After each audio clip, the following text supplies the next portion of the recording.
We see on an island, where a group of hunters face off against several giant monster ants. Their leader gets right up close to one of the ants and says they have to hold them back no matter what, no retreat allowed. But damn, these hunters get overwhelmed real quick. The leader is losing consciousness, and one of the ants is chowing down on his insides. It looks like he's gonna die. But out of nowhere, this dude with crazy strong healing magic saves him just in the nick of time. The leader freaks out because this guy is about to get attacked too, but boom, he gets saved too. And the guy who saved the leader calls on his teammate to finish off the ants. This next guy is a total beast, beating the crap out of those monsters easily. The first group realizes that they were just side characters all along, and these dudes who came to save them are S-rank hunters, the best of the best. They wipe out the red ants easily, but then this even bigger albino ant shows up. The attackers decide to engage the ant, while they leave the wounded leader to the healer. They go all out, using their teamwork to rip off its face and arms. The super powerful warrior uses one of those ripped off arms to obliterate the giant ant. But hold up, there's no time to celebrate because the albino ant army arrives. It turns out the giant ant was just one of many, but these hunters ain't scared, man.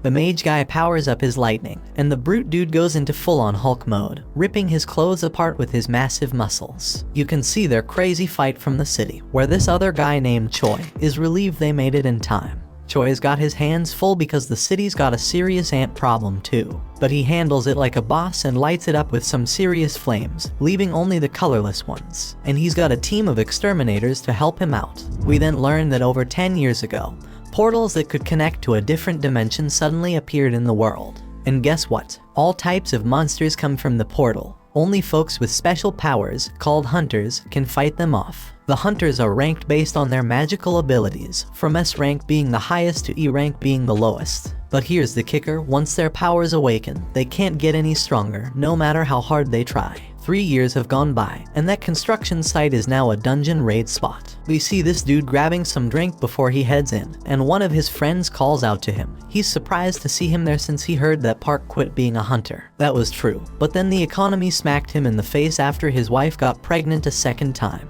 So the dude needed to make a ton of cash real quick, and a dungeon raid seemed like the perfect way to do it. We see that our hero has arrived. His name is Jinwoo. He recently joined the group, but they've already nicknamed him the weakest hunter ever. He greets everyone as he walks in, so Park asks why everyone seems to know him, thinking maybe he's some super strong hunter, but it's the complete opposite. Jinwoo is known as the weakest hunter ever. He managed to get himself injured and ended up in the hospital in an E-rank dungeon. They might as well create a new rank just for him, like an F rank, because he's that weak. But here's the thing, his reputation as the weakest works in his favor. If they call him in for a dungeon raid, it means it's probably gonna be a piece of cake. Jinwoo heard every word they said about him, but he couldn't deny it because it was true. He's just that damn weak. This woman named Juhi calls him out, and it turns out Jinwoo knows her from a previous mission they did together. But forget the greetings, she's more concerned about his latest injuries, and asks him what the hell happened this time. They sit down, and Jinwoo explains the embarrassing fact that he got injured in the lowest ranking dungeon. And get this, the team didn't even have a healer with them, because they didn't think any hunter would be dumb enough to injure themselves there. But they didn't take into account Jinwoo Dumbass' existence. Juhi gets pissed on his behalf, but Jinwoo already knows it ain't their fault. It's his damn fault for being so weak in the first place. It's time to enter the dungeon, and they're all about to head in. So this dude named Song Cheol suggests he be the party leader for this expedition. No one objects, so he leads the way, and before Jinwoo goes in, he gets a friendly reminder to stick close to the group, so he doesn't get hurt again. Jinwoo's only weapon is a crappy little knife with barely any magic power because that's all he can afford with his measly earnings. But he swears he'll give it his all anyway. In another place, there's this president of the Hunters Association named Juhi. He just finished a meeting with the government. They warned him about something called dungeon break that they needed to avoid. However, these same people demanded that they get the goods obtained from the dungeon. The members of the association make their living by selling the stuff they find in the dungeon, so Juhi doesn't have a problem with that request. The crystals they get from defeating magical creatures are called magic gems, and they sell them for money. Now let's go back to Jinwoo. Somehow, he managed to get his hands on a magic gem. Of course, he's thrilled about finally getting one, but he quickly has to defend himself against a goblin. When Jinwoo attacks the goblin, Jinwoo's blade shatters to pieces. The goblin stabs our hero, and instead of fighting back, Jinwoo just stands there screaming. Luckily, the big guy from earlier rushes past the useless girl and saves Jinwoo. While she heals him, Jinwoo can only watch as the rest of the team does all the work. We then find out that magic gems obtained from high-ranking magical creatures can be used to make more powerful weapons to defeat even stronger creatures. Mana crystals from the dungeon can also be used as weapons, but they're not nearly as effective as the magic gems. The government wants to use these items as a new kind of energy source. It's safer, more efficient, and causes less pollution compared to other types of power. It's like the perfect green energy, and the government is desperately researching how to generate electricity from these gems and crystals. Since these items can only come from the dungeon, hunters become incredibly valuable. Meanwhile, back in the dungeon, the team celebrates their victory after defeating the dungeon boss. Jinwoo must be the weakest person ever because he took a beating and Jinwoo is still healing him. She wonders why he even became a hunter if he's always getting injured, and thinks he's gonna meet his end one day. Jinwoo apologizes, but his words don't mean much and she's just worried about him. Everyone gets their share of the spoils from the battle, but there weren't many mana crystals, so they won't make much money. Jinwoo starts to doubt himself and feels disappointed to have only gotten a measly E-rank gem. He starts questioning if it's even worth risking his life for. One guy on the team calls everyone's attention to a huge hole, and they all gather around to figure out what the heck it is. Looks like a cave, but they're in a dungeon, so it's more likely to be a double dungeon. It's rare, but they've heard of it before, and their suspicion is confirmed, because they've already taken down the dungeon boss, yet the place hasn't started closing like a regular dungeon would. It seems like there's more loot to be grabbed deeper inside. Now Song Cheol tries to be the voice of reason and suggests that they follow the normal protocol by informing the association about the double dungeon and following their instructions. But the team ain't down with that idea, because it means giving up all the untapped loot that's probably waiting for them down there. Then this guy Park says it's just an F-rank dungeon, and then he brings up his wife and kid, talking about how he needs to make more money to support them. Song Cheol gets the point they're trying to make, but he wants to hear everyone's opinions before making a decision. Each team member chimes in with a mix of approval for venturing deeper and the realization that this is a clear death trap. In reality, 6 voices are answering to go to the cave, while 6 voices want to turn back. That means someone needs to break that tie, and the only one left who hasn't voted is Jinwoo. The decision is left up to him, and he knows damn well that a D-rank dungeon is insanely dangerous for him. But with his father missing, he's the only one in his family who can earn any money. He's already burdened with a ton of financial responsibilities. His mom's in the hospital, and his sister needs to go to college, so he can't stay broke forever. So he decides to go into the dungeon. Elsewhere, in the lab, where people are getting tested for their magical powers. In the waiting room, the others are ready to recruit any promising new hunters. This ranked hunter Choi has told his people that regardless of age or gender, they're getting recruited. Meanwhile, some thieves snatch a purse and get ready to run over a girl who's in their way. This girl fearlessly snatches the purse back from those guys without even blinking. It's like it's just a regular day for her. This girl is Cha-hee, the famous S-rank hunter. She's a celebrity, but she can't handle all the attention. Her fans go crazy over her, and she makes a super dramatic exit. Back in the dungeon, the party has been walking for 40 minutes now, and they haven't found anything valuable yet. And the portal to a dungeon closes after an hour, so they only have another 20 minutes before they're out of time completely. Jinwoo says sorry to Joo-hee for making her come along because of his vote, but she's more pissed about how he doesn't worry more about his own life. If he had been stabbed just a bit higher, he'd be dead. And on top of that, she had a hard time healing his hands and feet. She keeps scolding him, and he realizes that it's only because of the B-rank healer that he can survive. Jinwoo feels sorry, so she suggests that buying her a meal would be a good apology. Our boy is taken aback by her forwardness, but before they can continue their discussion, the team discovers the boss's room. It's unusual to find such massive doors, so something feels off. Kim refuses to leave empty-handed and is determined to enter, with the others joining him.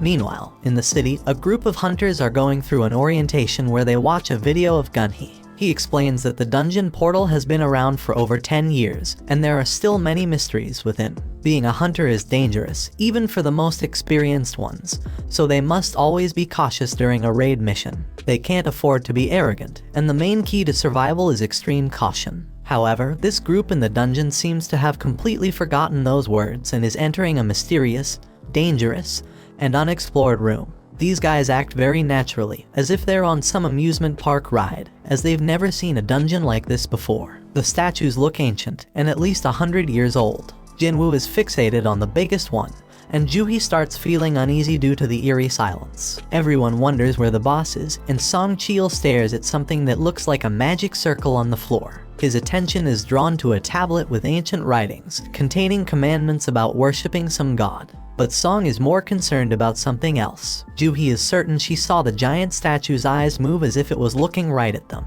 Jinwoo thinks she's just losing her mind, but everyone is shocked when the door suddenly slams shut. One dude on the team, who didn't even want to come in the first place, realizes something's off and tries to bail. But out of nowhere, one of the statues slices off half his body in an instant. Everyone loses their minds, because not only did someone just die, they got taken out so damn fast that nobody stands a chance against that power. Our boy turns his gaze back to the main statue, hoping that it doesn't move as well, but to his horror, it looks back at him. We take a peek into Jinwoo's past. The dude's been through some serious life or death situations. In his first mission, he got separated from his crew and attacked. Another time, he damn near starved to death while trapped in a maze. He's even been injured by some weak magic beast and ended up in the hospital for weeks. Even the lowest ranked, crappiest dungeons pose a real threat to this guy. Most hunters collect gems and sell them to buy better weapons, which they use to take down tougher beasts and earn bigger rewards. But not Jinwoo. He's stuck with a cheap little knife, and if that thing ever breaks during a fight, he's left fighting barehanded.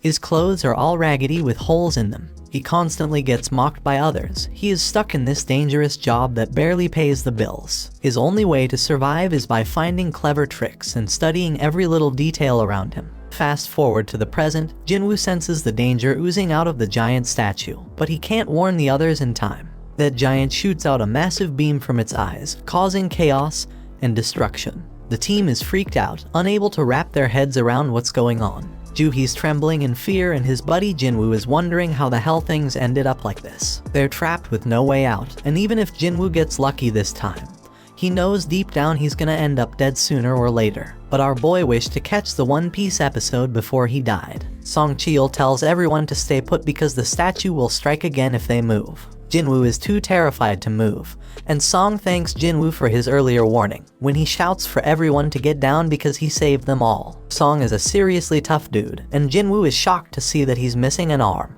Jinwoo needs to stop the bleeding for him because Joohee is freaking out and can't handle the pressure. She's a B-rank healer, but her fearfulness limits her to easy raids only. Song has been on plenty of B-rank raids himself, so he can tell that this statue isn't a rank, or maybe even an S-rank. The tablet had some stuff written about praising God or facing consequences, so Jinwoo figures that this statue must be the god it was talking about. We then find out that 10 years ago, these gates started appearing all over the place, and brought about all sorts of supernatural stuff. One result of this is people awakening special powers called hunters. Their job is to take down monsters in the dungeons, and once a hunter's power awakens, it stays the same. At school, Jinwoo's sister tells some girl about how her brother always ends up getting hurt. This girl can't believe that Jinwoo is a hunter and says she'd be a better hunter than him. Back in the dungeon, Song wants to come up with a plan to escape, but this one man gets impatient. He just signed up with some famous guild and doesn't want to die now. This guy is confident that his insane speed will get him out of there. He does have some crazy speed as he takes off running, but the statue disintegrates him, leaving only his fast feet behind. That makes it clear that this statue could wipe them all out in a heartbeat if it wanted to, and it could do it easily. So why doesn't it? Jinwoo realizes it must have something to do with the first command, which is to worship God. Jinwoo gets up, having come up with an idea, and gets a determined look on his face. Song is worried, but amazed to see that Jinwoo hasn't given up on surviving this mess, judging by the fire in his eyes. Jinwoo locks eyes with the statue and manages to prevent it from attacking at the very last moment. Our boy figures something out and tells everyone to bow down. Jinwoo thinks that if they show some respect to God by keeping their heads low, these freaky statues won't attack. Now everyone else is too damn clueless to come up with a better plan, so they all start bowing down to the statue, scared as hell, hoping this will save their sorry asses. But things get terrifying when the statue makes a terrifying face, moving mutton chop despite all the advice, and gets all pumped up because the statue ain't attacking anymore. And guess what? Everyone follows his dumb lead. But our boy he's say, there's more to this crap. Right then, the statue makes a crazy move, and stands the hell up. Now the supposed leader turns to Jinwoo, hoping he's got a plan. But damn, our boy doesn't, but for the fact that they can't break the commandments set by the tablet. The second commandment says they gotta praise God, so this brave dude with long hair steps up and starts praying to the damn thing. Everyone thinks it's working as the monster slows down, but Jinwoo knows better and reveals that the dude's words don't apply to this god. But boom, the statue stomps the poor guy, and everyone loses their minds. It's straight up chaos. Some random girl gets crushed, and everyone decides it's best to scatter. Park's thinking about his family, and how he can't leave them fatherless, but he makes the wrong move and gets sliced up by another statue. Meanwhile, Jinwoo's hauling ass with Juhi, racking his brain for a way to praise this messed up god. I mean, this monster's practically the devil, so how the hell do you come up with something to praise about it? But our hero knows he can't just ditch Juhi because everyone around them is dropping like flies. Jinwoo's freaking out, searching for any damn clue. He's checking out everything these statues are holding. Then he gets an idea and tells everyone to head to the statues that are holding instruments. So everyone follows his lead, and it becomes clear that these statues don't attack. Instead, they start playing their damn instruments. But when our boy gets to his statue, it's not playing any music, so he figures it doesn't work with two people. Jinwoo leaves Juhi behind, and that statue starts playing its tune. He hauls ass to find his statue, but damn, he nearly gets crushed. And then someone screams because Jinwoo's landed his sorry ass in front of the wrong goddamn statue.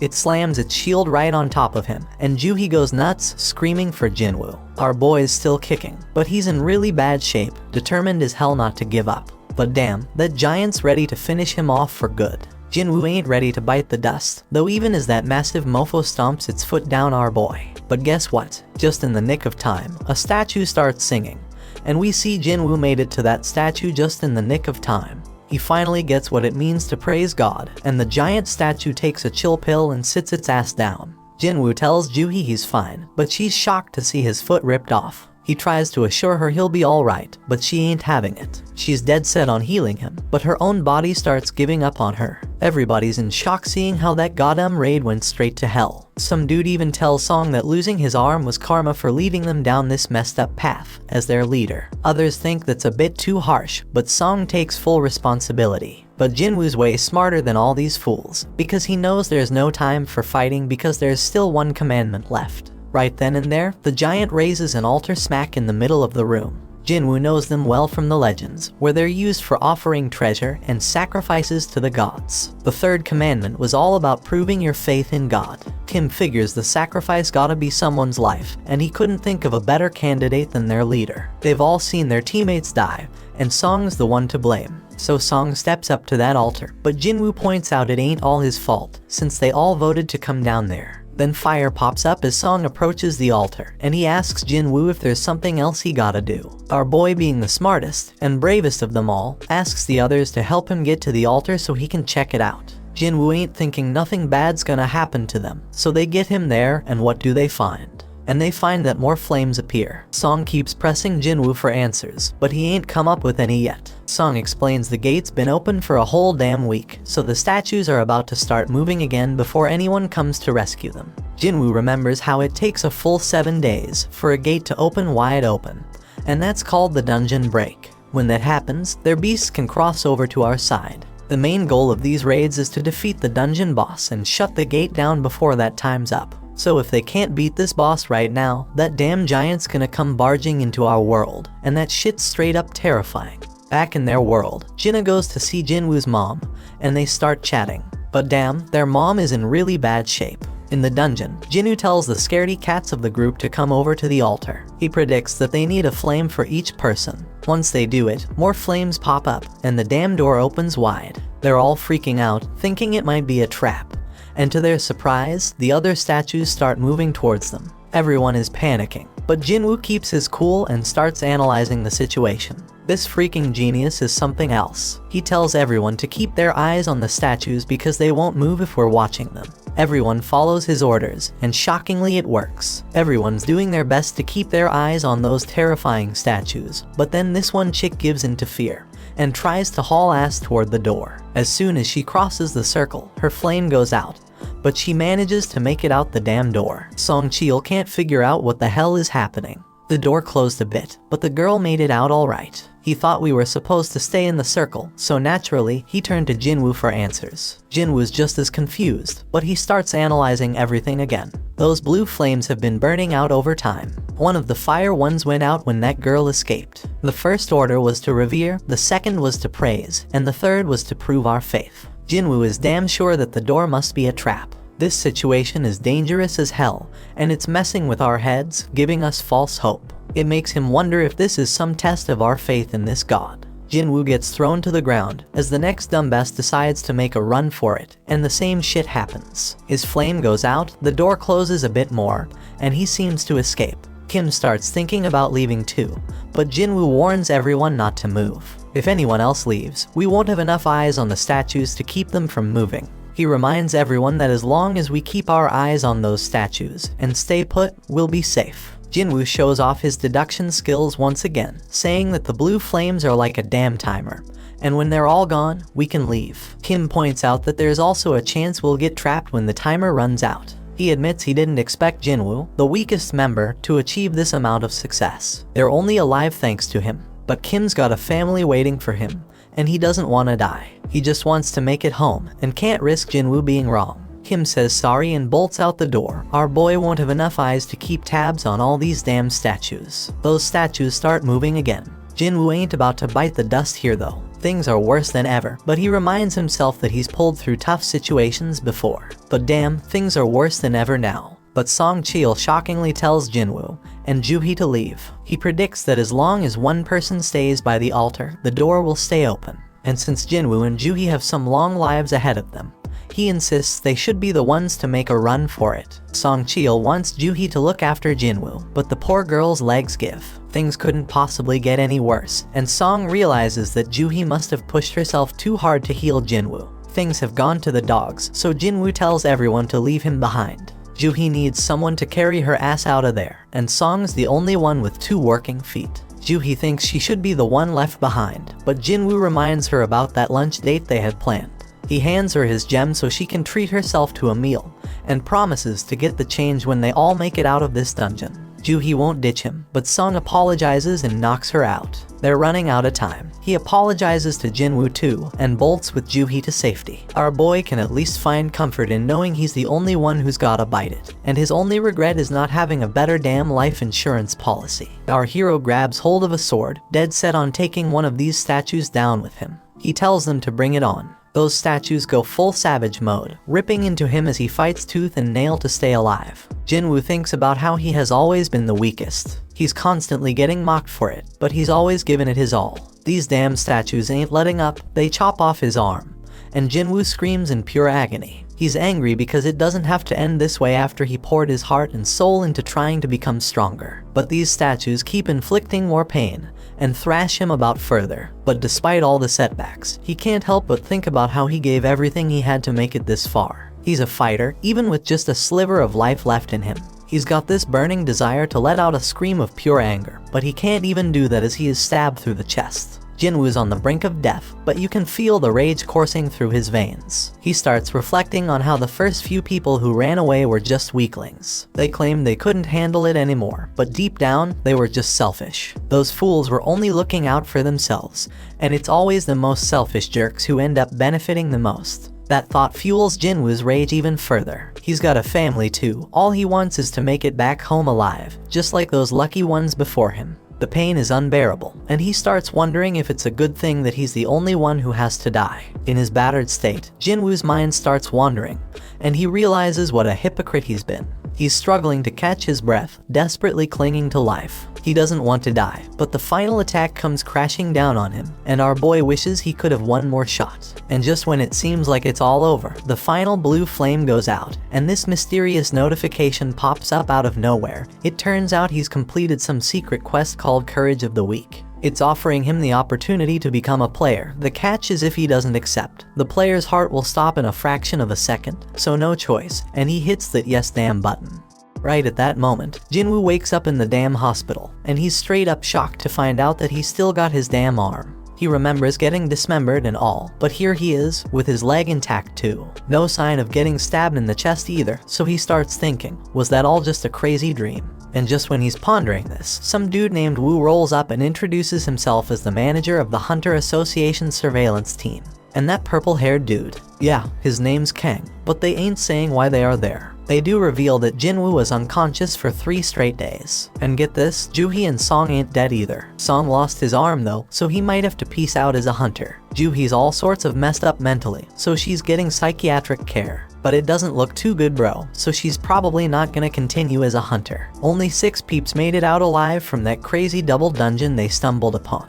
Being a hunter is always a risky business, but what went down that day was a real tragedy. And here's the real mind-boggler, when another guild showed up later after being alerted by the survivors, and they found just Jinwoo. No signs of the temple or their statues. The survivors all told the same wild-ass story, which is hella hard to believe. Everyone's stories match up perfectly, so nobody's suspecting them. It's a crazy situation. And now, Woo's got this theory. He looks at Jinwoo and asks if he has a second awakening. Woo explains that a hunter's power is determined when they awaken it, and it doesn't change after that. But on some crazy rare occasions, a hunter can go through a second awakening. This mind-blowing event can push them past their previous limits, even to the ORS rank. Jinwoo gets all pumped up, thinking about this, and Woo brings out this meter thing to test Jinwoo's power. Woo figures that if they really went up against an instant-level magic beast as the survivors said, a low-level hunter wouldn't stand a chance. And since there ain't a single monster trace left behind, the most likely explanation is Jinwoo's second awakening.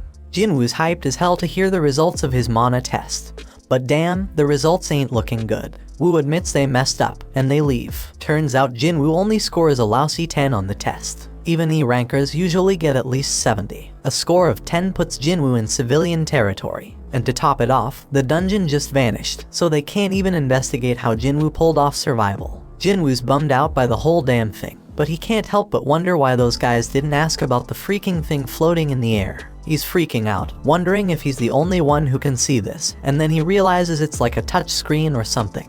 Jinwoo remembers getting a message about becoming a player, but his sister interrupts his thoughts. She's all worried about him, so he apologizes and asks if she can see the panel. She can't see it, so he asks if she knows how opening messages in games usually work. Jinna thinks he's gone nuts, but our boy reminds her she used to be a gamer. She gives him the obvious answer, saying he just needs to check his inbox. Right then, a notification pops up saying Jinwoo has a daily quest, which is all about strength training. After Jinna leaves, our hero opens up a ton of these panels. They explain that the system is there to help the player get better, and if he doesn't follow it, there's gonna be consequences. They've also sent him some rewards, but Jinwoo has no clue what any of it means. Jinwoo accepts his daily quest, which sets out a bunch of goals like push-ups, sit-ups, squats, and running. But if he fails to complete the quest, he's gonna get penalized. Jinwoo starts wondering if this whole thing's a joke since he's stuck in the hospital and ain't got no energy for any of that crap. Outside, Woo tells the chairman that Jinwoo didn't have a second awakening. The whole incident's still a mystery, so they gonna mark it as a special case and look into it more. Meanwhile, Mr. Choi tells Cha-hee that she gonna be part of a B-rank raid as an instructor. This raid's gonna test and train the recruits, and he can't think of a better instructor than her. Cha-hee doubts her teaching skills, but Mr. Choi tells her to just fight like she always does, and everyone gonna learn from watching her. He goes on to explain that the Hunter Guild is one of the top 5 guilds in the country, but they ain't nothing special on the international stage. Hunters can't level up on their own, but they can improve their collective combat skills. Somewhere else, another gate opens up, and the observers are all like, damn, when are the hunters gonna show up? At the freaking hospital, Jinwoo falls asleep as the clock reaches midnight. Then a damn notification pops up, saying he didn't finish his quest, and suddenly the ground starts shaking like crazy. Jinwoo is frigging terrified when he finds himself in the middle of a damn desert, and to make things worse, there's this giant creepy caterpillar monster right in front of him. But suddenly another notification pops up, saying he's got a penalty quest, and he's gotta survive for 4 freaking hours. Back at the hospital, the nurses are all like, where the hell is Jinwoo? Because he's nowhere to be found. Little do they know our hero is stuck in some other dimension, running for his damn life. The giant caterpillar thing is closing in on him, and he's like, oh shit, because there's more than one of them. And if that ain't bad enough, Jinwoo still has 2 hours to get his ass back to the hospital. The nurses keep searching for him, they are all worried. Meanwhile, poor Jinwoo is running his ass off, knowing he's running out of time. The caterpillars are getting closer and closer, but just as the clock hits the deadline, Jinwoo finds himself back at the hospital. The notification confirms that he completed the penalty quest, but Jinwoo is so drained that he ends up puking and passing out. He gets another reward, but he's out cold and has no idea. Later on, Jinwoo tells his sister that he's healing up nicely and might be able to go home soon. So he gets dressed in his fancy tracksuit and heads outside. Over in another place, Juhi gets a request to join a raid, because some D-rank gate has shown up. The other guilds are busy, and Juhi can't bring herself to agree to go. On the other hand, Juhi gets some good news that Jinwoo has woken up from his coma. Juhi is all nervous and shit as she goes to visit him, but the nurses are like, he's running again, just like every day since he woke up. Outside, Jinwoo is thinking about how it's been 4 days since he woke up, and he's learned a few things. First off, those pop-up windows he's been seeing are for real, not some crazy hallucinations. And when he completes his daily quest, he gets 3 types of rewards. One is full recovery, which he uses now to shake off all that exhaustion from running. Then there are ability points, which he can use to boost his skills. Currently, our boy can totally feel the difference.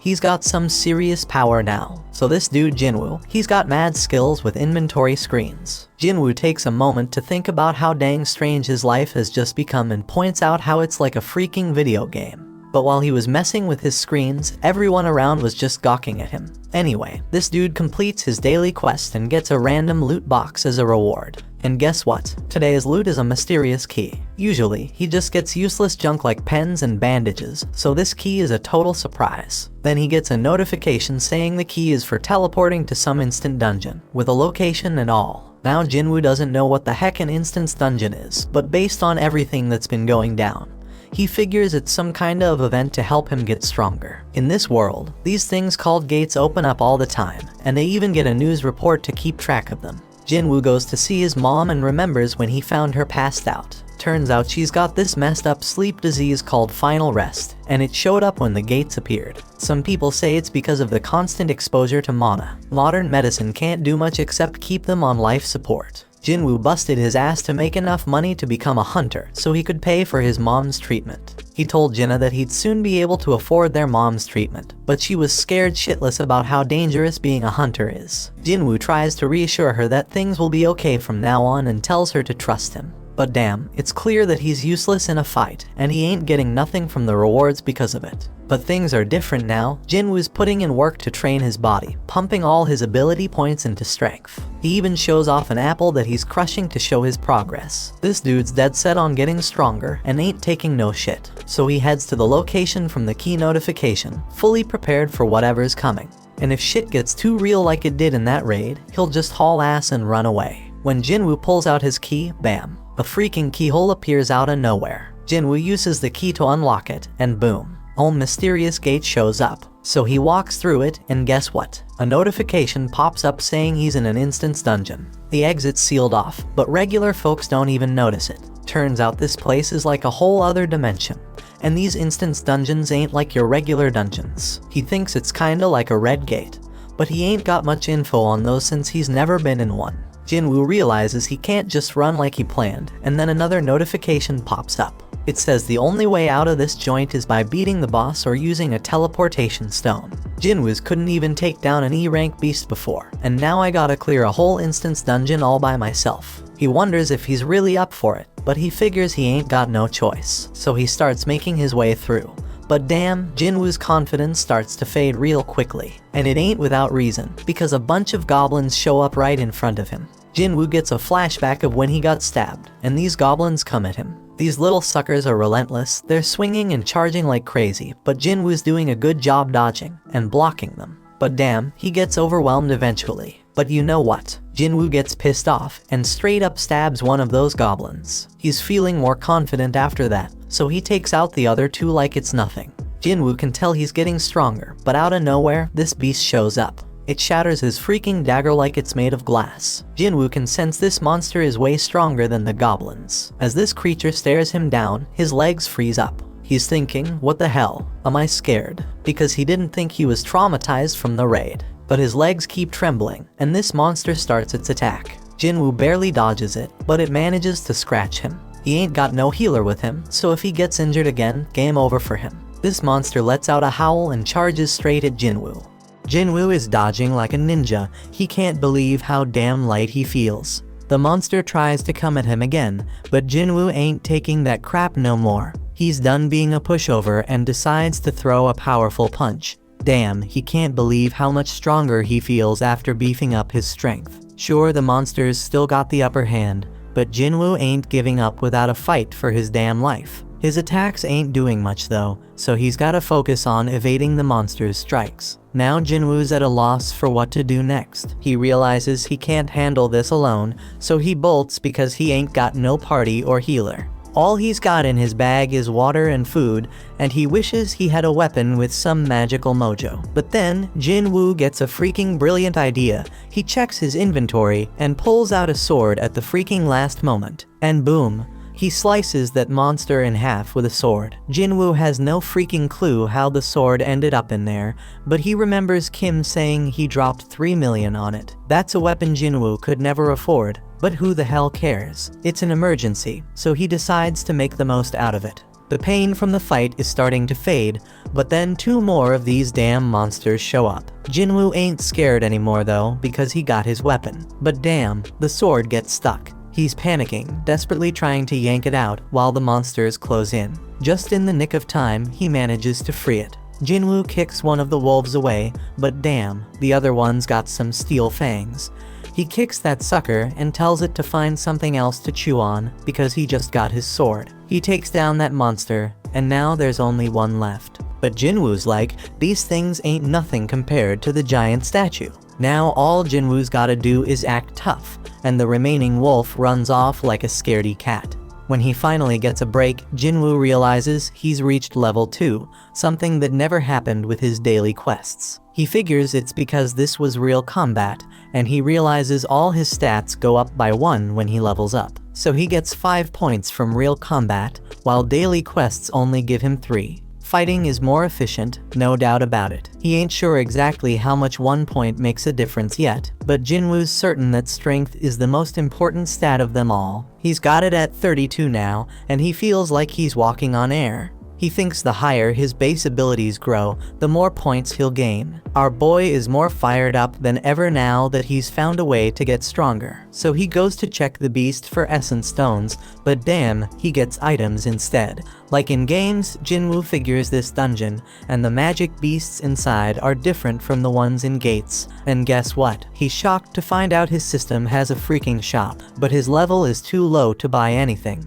At least he can sell stuff though. The dude manages to get 20 gold from a tooth. Jinwoo ain't sure how much that's worth, but he remembers he's in an E-rank dungeon, so it probably ain't much. Now Jinwoo's thinking about what he's gotta do next. He can't bounce until he beats the boss, and he ain't got a clue where to find a teleportation stone. To make things worse, if he stays too long, he'll run out of food. He knows damn well he can't take down a boss right now, even if it's just E-rank, so he's wondering if he should level up first. Right then, Jinwoo's mind gets blown when a whole pack of wolves shows up. Jinwoo tells himself not to be scared because he already knows what dying feels like. This time, he charges straight at them wolves and starts slicing them up like a meat. Jinwoo promises he ain't going down easy, but he knows them wolves ain't gonna give up either. This dude's getting a little crazy because he wants the fight to last and be intense. He just wants to get stronger, so he's gonna follow all them ridiculous rules from the system. Jinwoo chops through all the monsters and notifications pop up everywhere like crazy. When he's done, he gets a final notification saying he's now the wolf assassin. Outside, some folks walk by a portal, and they wish the damn city would do something about it already. Inside the dungeon, Jinwoo's dead tired, and he realizes his sword's about to give out. Just then, he gets a notification explaining the perks of being a wolf assassin. Jinwoo gets a 40% boost to all his abilities when fighting animal-type monsters. And guess what? When he checks his inventory, he finds a whole bunch of fangs and a cloak. But here's the real kicker. He also finds a teleportation stone. Jinwoo thinks about using it to bail, but he hesitates because he might never get this easy of a chance to get stronger again. He's got no clue what's gonna happen to this dungeon when he leaves. It might just vanish into thin air. It could be like some limited time event in a game and vanishing without a trace. Faced with this tough decision, Jinwoo decides to keep moving forward. Meanwhile, Juhee gets a call from the Hunter Association saying there's been a dungeon break at a gate nearby. They're running low on healers, so they need her help. Juhee feels guilty because she turned them down before, but now she's like, damn, Jinwoo worked his ass off, I gotta step up. While Jinwoo's still fighting in the dungeon, he realizes the higher his level gets, the easier it is to kick monster ass. Plus, the text describing them starts changing colors. White means they're weak as hell, orange means they're on par with him, and red means they're seriously strong. Those wolves that were red before, now they're white. That means Jinwoo has seriously leveled up like he's become a beast. Jinwoo knows there's this one monster lurking downstairs that he can't mess with at his current level. His perception skills are on point now, and he can feel something straight up terrifying down there. This monster is so damn powerful, it's giving him mad goosebumps. Jinwoo's sword is almost done, and he ain't see any more room for leveling up in this area. But his whole goal is to get stronger, so Jinwoo decides to just go down the damn stairs. When he reaches the bottom, bam, something attacks him with lightning speed, and he barely has time to react. Jinwoo's sword snaps in half, and this massive serpent pops up in front of him. Damn, Jinwoo's mind is blown, because even with all his leveling up, this beast's name is still orange to him, which means it's insanely tough. It's crystal clear that this snake is the boss, and there's no way his sword can pierce its thick scales. He knows for sure that fighting without a weapon would be a death sentence, so when the snake strikes, Jinwoo goes all out with his sword. This colossal snake knows how to pack a punch, so Jinwoo needs to figure out a way to get around its defenses. But damn, this thing's armor is hella tough, so all Jinwoo can do is run for his life. The snake whips its tail like a straight-up badass, and Jinwoo knows he's screwed if he gets hit. He does his best to block it, but he takes some serious damage. This creature doesn't quit. Jinwoo gets tossed around like a rag doll, and he even has a train launched at him. Our boy thought he had gotten stronger, but it wasn't enough. The train barely misses crushing him, and Jinwoo starts questioning himself. How much stronger does he gotta get before he stops being the laughingstock? He remembers when people called him the weakest hunter ever, and it hits him hard. Song was the one who spilled the beans, and he pumped up Jinwoo to prove them all wrong. As this snake straight up overwhelms him with its crazy power, tossing him into a whole new area, Jinwoo has an epiphany. He got stuck with that nickname because he was weak, the same reason he got mocked. Jinwoo takes a second look and realizes that those with mad strength always have the upper hand in any situation. But the powerless ones ain't got nothing to do around the strong except shake in fear and stand around like losers. The weaklings always get looked down upon. You might be smart, creative, and caring, but when you face some serious strength, none of that's gonna save your sorry ass. Jinwoo figures out that being kind won't get him anywhere, so he's gotta toughen up. With this newfound determination, Jinwoo straight up jumps on that snake. The ferocious monster throws him off,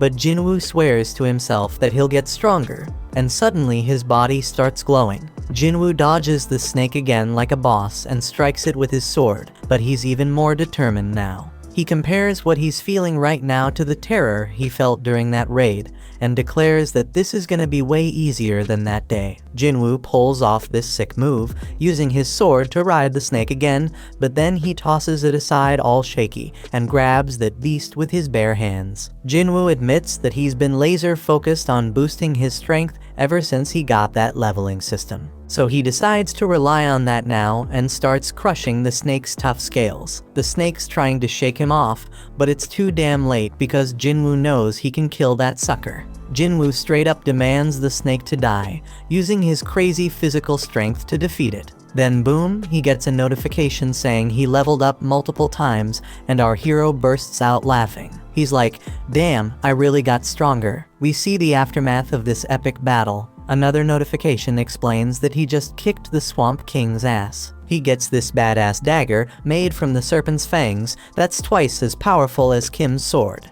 It even has paralysis and drain effects, oh, and he also gets this toxic potion that'll make his skin tough as nails, but mess up his muscles permanently. Now the dungeon turns into a train station, and Jinwoo realizes he beat the whole damn thing by himself. He's walking around with his broken sword, but there's nobody in sight. Some soldier tells Jinwoo to find shelter, but he quickly figures out that Jinwoo is a hunter. The soldier's like, my bad, let's go kick some ass together. There are monsters all over the place, so Jinwoo figures it must have been a dungeon break, and some magic beast came out of a portal. The soldier says they handled most of the situation, but there's still one huge badass monster left. Jinwoo's perception ability has gone through the roof, and he can sense where the boss is. We see this massive golem wrecking shit, and the people are scared as hell it's gonna get worse. The hunters are struggling to fight it, and the leader tells the healers to focus on keeping their tank alive.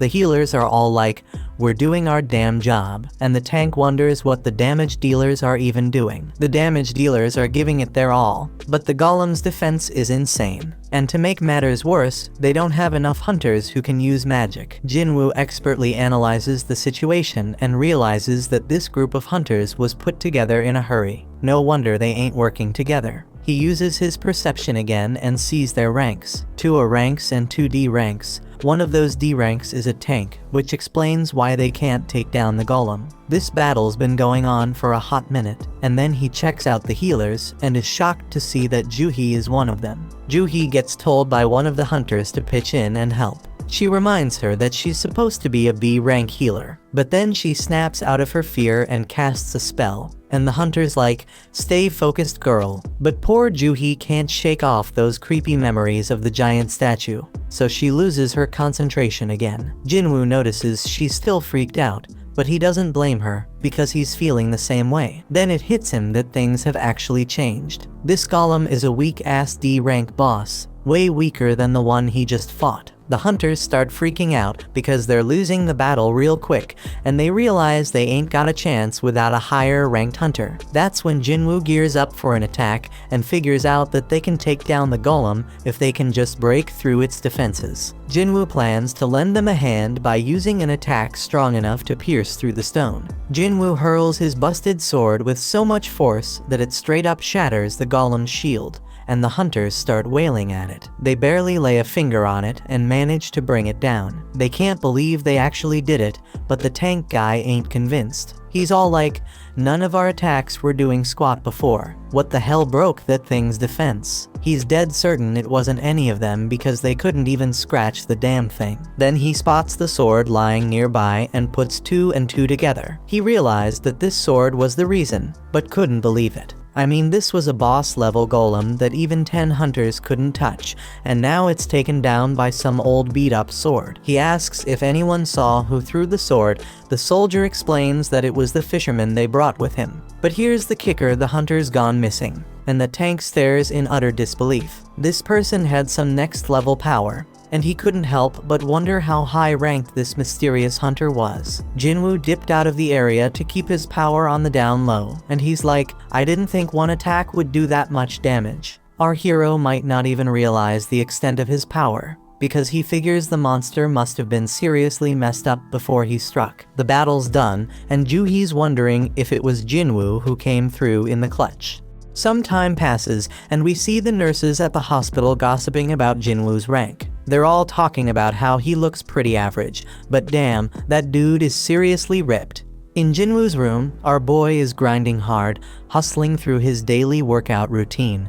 These thirsty nurses won't shut up about him. They can't even believe how fast he's transformed. One poor nurse straight up falls for Jinwoo when she catches him post-workout, and she can't stop staring at his ripped body. Today's the day Jinwoo bounces out of the hospital, so this desperate nurse asks for his digit. But Jinwoo ain't all there yet, still stuck on the fact that he thinks she just wants to send him test results after he's released. On the news, we catch up with Beak, that S-rank hunter who took down the giant ants. He's one of only 7 S-rank hunters in the country and gives us a glimpse into the life of a top hunter. He breaks it down, saying he's gotta train like a beast every day when he ain't raiding dungeons. Even the smallest mistake could lead to his buddies getting hurt, so he gotta stay sharp, no doubt. Gina notices that Jinwoo is now seriously ripped and has even grown taller.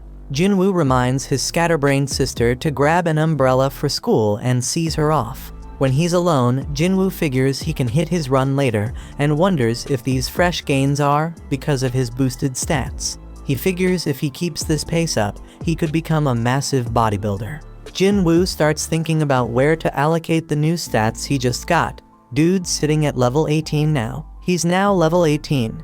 He knows that strength increases his damage, but he also knows it's pointless if he can't land a hit. Besides vitality, perception, and agility, he also got this intellect stat. He figures it's gotta be something to do with magic, but he ain't sure if he needs that. Jinwoo makes up his mind and dumps all his points into strength and perception.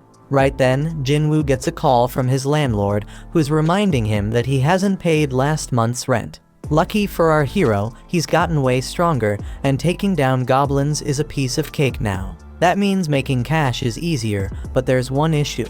To rake in the big bucks, he gotta tackle higher level gates, but ain't nobody letting an E-rank hunter through those doors. Jinwoo thinks about getting his rank reevaluated, but that's a huge risk. Reawakenings are mad rare, and ain't nobody has ever seen a hunter level up and keep getting stronger as he can. Jinwoo decides to keep his powers under wraps for now until he can defend himself and figure out more about what he can do. Then out of the blue, Jinwoo is shocked by a job listing and bolts off. The dude's hustling with his daily training to score some reward, and he links up with this hunter named Hung. Hung apologizes to Jinwoo because his crew thinks he's the weakest hunter ever, but Jinwoo plays it cool and lies, saying they ain't wrong. Hung explains they're heading into a C-rank dungeon, but they need at least 8 people to enter. They need Jinwoo to meet that quota, even if he's just an E rank, but Jinwoo ain't gonna do any fighting. Hung's like, you won't get no rewards either, but we'll hook you up with 2 million yuan. Our hero peeps the situation and sees they have 4 C rankers and 2 D rankers. Jinwoo agrees to join, and Hung explains that his gig will be to carry supplies.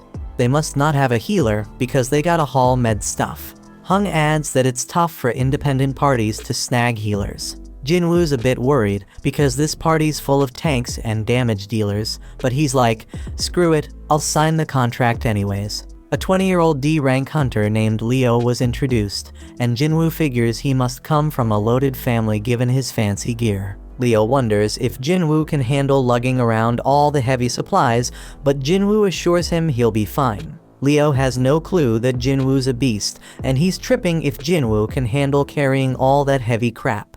Leo starts spouting off about the president overseeing the construction site they're at, blabbering on about how the guy skipped town after swindling 900 billion yuan, leaving everyone astonished. They all roll up to this freaking massive gate and start thinking if it's really just some C-rank dungeon. Leo questions if they'll be alright, so Jinwoo explains that the size of the gate ain't that important. What really matters is the magic power flowing from inside. And that's what the Hunter Association uses to assign ranks. Anything above a B rank, the big guilds take care of, so this C rank joint shouldn't be too much of a challenge. Jinwoo knows all this because he's been a hunter for a while, but he realizes he ain't never actually tackled a C rank dungeon before. They step through the gate and use the light to check things out, but damn, they're shocked to find there ain't no magical creatures in there. Most dungeons are lit up with glowstones, but this one's pitch black. The darkness reminds Jinwoo of the entrance to that temple, so he starts telling Leo about all sorts of stones. There are these essence stones that hunters nab from magic beasts, mana stones that can be mined from dungeons, and glow stones that light up the damn caves. Jinwoo shuts down that chatty kid real quick and spills the beans about some crazy magic beasts lurking in this dungeon. They're keeping a low profile for now, but our boy's got a hunch. He figures these beasts are like bugs and tells everyone. Everyone freaks out when they realize they're stuck in an ant's nest and can hear those monsters getting closer. Jinwoo says the beasts are above them, so the crew starts going all out, attacking like mad. Hung steps up and uses his taunt skill to draw most of the aggro, and Jinwoo is amazed by their badass leader, who's a C rank. Leo wants to join the fight, but their mage holds him back, saying he's got a trick up his sleeve. After a suspenseful countdown, the mage unleashes a wicked blast. Jinwoo analyzes the situation again, and he can see these hunters have some solid teamwork going on. As for Leo, his gear compensates for his lack of skills. They're all holding their own, but Jinwoo's got this nagging feeling that something's off. He quietly destroys one of the ants, and the fight ends shortly after. Hung declares their victory, and everyone grabs their share of the loot, except Jinwoo. Hung gives props to Jinwoo for saving them a ton of trouble by spotting those ants. Jinwoo's like, no, just followed my instincts. But then Hung noticed that some of the ants were messed up, and it wasn't from swords or magic. He thinks maybe some other magic beast got to them, but that would mean there's something even stronger lurking around here. Several ants were torn to shreds, so Hung wondered what could be big enough to take them down. Leo spills the beans about how his pops hooked him up with a bunch of sick gear for his first raid, and Jinwoo's stoked to hear that. He ain't sure why yet, but he tells Leo they gotta be extra careful. Over in another spot, a dude working out gets startled by a loud noise of destruction. But don't trip, someone tells him to chill because it's just their guild master training, and turns out it's Beak. This dude is a beast, and the kid's jaw drops when he sees Beak smash through a massive stone with just one hit. Beak doesn't even flinch, and says it wasn't even a good warm-up. Back in the dungeon, Leo's still worried about Jinwoo carrying everything. But Jinwoo's like, no man, getting paid to not fight? That's a sweet deal. But deep down, our boy's thinking might be too good to be true. He does some more thinking and realizes this crew is battle-tested, but ain't got no healer. Plus, they needed more members to meet the party quota. The group gets worried because they've covered a ton of ground in the dungeon, but haven't come across a single healthy critter. The dungeon boss gotta be alive though, because the gate would have closed if it wasn't. They stumble upon a bunch of webs and figure out that the boss's lair must be through that tunnel. They go through the tunnel and damn, they find a crazy load of mana crystals. Now these crystals ain't as valuable as essence stones, but we're talking at least 1 billion worth of crystals. One of the hunters even says that Hung's brother would be hella jealous of this find, but they shut him down real quick. Hung's got some hidden motive, they think, because his brother can't always be right. Hung ain't about to play second fiddle to his bro, so he's gonna use this massive haul as his own personal strike team training ground. Now Leo is the legal whiz, so he takes a look at Jinwoo's contract and spots something fishy. He tells Hung that the contract only says Jinwoo ain't getting a cut of the battle drops, but mana crystals ain't battle drops. That means they gotta split their findings 8 ways instead of 7. Hung all smiles and agrees, but he reminds them that the dungeon boss is nearby. They gotta defeat that boss to close the gate, so they gotta haul those mana crystals out before they take on the spider boss. Lucky for them though, the spider's snoozing. But Hung flips out on one of the hunters because they forgot to bring the transport gear. Hung tells Leo and Jinwoo to chillax while they go fetch the gear, and he assures them that the spider won't wake up unless something pisses it off. Hung points out that they're both newbies to C-rank dungeons and tells them to just trust his decision. He's got some business to discuss with his team, so they're gonna take a break too. As they leave, Jinwoo starts analyzing the situation again. He finds it weird that they ain't got any experienced folks to call in and help them meet their quota. From a good distance, we peep at how wicked Hung is. He straight up orders one of his crew to seal off the boss's chamber. The dude follows through, and Leo realizes they got backstabbed. This is exactly what Jinwoo was worried about. He remembers how Song warned him that there are some real crooks in their line of work. Raiding dungeons is no joke. Accidents happen all the time. And in that chaos, crimes can go unnoticed. Ain't no security cameras in these dungeons, so as long as there ain't no survivors, there won't be no evidence. Leo is pissed that these dudes are really willing to throw them under the bus for some mana crystals. He's starting to regret even bringing up the damn contract. But Jinwoo ain't falling for it. They were ready to off them at any moment if they stepped out of line. Now their main concern is the boss that just woke up, and Leo tells Jinwoo to fall back. Jinwoo spots an exit, but he quickly realizes that Hung already knows about it. The spider's wide awake now, and Jinwoo realizes this C-rank beast is on a whole another level. But hold up, our boy ain't about to back down. He takes charge, telling Leo to stay out of the way because he's gonna throw down with this thing. Jinwoo summons his weapon and declares he's gonna beat its ass. When Hung's crew bails out of that dungeon, the mage is all like, why didn't they just take out those 2 newbies themselves? But Hung explains they couldn't risk waking up the spider, because they needed snoozing to grab those sweet mana crystals. He ain't worried though, because some dude with 0 experience, and the weakest hunter ever ain't got no chance against that spider. The plan is to wait for the spider to chow down on them and pass out again. They can't go in guns blazing, because it would wake the spider up, but Hung knows about this little path above the cave. Worst case scenario, the spider doesn't pass out after munching on the newbies.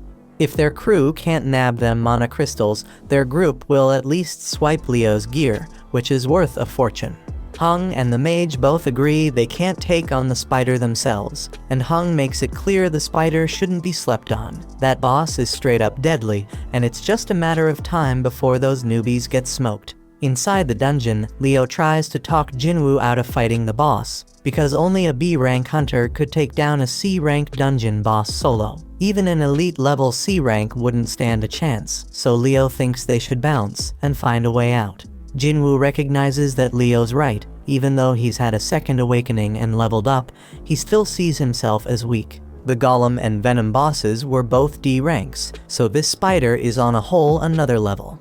Jinwoo can't explain it, but he ain't feeling any pressure right now. He realizes he must have gotten strong enough to not fear C-rank bosses anymore. He's at level 18 and straight up claims he's got a shot at taking it down. Once he starts attacking that spider, he's like, well, the real hunt begins now. Over in another spot, this big shot named Gotu, the president of the Hunters Association, is exhausted from being stuck in a bunch of boring meetings. His driver offers to spar with him to cheer him up, and Gotu can't say no when a young buck looks up to him. Back in that dungeon, Jinwoo realizes the spider's skin is hella tough. Its attacks pack a crazy punch, and if Jinwoo gets tagged even once, he's a goner for sure. Leo closely watches Jinwoo's movements and instantly figures out that this ain't how no E-rank hunter moves. He's wondering who the hell Jinwoo really is, and starts questioning if he's some fake-ass ranker. Only a handful of hunters can control their magic power enough to purposely get a lower rank. Them folks are called false rankers, and usually they're psychos who get a kick out of killing. Leo's starting to regret going into that dungeon, and Jinwoo realizes he can't even put a dent in that spider's tough hide. Jinwoo's fatigue is skyrocketing, and the dude needs to wrap this fight up real quick. His dagger's got some sick paralysis and drain powers, so he figures that's gonna be his ticket to victory. Jinwoo's gotta target the spider's weak spot with those moves, but damn, he's hella surprised when the spider busts out an acid attack. Jinwoo's gotta close the gap, so he decides to use a cool new skill called Dash. He uses it to smack that spider right in the face, but his dagger's debuffs don't stick. Jinwoo ain't one to throw in the towel though. He decides to keep wailing on that spider as much as he can. Dude's pushing himself harder and harder, but his fatigue catches up to him, and that spider lands a nasty hit. Jinwoo's about to get squashed, but guess what? He remembers he's got a reward left from his daily quest, so he cashes it in and fully recovers. Leo's freaking out, thinking Jinwoo's a goner, but our hero ain't done yet. He lands another hit, and this time he straight up stabs that spider in the eye, getting those dagger debuffs going. Jinwoo ain't wasting this chance, so he stabs that spider over and over, keeping those debuffs going strong. Eventually, that spider just can't take it anymore and goes down for the count. A notification pops up, saying Jinwoo just took down the dungeon boss. Jinwoo knows he got lucky not picking a reward before diving into that dungeon, because he'd be 6 feet under right now for sure. Leo's mind is blown, seeing Jinwoo take down a dungeon boss all by himself. He's more convinced than ever that Jinwoo's some kind of fake ranker. Jinwoo scores a gem from that spider, and Leo rolls up, offering to carry their supplies from now on. Leo straight up idolizes Jinwoo now, telling him to chill and take a break while he handles the mana crystals. Just then, Hung and his crew show up, and they're hella surprised to see the newbies still kicking. In a training room, Gotu straight flexes on Woo, showing off his mad skills by totally overpowering him like it's no biggie. Gotu gives props to Woo, saying he feels way better now. Woo's mind is blown that the prez ain't even rusty. Gotu explains he ain't as strong as before, but he can tell Woo's been grinding hard. Woo acknowledges that training can't level up a hunter, but it can level up their skills. Gotu points out that a hunter's gotta be physically and mentally strong, especially in dungeons where you have the worst kind of people lurking. Back in the dungeon, Hung's crew concludes that the newbies only survived because this spider must have been dumb as a rock. They straight up clown the spider for losing to low-level hunters. Hung spills the beans to Leo that he knows Leo's from a rich family, but Leo's like, who cares? That's when Hung drops the bomb and tells Leo he's only getting one chance. He tells Leo to straight up off Jinwoo. Hung's like, usually we kill the people we recruit for our party so we can keep all the loot ourselves. But hey, if Leo agrees to join us, we won't off him. If Leo says no, we'll just kill them both. Hung thinks Leo might be a threat because he has some crazy gear that gives him superpowers to take down the spider. He'd rather not test that theory, so he wants to talk Leo into taking on weak-ass Jinwoo. Hung's stoked when Leo starts heading toward Jinwoo, but then he's all shocked when Leo ends up taking Jinwoo's side. This evil group decides to straight up end their lives, and Hung's wondering if the newbies ever had to off any peeps before. Right then and there, Jinwoo gets an urgent mission, and it's straight up wild because he gotta take out 6 enemies in front of him. Now the gang decides to go after the weaker one, so the mage attacks Jinwoo. Leo's all worried about his new buddy, and freaked when he sees how messed up Jinwoo is. Meanwhile, one of the group members, Chahi, was told to brag about how amazing she was. They struggled with a rank beast, but she took it down in a flash. These girls feel lucky because they are in 2 of the sickest guilds around. After all, there are all sorts of messed up stories about the other squads, like those strike teams with crazy high death rates. Back in the dungeon, Hung's like, it's game over, Jinwoo's done for. Jinwoo starts beating himself up for forgetting, and reminds himself that this world is all about survival of the fittest. It's a world full of shady tricks and backstabbing. He's straight up fuming because he forgot this truth and realizes he got numb to it. Jinwoo's chilled out now, and he's thinking about how he straight up messed up because he was careless and too damn cocky. This level system is pushing him to kill, so he's wondering if it needs him alive for some reason. He figures this system ain't just being nice, it wants him alive. But that's not all, it also wants him to be strong. So Jinwoo's like, if this system wants to use me, then I may use it right back. He tells the crew that they remind him that the weak ones are the ones who bite the dust in the dungeon. They are stoked to hear the weakest hunter knows how it goes, but Jinwoo points out that they better be ready for when this rule doesn't work in their favor. One of them ain't cool with Jinwoo calling them prey, but Jinwoo wastes no time showing them what he means. Everybody's straight up shocked when this dude's head gets sliced off, and Jinwoo's like, that's one down, as the kill count pops up on the updates. Jinwoo just realized he straight up murked someone, but he knows damn well he would have been 6 feet under if he hadn't. Ain't no turning back now because only the strong survive. The crew snaps out of their shock, seeing an E rank take out one of their D ranks, and they come at Jinwoo with all they have. But it's all futile because Jinwoo starts shanking them one by one. His debuffs kick in, and he takes out 2 more suckers.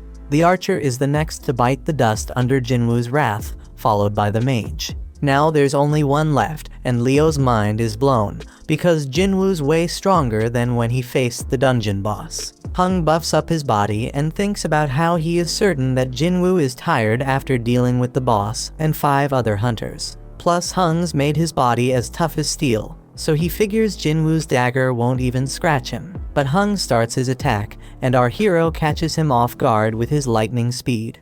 Jinwoo knows Hung's a beast, but he drops a bombshell on him. He crushes him and reveals he's been leveling up this whole damn time. Hung realizes Jinwoo ain't an E rank and tries to bribe him with double the cash. But Jinwoo ain't having none of it, because this dude tried to off him 3 times. Jinwoo mocks him, saying he won't get away with it, and Hung tries to threaten Jinwoo one last time. But Jinwoo reminds him that Hung himself said whatever goes down in a dungeon stays in a dungeon. Hung tries to play tough one last time, but Jinwoo straight up ends his sorry ass. Jinwoo's mission is accomplished, but the whole dungeon starts to crumble because they took down the boss. When they make it out, they're the only ones left standing after the spider showdown. The official ain't buying it because they're the lowest level peeps, but she gets distracted by some used gear. Jinwoo can't believe he's getting rewarded for the bloody mess he just caused, and he realizes he gained a skill that scares the crap out of enemies and cuts their abilities in half. The no-nonsense official concludes that Leo survived because of his gear and assumes Jinwoo, the E-rank scrub, just hid somewhere. Leo gives props to Jinwoo for a job well done, and then it starts raining. Leo wonders if something's up, but the chill Jinwoo explains he's just happy he gave his sister an umbrella. Somewhere else, Woo gets told about this crazy incident where 6 hunters got wiped out. and only 2 of them made it out alive. It's pretty normal for hunters to dip when they're outmatched in dungeons, but he's hella surprised when he hears that these survivors actually took down the dungeon boss before bouncing. Woo straight up interrupts the dude before he can spill more, but then he gets hit with a bombshell. One of the survivors is none other than Jinwoo. Woo knows this shit involves the infamous Hung, which explains why he got dragged into this mess. Jinwoo rolls back home and lets his sister know that he's gonna cover their mom's hospital bills for a while. Gina thinks he must have scored big cash from his last raid, but she's like, hold up, bro, you ain't even injured. She figures he must have had a solid-ass team making it easy to take down the bad guys. Jinwoo admits that it was a piece of cake, not just because he was way stronger than them, but also because he didn't hesitate to finish them off. In the past, he would have looked for an escape route, but the new Jinwoo was ticked off at them for even thinking they had a shot against him. He wonders if leveling up made him bold, but he reminds himself that they were humans, not dungeon monsters. Gina snaps him back to reality, and he remembers why he's getting stronger. It's so he can stay alive and hold it down for his family. So if he had to do what he did in that dungeon again, he would. Just then, some harmful substance gets detected in his body, and he realizes it's from what he's drinking. But Jinwoo keeps sipping, and he notices he ain't getting drunk at all. Then a notification pops up, revealing a reward he got from that double dungeon. It cancels out any toxic or messed up conditions and amps up his regenerative abilities. He was too busy to check his rewards that day, but now it all makes sense why he grew his damn arm back. Shit's getting real, my friends.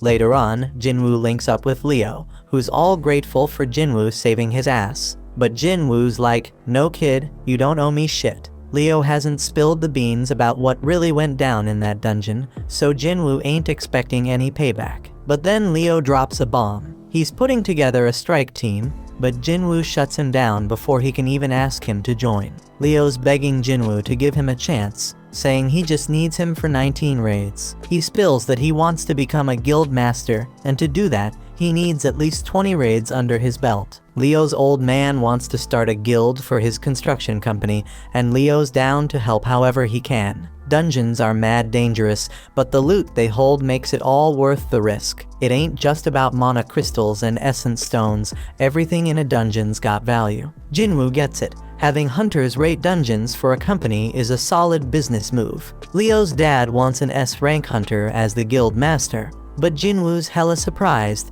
because there are only 7 rank hunters in the whole damn country. And to make it worse, the only S-rank who ain't already in a guild is Min, and that dude's retired. This means Leo's pops must be planning to snatch an S-rank from another guild. But Jinwoo warns him about that shit, because he's just gonna make enemies with the guild he takes them from. It's a risky game, my peeps. Leo switches up his game to convince Jinwoo and straight up tells him he gonna need some backup for their raids, especially if he wants to keep his power under wraps. And that's a genius move because it'll be way more convincing to his old man if he succeeds rolling with a low-rank hunter like Jinwoo who's playing pretend. Leo shows Jinwoo the building they're planning to use as the guild headquarters and says it's worth a crazy amount of money, like 30 billion yuan. That's some serious dough, man. Leo wants to give it all to Jinwoo in exchange for his help in completing 19 raids. Jinwoo would have been all over that offer in the past, but things have changed since he became the only dude who can level up. He's dead certain he can reach S rank, or maybe even higher the way things are going. But there's still too much unknown about his powers, and it would be too risky to team up with someone. So Jinwoo shuts it down and declines the offer. Leo ain't ready to give up just yet though. He promises to take Jinwoo's secret to the grave, but one look from Jinwoo sends chills down his spine, and he bounces. Meanwhile, Hung's younger brother Wang is super pissed about his brother's death and demands to know about the 2 survivors. His assistant Laura is straight up shocked when he asks what happens if he kills someone in another country, but she spills the beans anyway. If there's a treaty with that country, he gonna have a trial there, but if not, he getting sent back home to face the law. Wang wants to dip out there pronto, but Laura reminds him he has way too much going on, so he plans to deal with it later. He gives the survivors one more glare and just hopes they stick around long enough for him to take them out. The next day, Jinwoo hits the streets for a jog with his sister. Jinwoo asks her what she'd do if she had a crazy 30 billion yuan, but she can't even imagine what to do with that kind of cash because it's too damn unrealistic. When Jinwoo's flying solo, he notices his system counter keeps ticking even after he hits his goal. Gina catches up to him, but he already made up his mind to test how far that counter goes, so he takes off running again. He figures out it stops at double the goal, and after trying out all the tasks, the daily quest goes undercover. The reward for this gig comes with some straight up random loot boxes, but there's a catch: one's blessed and the other's cursed. Jinwoo ain't playing around, so he decides to roll with the blessed one for the day, and boom, he hits the jackpot. Homeboy scores another key, and it ain't just any key, it's the key to the Demon King's castle, and it is an S-level acquisition.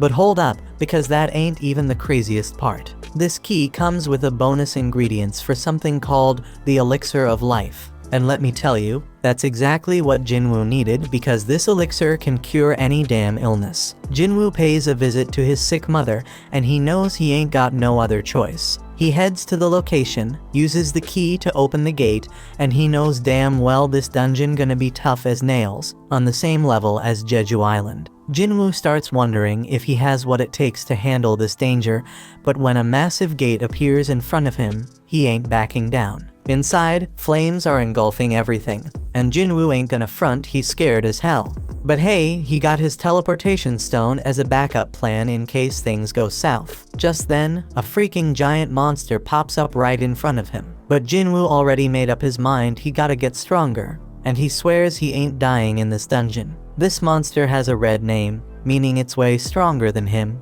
but Jinwoo has the advantage of being a wolf assassin. Our boy uses dash to close the distance real quick and starts wailing at the beast. But man, he barely does any damage, even with the bonus effects. Jinwoo tries to activate his murderous intense skill, but the debuff gets cancelled out. Our boy tries to hit the monster with his other debuffs using his dagger, but they get cancelled out too.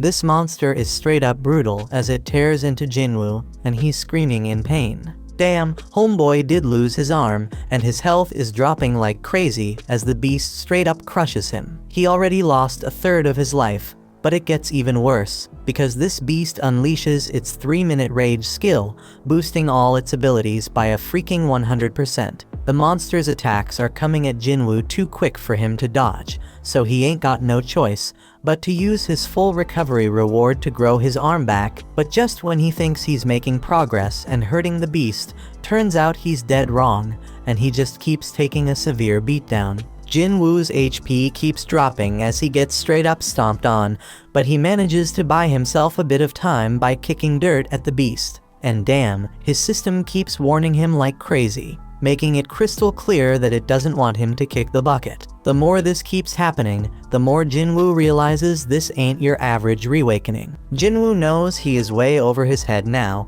so he decides to bust out the teleportation stone. But out of nowhere, Cerberus shows up and knocks that stone right out of his hand. Jinwoo's in deep trouble now, because he only got a few more hits before he's done for. The dude's brain is working overtime trying to think of a solution, and just when he's about to lose hope, he remembers he got a shop in his system. He quickly buys 3 healing potions, but here's the catch: they only heal 100 health points each. The poison he gonna face from fighting the snake pops right up in front of him, and he realizes he has no other choice but to give it a shot. Jinwoo chugs that poison like a boss, so the system picks it up as a harmful substance and detoxifies it. It's a complete success because Jinwoo's muscles stay intact, and now he takes 20% less physical damage. Cerberus ain't playing around, and it lands a straight devastating attack on Jinwoo. But Jinwoo ain't giving up just yet, man. Homeboy declares he can still move, and guess what? The 3-minute timer on the monster's rage skill is up. The effects wear off, and now the damage Jinwoo inflicted on its eye starts taking its toll on the beast. Jinwoo seizes the opportunity and starts landing multiple attacks, finally making a dent in that sucker. The beast almost chomps him up, but Jinwoo somehow manages to hold it back. dude goes airborne, but that powerful monster smashes him right back into the ground. Jinwoo finds himself in a tight spot once again, with his health damn near depleted and Cerberus squeezing him between its teeth. But Jinwoo ain't done fighting just yet. He digs deep and keeps stabbing that beast, even as it tosses him around like a Zorro. Jinwoo keeps on attacking, pouring every ounce of strength he has into one final blow. And guess what? That's the knockout punch right there. Cerberus comes crashing down, and a notification pops up. It says Jinwoo has defeated Hell's Gatekeeper. Homeboy levels up several times and his wounds magically heal. Killing the Gatekeeper earns Jinwoo the key to the demon's castle. He figured that's what Cerberus was protecting, but then he gets hit with a mysterious notification. It's the recipe for the elixir of life, and it requires 3 ingredients found in the castle. Jinwoo's fight with Cerberus gives him a clear idea of his current strength, and he realizes something. If he were to venture into the demon's castle right now, he'd be 6 feet under for sure. Jinwoo concludes that he can't do it just yet, but he makes a promise he gonna come back real soon. After that, Jinwoo heads over to see his mom and wonders if he can really cure her eternal sleep disease. He ain't got none of the 3 things he needs for the elixir of life, but at least he knows where to find them. But damn, trying to enter the castle at his current level would straight up lead to his death. That's why he's gotta level up and get stronger, no doubt. To help with that, Jinwoo decides to roll with Leo on the 19C rank raids he was talking about earlier. Jinwoo's got one condition though, and Leo's hella shocked when Jinwoo says they gotta do the raids just the 2 of them. No one else. But Leo says what the hell, because rank C gates require at least 8 team members to enter. But Jinwoo wants them to go with a hung strategy, so they gotta hire enough hunters to meet the quota. Leo's kinda hesitant because it could be risky as hell. But Jinwoo points out that if just the 2 of them can beat 19 raids, that's gonna be mad impressive. And it's all about impressing his old man. Leo agrees to go to hell and says he'll handle everything. In another spot, Chahee's getting her exercise on, running in circles, and taking a sec to gulp down some water and replenish her body's fluids. She ain't playing around because she knows someone's been creeping on her. So this dude named Yoon finally comes out of hiding and introduces himself. On the other side, Leo's dad tells Leo how shit's gone crazy since the gates showed up 10 years ago. The world's infrastructure can't even function no mo without the resources from them dungeons. Only the hunters can get those crucial resources, so they're hella important, and the Hunters Association keeps an eye on them. They oversee a lot of stuff, including managing the gates, but they are not the ones that benefit the most. The guilds are the ones raking in the dough from the dungeons, scooping up the vast majority of their vital resources. They are balling rich, man. We talking about the Hunter Guild, White Tiger Guild, Reaper Guild, Fame Guild, and Knights Guild, the top 5 guilds in the whole country. They got a monopoly on all the profits from their dungeons. But Leo's pops ain't having none of that. He ain't letting it go on like that. He knows they gotta establish their own guild to achieve his goal, straight up. Leo's thinking about how risky it would be to hire some unknown's rank to partner up with his bro. But if his pops picked him as the guild leader instead, that problem could be solved. Over at the park, Jinwoo's doing his own running. Homeboy notices that any extra exercise he does ain't getting counted anymore. That damn cursed loot box he was offered before ain't even an option now. So he pulls out a regular loot box, hoping to find something good, but all he gets is a bingo card. Not what he was hoping for, man. Time goes by and Jinwoo keeps training, but he realizes the 3 points he's getting ain't doing much anymore because he leveled up. Leo still gotta get his shit together before they can enter the C-rank dungeons, but Jinwoo has a realization.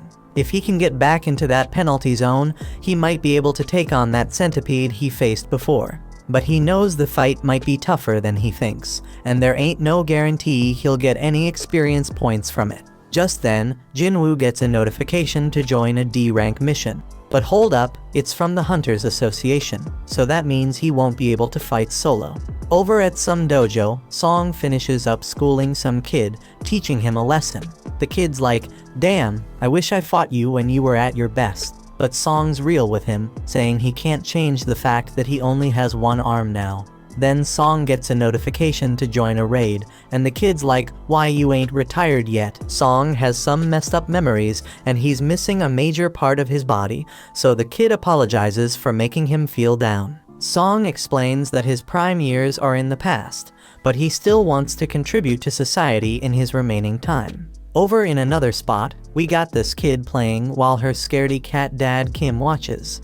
He gets the same notification and knows it's his next raid. His wife reminds him that he barely made it out alive from his last one, and she wants him to consider doing something else. But Kim tells her they need the money because their kid's starting school soon. He assures her that it's gonna be all good because the Hunters Association doesn't send low-ranked hunters on dangerous missions, except for that one time. So the whole fam starts professing their love for each other and shit. In another spot, Beak is straight up pissed about having to do some useless interview, and it only makes him angrier when Mr. Choi tries to butter him up. But he chills out when Choi points out that he's the most fit for the job. Turns out Choi called him to his office to let him know that Yujin Construction is starting its own guild. But Beak already knows all that, so he demands Choi tell him what he's really there for. In Juhee's room, her mom straight up tells her to give up on being a hunter. Juhee's a B-rank hunter, but her mom still thinks she'll just get in everyone's way. She wants Juhee to come home, but that just sets Juhee off. She declares that her mom needs to stop Trina control her life. Juhee says she can make her own decisions and proves it by hanging up on her. Juhee admits she might be in the way, but she still wants to try and get better, and right then, she also gets the notification about the D-rank raid. Back at the office, Chahi walks by Beak and tells Choi that some scout approached her. Turns out it was from Yujin Construction, and they wanted her to be their guild master. But she turned down the offer, though now she's curious about what they talked to Beak about. Beak's chilling at a bar, thinking about their convo. Jojo Island's been sealed off since that failed raid, and folks Trina forget about the terror it brought. Mr. Choi sees himself as the weapon of humanity, but he can never forget about Jojo Island and/or what happened there. He plans to clear the island soon, and for that, he needs Beak and the crew on the same page. They gotta get stronger, gather allies, and sway public opinion. That's why he set up the interview and had Chahi train new hunters. Choi reminds Beak that he left something behind on that island, jogging Beak's memory about losing his old friends. In a dark place, an ugly man is pleading with someone to eliminate people. At Jinwoo's house, Gina's straight up shocked by how busy he's been.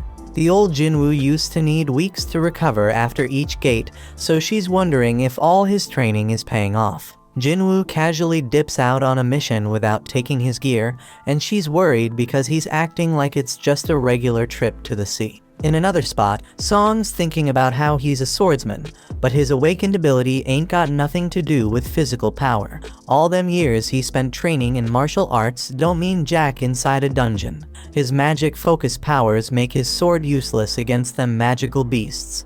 Then out of nowhere, he bumps into Jinwoo and notices how different he looks. Jinwoo can't really explain why his leg's back, so Song assumes some high-ranked healer must have found him that day. Song ain't as lucky because too much time passed for his injury to heal. They reach the gate and are surprised to see it's a reunion. Kim feels ashamed to face them, but Song figures it makes sense after what he did. 5 survivors from that messed up day are back together, so he's wondering what the deal is. It's been a hot minute since Juhee saw Jinwoo, so she peeps how much he's changed too.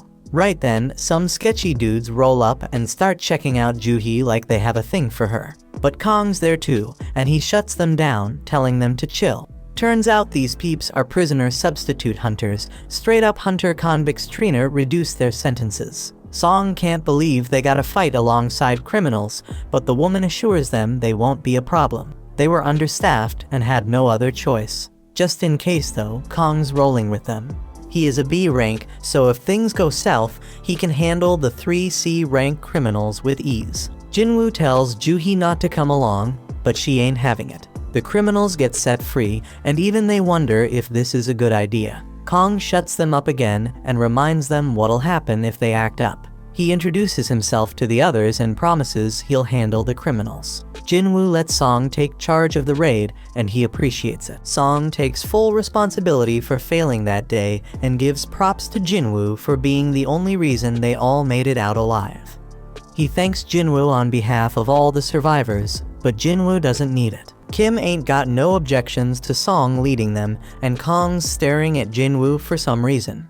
Everyone gets ready to enter the gate, and Song declares the raid officially started. Inside the dungeon, the prisoners straight up handle those goblins like monster. Song Chul wonders who the real beasts are and shows off his own power. They eventually wipe out the whole group of goblins, and Song's impressed with how much stronger Jinwoo's become. Even Juhee notices that Jinwoo ain't been hurt yet, and she hopes nobody ends up needing her healing skills. Song's still amazed because Jinwoo's aura is on a whole different level. Kong leads them forward, but they come across a fork in the path. The dungeon's been easier than they thought, so they figure it's cool to split up. It's gonna be riskier, but they'll clear the dungeon faster. Jinwoo can sense the boss is down the left path, but he keeps it to himself. Because he ain't been leveling up much from those weak-ass goblins, Jinwoo suggests his group take the left path. They split up, but Kong's giving Jinwoo some weird-ass look.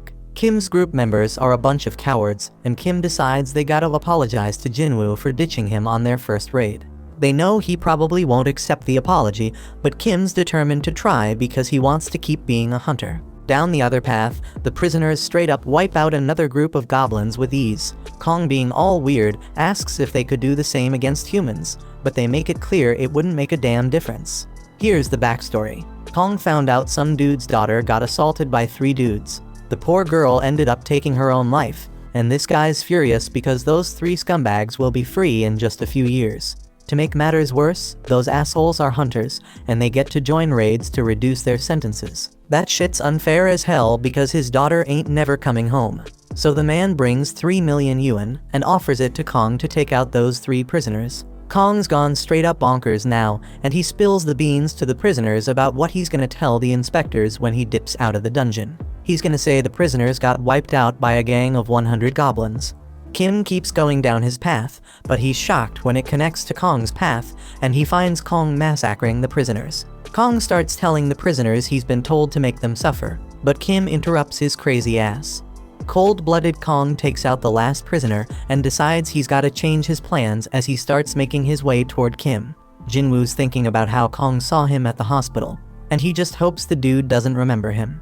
Just then, they hear screams, and they rush over to find the dead prisoners. Turns out Kang got eliminated too, and Jinwoo's shocked when he sees Kim in bad shape. Juhee works her healing magic on him, but Song can tell this ain't the doings of no magical beast. The weapon used was too damn sharp, and whoever used it purposely avoided finishing him off multiple times. Kim's given up on surviving, but Jinwoo reminds him he's got a family. Jinwoo demands he stay alive, otherwise he won't be able to keep blaming him. Kim uses his last breath to apologize to Jinwoo, then he's gone. Right then, Kong tries to take out Juhee, but Jinwoo steps in and stops him. Kong's impressed by Jinwoo's speed, and Song realizes Kong's the one behind this whole massacre. Song's shocked because Kong's part of the Hunters Association, but Kong just wants to spill his plan. Instead of blaming the goblins, Kong's gonna say the prisoners wiped out all the other hunters. He'll claim they tried to take him out, but failed, which is why he's the lone survivor. Song holds Jinwoo back because he doesn't think he can take on Kong. Instead, Song Chul steps up to fight him, even though he knows Kong's a B rank, a whole level above him. Juhee buffs Song up with strength, and he tries to use his sword skills to take Kong down. But damn, Kong manages to dodge every damn hit, and he gives props to Song Chul for knowing his shit. Jinwoo analyzes the situation and realizes Song Chul's holding his own, but he ain't fast enough to win. Kong lands a brutal blow, but gets annoyed when Juhee quickly heals Song. Kong decides he's gonna take out Juhee first, but Song steps in and stops his ass. Kong underestimated the old man, so Song lets him know he's trained as rank hunters before. His blade may be outmatched, but Kong points out that Song's power has its damn limits. Ain't no chance a mage type like him can beat an assassin type, so Kong brings him near death.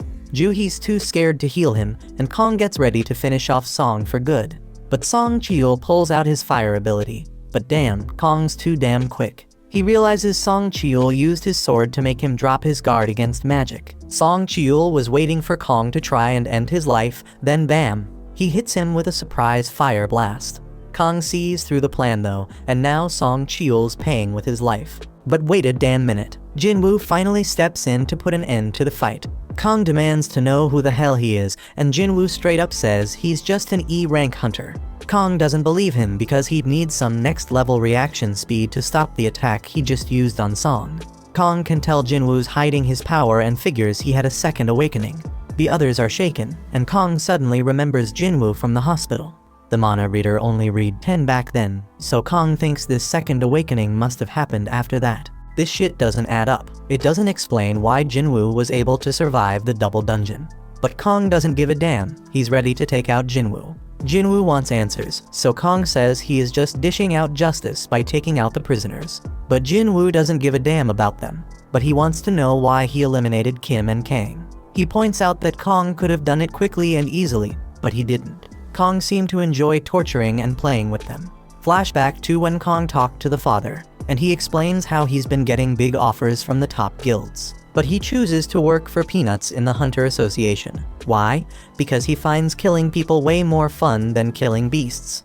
A straight-up fight goes down between Kong and Jinwoo, and the two onlookers are blown away by their insane speed. Kong can tell they have similar builds, but he figures he's got way more experience fighting high-ranked opponents. He uses that experience to gain control of the fight, but he's shocked when Jinwoo asks him to tone down the bloodlust. But it's too damn late because Jinwoo's system is taking notice. The system, just like last time, tells Jinwoo that there are peeps present looking to take him out. Once again, Jinwoo gets a quest to eliminate his opponents. Jinwoo gets engulfed in some dark power, and Kong's confused because he thought he'd have the upper hand in this fight. But damn, Jinwoo straight up attacks, and Kong's shocked when he realizes he's been poisoned. They keep throwing down, but Kong's got something special to show Jinwoo too. He straight up disappears. He explains it's a stealth skill, making him invisible to sight, sound, and even smell. Only a few hunters can get their hands on that skill, and nobody knows he's got it. Kong manages to land a hit on Jinwoo and tells the others to back off and wait their turn. He's sure Jinwoo won't be able to do much with an injured leg. But damn, Kong's in for a surprise when Jinwoo instantly heals himself. Kong can't believe it because he's never heard of a combat hunter who can also use healing magic. Jinwoo's totally unpredictable, and that makes him one dangerous mofo. Jinwoo's changed big time, saying he just lost another emotion, and now he doesn't even need to get angry to take out scum like Kong. Kong realizes Jinwoo's taken human lives before, and Song is shocked to hear that. He figures Jinwoo's had to make some tough-ass decisions real quick, and that's why his appearance ain't the only thing that's changed. Kong tries to attack again, but he's in for a shock when Jinwoo tracks him by sensing his bloodlust. Kong still has a trick up his sleeve, but everything stops when Jinwoo activates his murderous intense skill.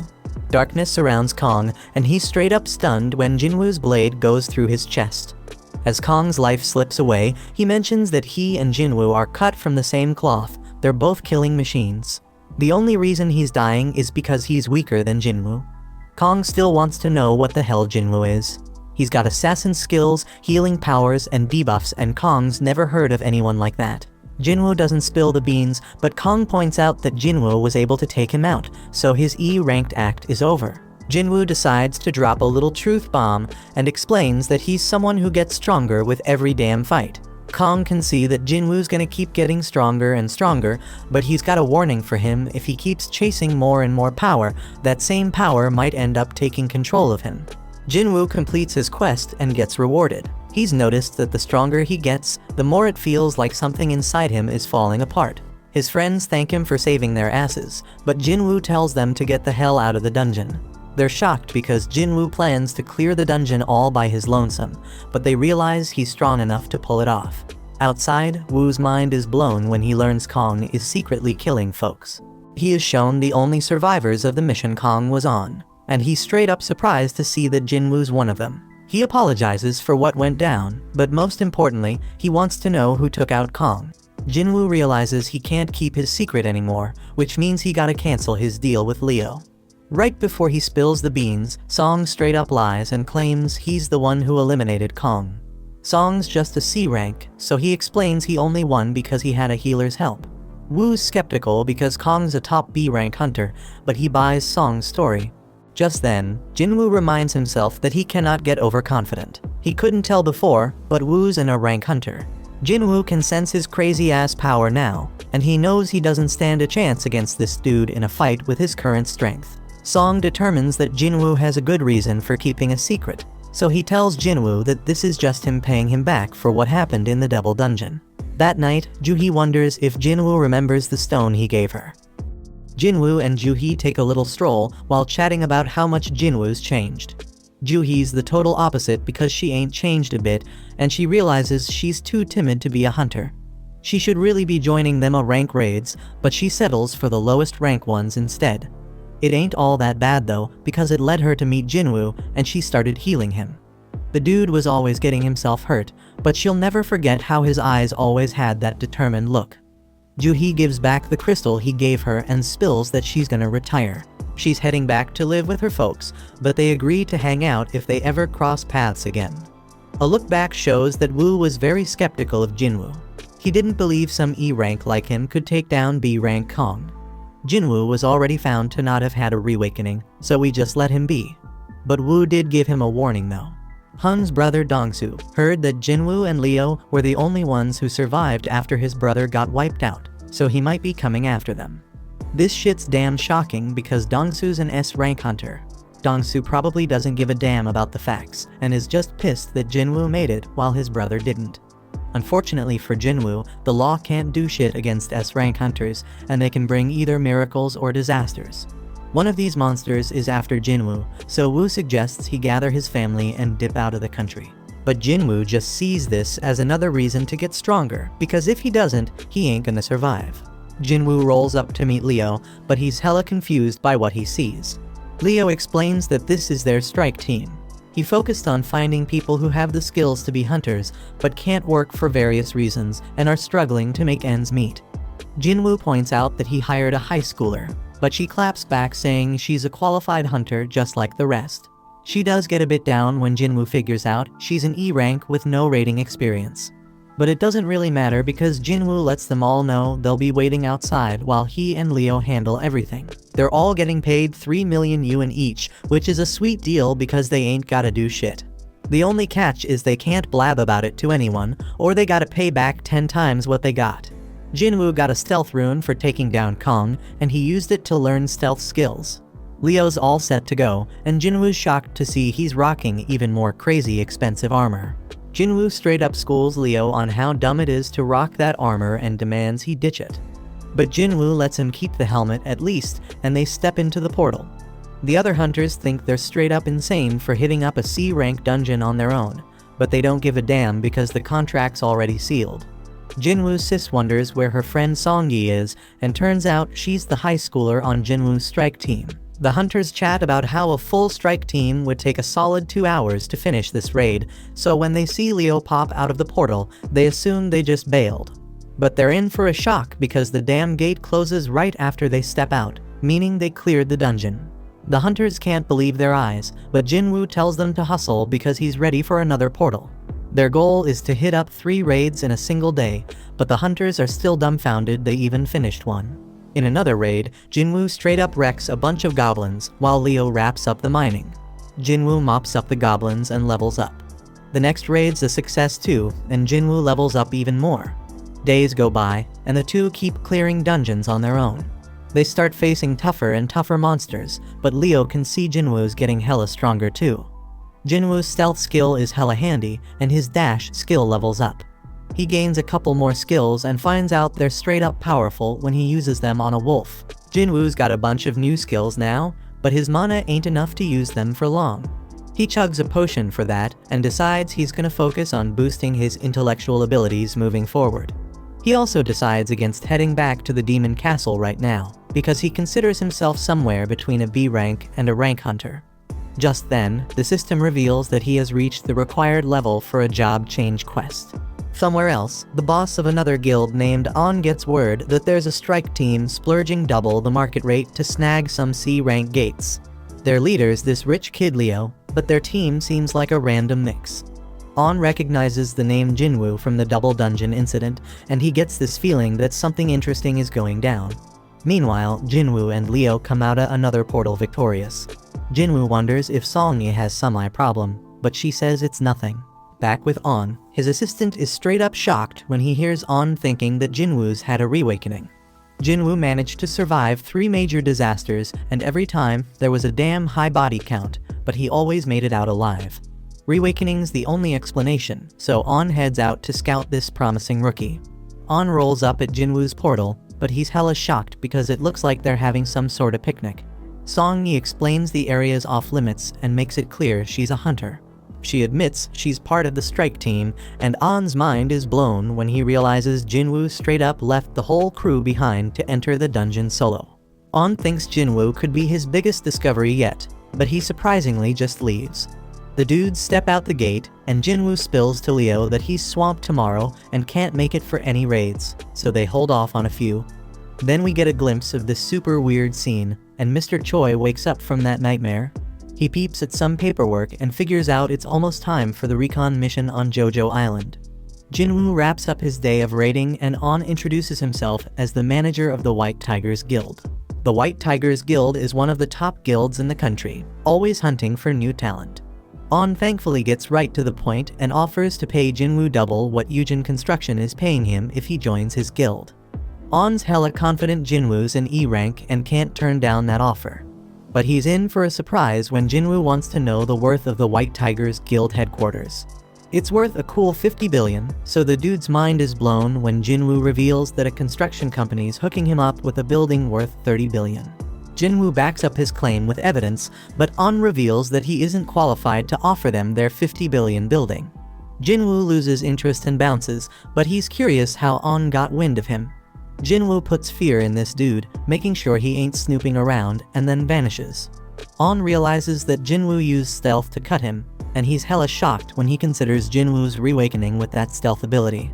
Jinwoo tells him not to turn around, so On explains he's just digging into who's buying up all the gates. Jinwoo demands to know who else knows about him, and On spills it's just him and one of his peeps.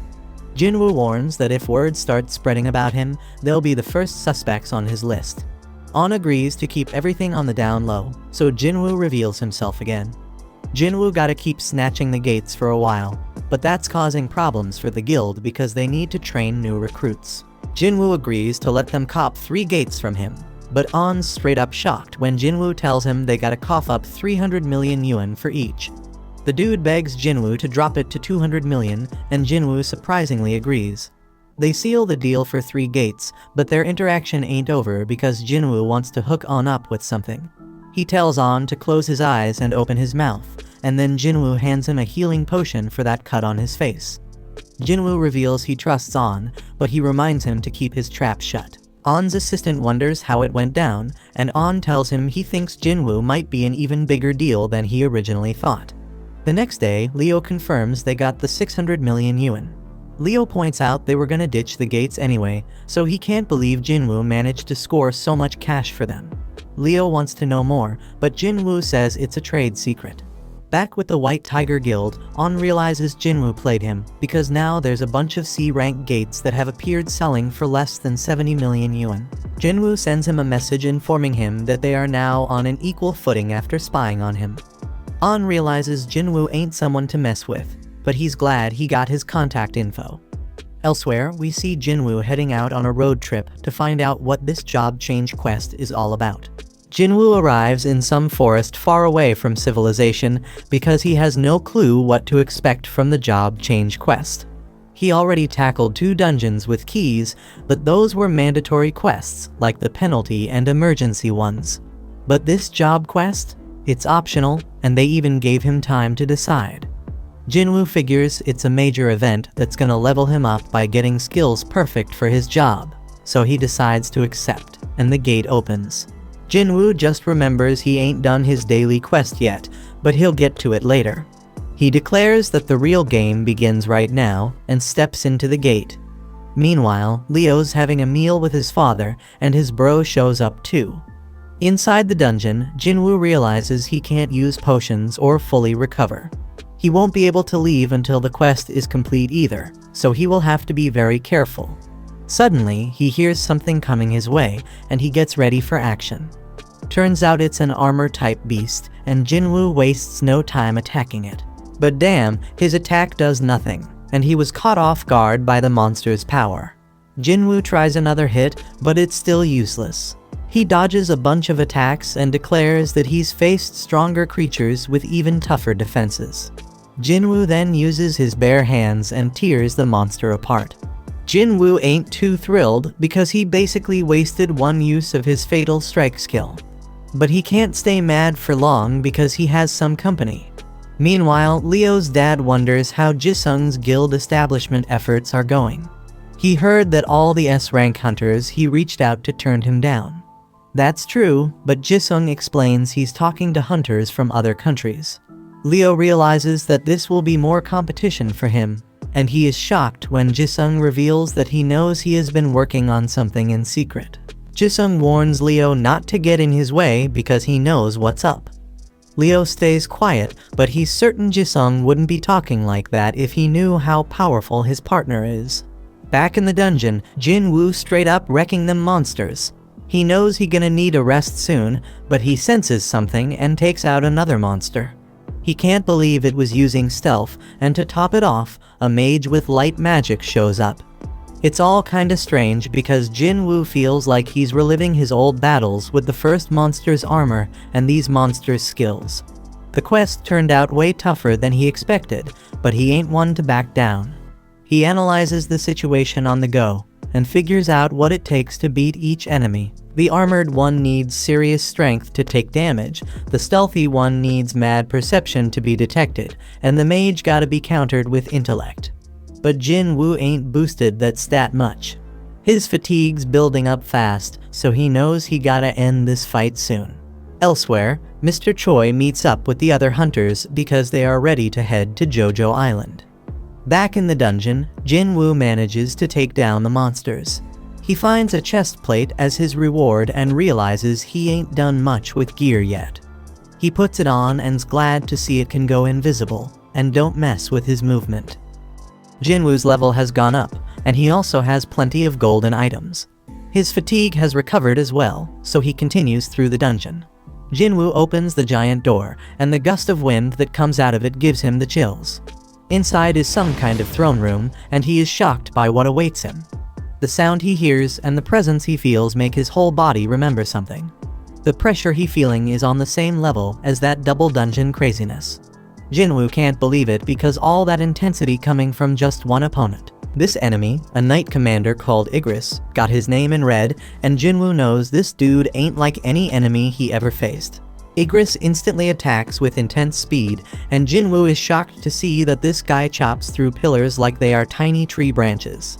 This monster overpowered Jinwoo quickly with his next hit, and Jinwoo had no chance of keeping up.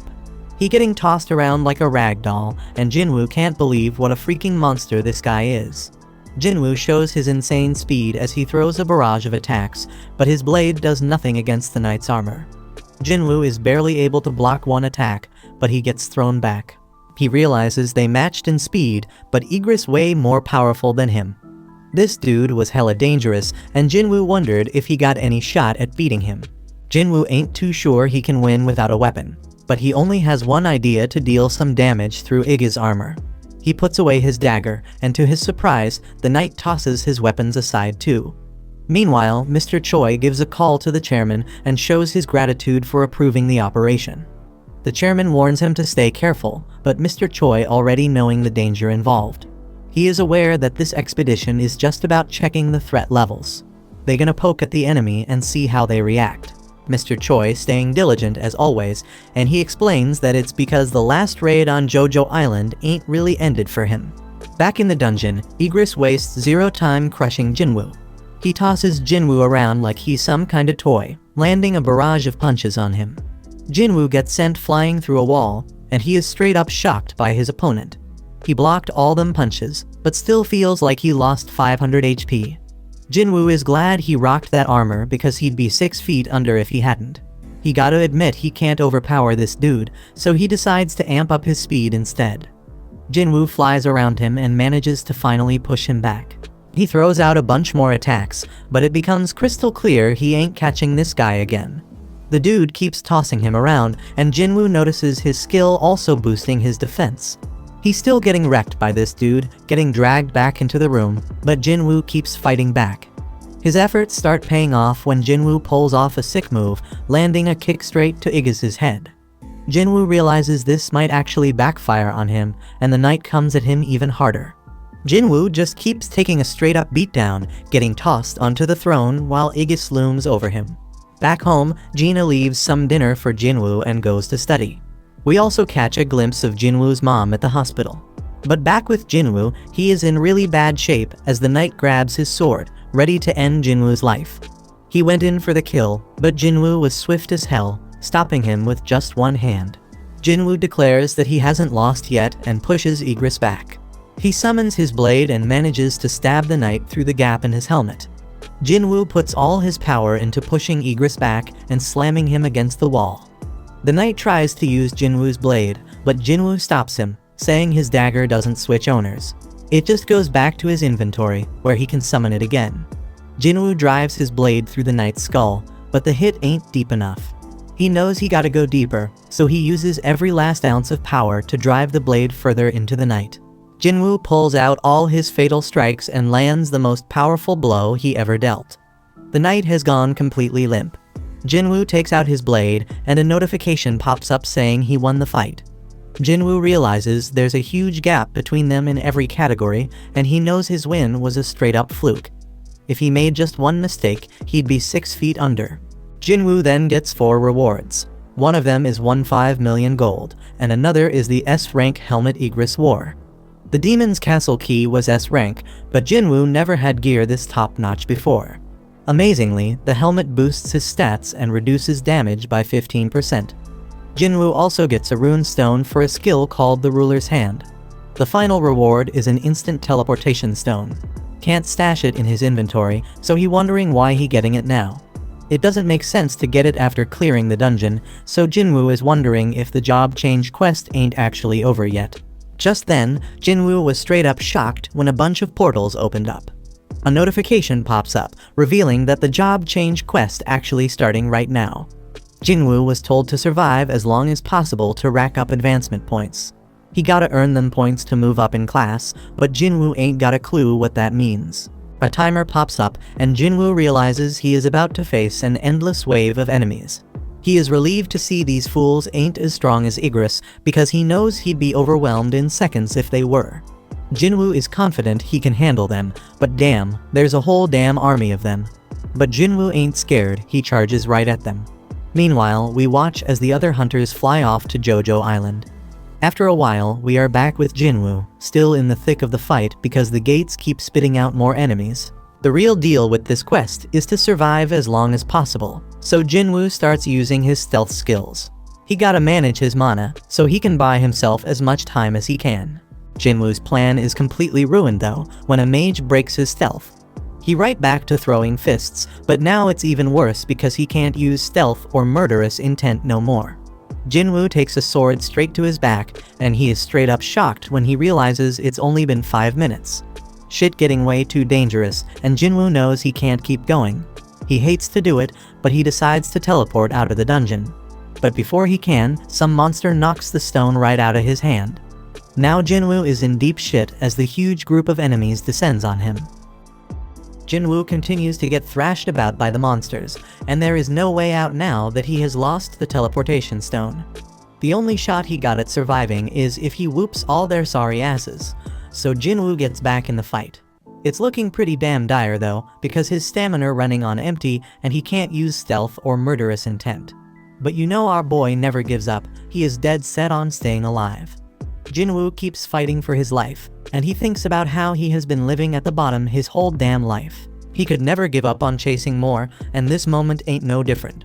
Jinwoo's knuckles are all messed up, and his heart starts racing. Just then, the monsters start talking. The voices saying Jinwoo got the nickname of the weakest hunter in mankind. They mocked him because he had to go to the hospital after going through a rank gate. Just then, the imaginary Song Cheol and Juhee show up, and they tell Jinwoo to stop forcing himself to fight. After that, Jinwoo's younger self appears and says he come a long way already, so that should be enough. His old self can't even recognize the new Jinwoo because he is taller and in a way better shape. But he explains that the changes are only on the surface. Deep down, Jinwoo is still weak, and he is about to die again. The old Jinwoo says Jinwoo always gonna be E-rank hunter, a dreamer who never learned his place in the world. Jinwoo dodges some attacks, but he can't keep it up because he getting crushed. Young Jinwoo tells him he getting what he deserves for thinking he was ready for this kind of fight. Them words start making Jinwoo wonder if he really ain't changed at all. Just then, a notification reveals that the time is up on his daily quest, and he will have to be penalized for not completing it. Lucky for him, that means he gonna be taken to the penalty area. Jinwoo finally got it. Luck is a skill factor, and young Jinwoo figured whoever was behind all this didn't want him dead just yet. He says his goodbyes and Jinwoo gets transported to the penalty zone. When he gets there, he feels grateful because this penalty actually saved his life. Jinwoo wondered though if it was really just luck or if the system keeping him alive. He decides not to overthink it and pops some potions to recover his stamina. Damn unfortunate though, because a notification saying if he too messed up, potions won't heal his HP. He gotta either wait and heal naturally or level up to get restored. Just then, a whole bunch of the monsters from earlier show up, and Jinwoo saying as long as he doesn't die, any pain he feels just gonna make him stronger.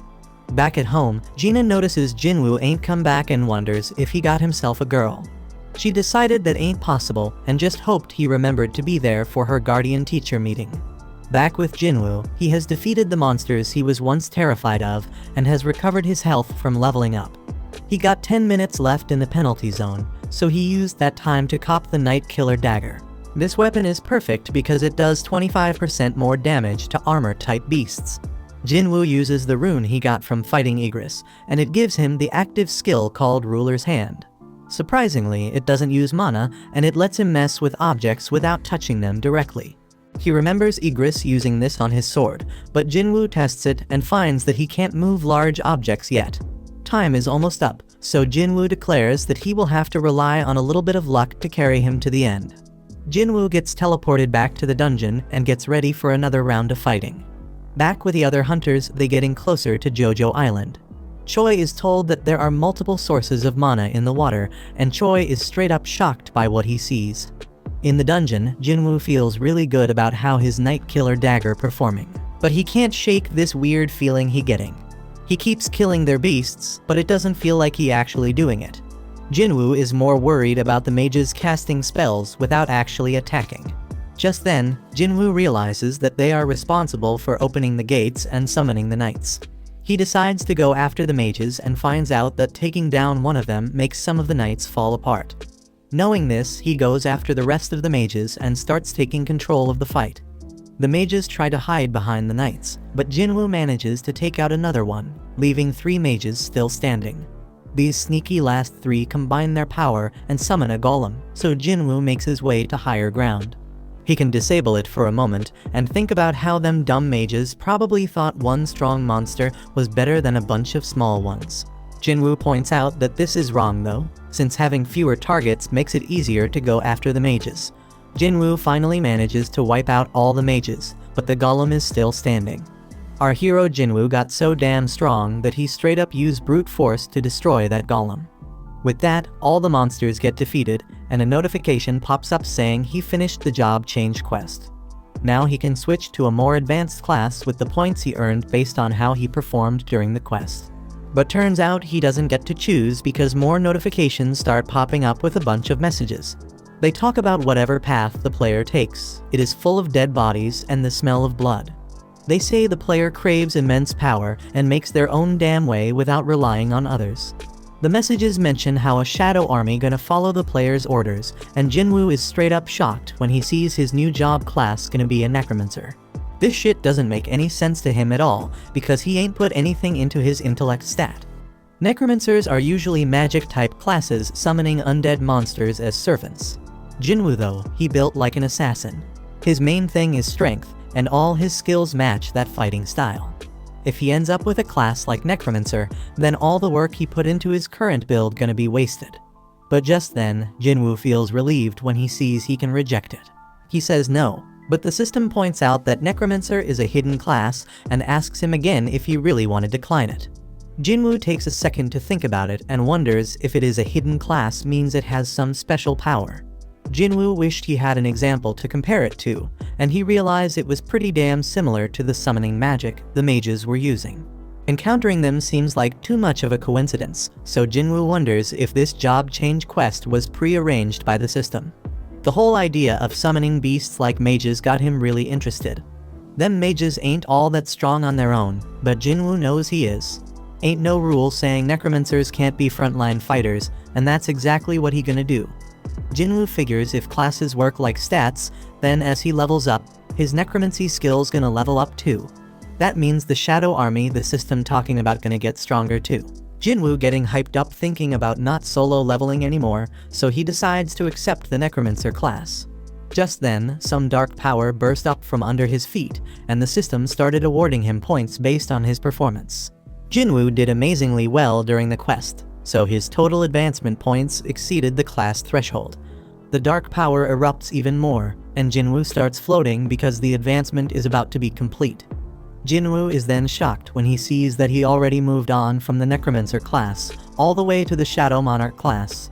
He also got unique class skills and 10 ability points. Jinwoo wonders if the quest is finally over, but he begins to hear sounds that seem to be coming from people in pain. Now Jinwoo can see this dark shadow coming from the monsters, and he can use his skill called Shadow Extraction on them. First thing, he gotta pick a command word, so he goes with Arise. As soon as he says it, Jinwoo is straight up ecstatic when he sees the first members of his shadow army. Apart from Shadow Extraction, Jinwoo has another skill called Shadow Storage. Shadow Extraction lets him drain some of his mana to create shadow soldiers, and Shadow Storage lets him keep them soldiers and summon them whenever he wants. The only thing Jinwoo gotta be careful about is that the extraction can fail depending on the strength of the target and how long they have been dead. There is more to this ability, because Jinwoo sees he summoned both knights and mages, and they come in different ranks too. Jinwoo gets all excited thinking about whether he can even extract his rank shadows, and if they are as strong as they were in real life. Jinwoo rushes to Igris and finds out extraction is possible. There is a limit to how many extractions he can do and how many he can store, so Jinwoo lets out 11 soldiers. Jinwoo turns back to the Knight Commander, Igris the Blood Red, and says the word Arise. Igris' shadow starts coming out, but then this huge burst of power pushes Jinwoo back and the extraction fails. Jinwoo only had 2 more tries left, but his second attempt failed too. Back at the Hunters Association, Goto reminds Woo that hunters can never grow their power unless they undergo a reawakening. That's why they train their combat skills and gather allies. Back with Jinwoo, he talks to Igris and reminds him that he is a warrior. Slicing down enemies with his sword is his damn purpose in life, and Jinwoo damn sure doesn't want to just sit around and waste away. Jinwoo straight up declares that if Igris needs someone to dedicate his sword to, then he should serve him. Jinwoo uses his last shot and once again tells Igris to arise. A whole lot of power burst out of Igris's dead body, but this time it was different. Igris' shadow came out, and Jinwoo got the chance to give his level knight a name. Jinwoo shows respect and gives him his old name Igris. At the same time, Go explains that reawakenings happen every damn day, and he hopes this gonna bring forth a hunter that breaks all expectations. Right at that moment, Igris and the rest of Jinwoo's shadow army kneel before him. Jinwoo is straight up amazed by the sight and declares that they all riding with him now. Back with the other hunters, they finally reached Jojo Island. Choi examined one of the red ants from that messed up raid, and he was straight up shocked by what he saw. He says the monsters are evolving, and we see that the ants have grown wings. The story then continues with Jinwoo sleeping in late only to be jolted awake by a call from Gina. Hearing his groggy voice, Gina immediately knows he's still in bed and asks if he even realizes what time it is. Glancing at the clock, Jinwoo notices it's already 2 in the afternoon, so Gina quickly reminds him that her parent-teacher meeting is today. Later, Jinwoo arrives at the meeting looking surprisingly well dressed. Gina is stunned by how dashing he appears, prompting Jinwoo to wonder if something's wrong, but Gina reassures him it's not that, it's just unexpected. He then explains that he just had to dress appropriately since showing up in sportswear wouldn't be suitable. Gina muses about how much people can change, and as they walk through the school halls, Jinwoo garners attention from the girls around, leaving them whispering in curiosity. Jana, noticing this, teases him about not having a girlfriend yet, offering to introduce him to someone, but he angrily dismisses the idea. Later, Jinwoo meets with Jana's teacher, who is full of praise for her. The teacher describes Jana as an exemplary student and role model, noting her strong performance in mock exams. Confident that Jana can get into medical college, she advises Jinwoo not to pressure her too much, and Jinwoo agrees. But before the meeting concludes, the teacher asks Jinwoo what he would do if Jina awakened and wanted to become a hunter. Jinwoo's response is immediate and firm that he wouldn't allow it. The teacher expected such an answer and mentions she has a favorite ask. The story then transitions to Jinwoo meeting Song-yi, who is surprised to see him. Jinwoo reveals he is Jina's brother, and Song-yi quickly pieces together that the teacher must have sent him to convince her to quit being a hunter. She defiantly refuses, saying she won't quit or return to school. Jinwoo points out that as an E-rank hunter, she won't have many opportunities to earn money. And while she may have made good money as part of his assault team, that was an exception. Song-yi frustratedly tells him to leave if all he plans to do is lecture her. And she even throws his rank back at him, reminding him he's also E-rank. Jinwoo then calmly states that he's not here to lecture or convince her to quit. Instead, he asks her to follow him. Elsewhere, Jinchul greets Dong-soo upon his arrival in Japan, surprising Dong-soo with a personal reception. Dong-soo sarcastically notes that the chief of the Hunter Association himself has come to welcome him. But Jinchul wastes no time and directly asks how long Dong-soo plans to stay. Dong-soo reassures him not to worry, as he won't be around for long. Jinchul, however, is skeptical, noting that Dong-soo has returned to the very country he betrayed, ostensibly just to meet two specific individuals. Dong-soo smirks, confident that Jinchul knows the truth. His visit isn't just to see them. And he eerily suggests the surveillance team should turn a blind eye to whatever happens to those two in a dungeon, revealing his intent to eliminate Jinwoo first and then Leo. And he confidently remarks that Jinchul's abilities won't be enough to stop him, and Jinchul simply responds that he is just doing his duty. Elsewhere, we see some monsters being unloaded from the chopper that Guildmaster Choi and the others took from near Jojo Island, and then Choi briefs the chairman of the Hunter Association on the situation. He explains that the monsters have been attempting to cross the sea to reach the mainland but couldn't sustain flight and fell into the water. Choi then warns that if left unchecked, these creatures might one day succeed in crossing over, but Gunny promises to do whatever it takes to prevent that from happening. The scene then cuts to Jinwoo, who meets up with Sang. Sang, surprised by the unexpected call, comments on how rare it is to hear from Jinwoo and notices Song-yi is with him. Jinwoo then apologizes for the sudden request, but Sang assures him it's fine, though he's curious about Jinwoo's interest in observing their training. Sang then points to a nearby gate, explaining that it's a level C gate that just appeared recently. As they talk, an impatient man interrupts, grumbling that they should start the raid already since this isn't a picnic. Jinwoo glances at him curiously, and Sang introduces him as Kim Chul, an A-rank hunter with the role of a tanker.